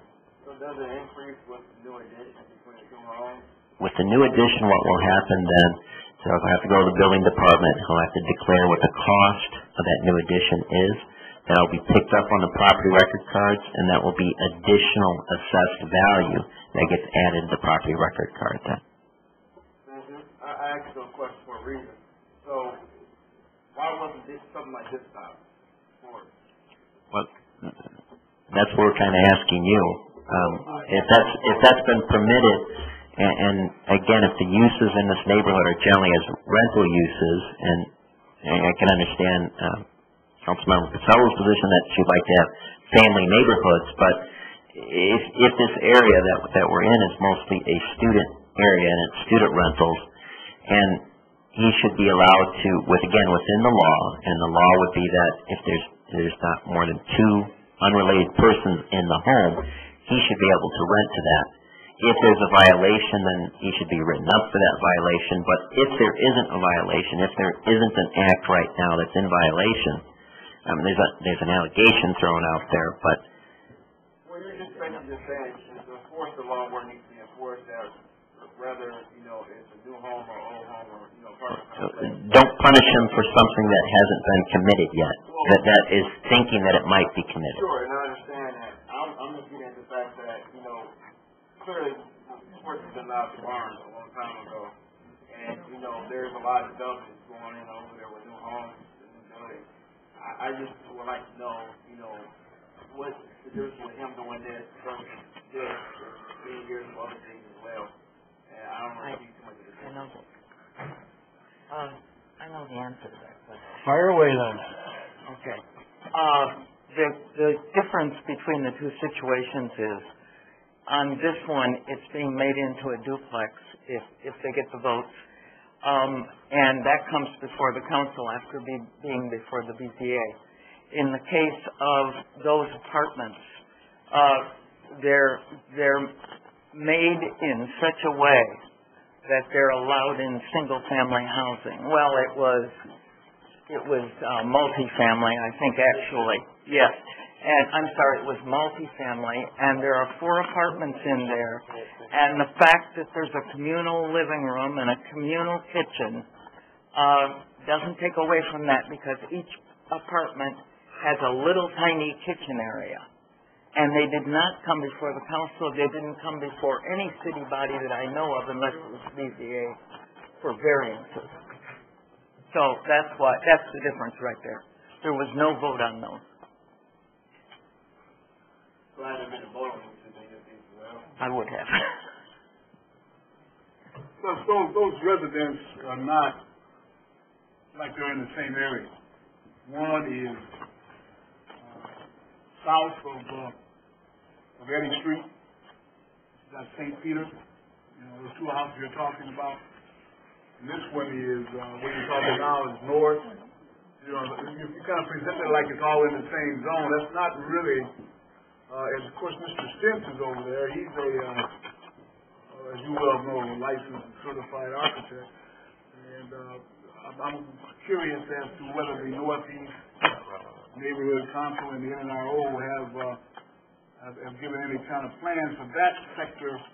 I know they have a triangle, but now we're talking south of that, and even a little bit east of the current development there is a triangle. So is there anything going on there?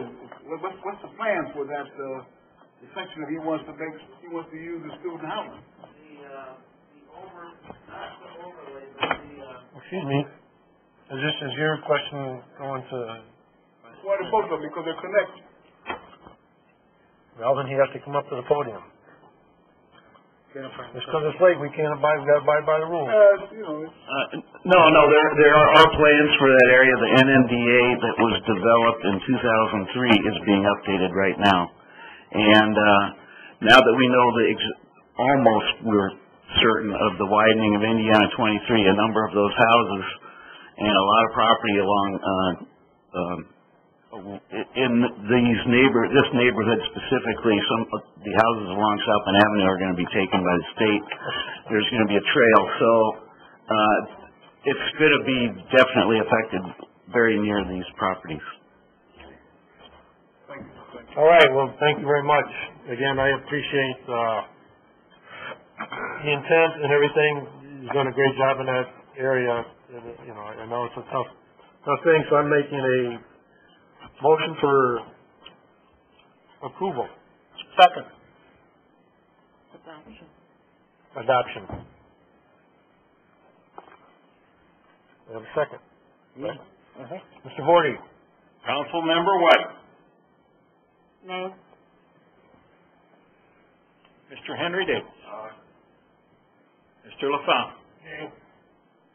Mrs. Pizzella. Nay. Dr. Varner. Aye. Vice President Oliver Davis. Aye. Councilmember Robbins. Aye. President Dieter. Aye. 4-4.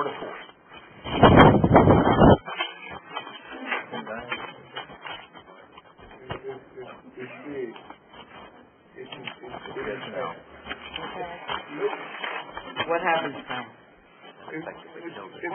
Another motion would be fruitless, so it would take over to the next meeting when you have 9 members present. Should this take over automatically? To the next meeting? To the next meeting. Guess what? So, this motion comes back to on the 27th. We'll see you again. This is still pro bono. You just can't keep coming and going. Will the provisions for the St. Joe High School be scheduled for the same evening? You're lucky. I don't know if you guys want to see me again. All right, Mr. Ward, let's go to 1142. Sure. It almost is 1142. A resolution of the Common Council of the City of South Bend, Indiana, approving an order of the St. Joseph County Area Plan Commission approving a certain declaratory resolution and an amendment to the Airport Economic Development Area Development Plan adopted by the South Bend Redevelopment Commission. All right, let's go with the committee report. What was the committee? CD. PD. Bless you. ED was favorable, wasn't it, Reverend Rouse? Yeah. All right. Presenter, a very, very short synopsis of your project, please. Thank you. This is a resolution before the council approving a resolution that has already gone before Area Plan and the Redevelopment Commission to add one property to the acquisition list for the Airport Economic Development Area. This property is currently St. Vincent de Paul at LaSalle Square and contains 8 acres. The Redevelopment Commission already owns 8.7 acres in this area, which we could combine, make a larger development parcel, and we would ask for your... Yeah, great report. Thank you. Anyone in favor of 1142? Opposition, since we're here. Seeing none. I'm move to adopt 1142. And seconded by Councilmember White. Mr. Vorty. Mr. Henry Davis. Mr. LaFont. Aye. Mrs. Fazella. Aye. Dr. Varner. Aye. Vice President Oliver Davis. Aye. Councilmember Rouse. Aye. Councilmember White. Aye. President Dieter. Aye. 8 ayes. First reading, let's go, 3411. First reading on a bill amending the zoning ordinance for property located at 3500 block of East McKinley Avenue and 600 block of Hickory Road, Council Manic District 4 in the city of South Bend, Indiana. I move that Bill 34-11 be sent to area plan. Second. The motion second, all in favor? Aye. Thank you. 3511. First reading on a bill amending the zoning ordinance for properties located at 429, 423, 431, and 425 Cottage Grove Avenue and 426 Cushing Street, Council Manic District 2 in the city of South Bend, Indiana. Again, I move that Bill 35-11 be sent to area plan. Second. Motion second, all in favor? Aye. Any opposition? Seeing none, 3611. First reading on a bill amending the zoning ordinance for property located at 1007 North Bendix Drive and part of 1025 North Bendix Drive, South Bend, Indiana, 46628, Council Manic District 2 in the city of South Bend, Indiana. Move the 3611 go to Area Plan Commission. Second. The motion second, all in favor? Aye. 3711. First reading on a bill of the Common Council of the City of South Bend, Indiana for budget transfers for various departments within the City of South Bend, Indiana for the year 2011. Move that Bill 3711 be sent to Personnel and Finance Committee and be sent to second and third reading and public hearing on June 27th. Second. The motion second, all in favor? Aye. Any opposition? I have a motion for Bill 1144 to go to zoning and annexation for 627. Mr. Chairman. Second.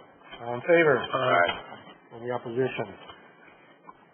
At this point, I need a motion to suspend rules to have first reading on Bill 3811. So moved. Second. All in favor? Aye. Any opposition? We have to set it now? No. You can read it. Then you're gonna send it. An ordinance of the Common Council of the City of South Bend, Indiana, transferring $2,931,000 from the Rainy Day Fund, number 102, to the Hall of Fame Debt Service Fund, 313, $416,000, Fire Pension Fund, 701, $1,200,000, Police Pension Fund, 702, $1,200,000, and the Unemployment Compensation Fund, 713, $115,000 within the city of South Bend. Red Ann. Okay, move that 3811 be set for second reading, public hearing, and third reading on 627 and sent to the Personnel and Finance Committee. Second. The motion second, all in favor? Aye. All opposed, thank you.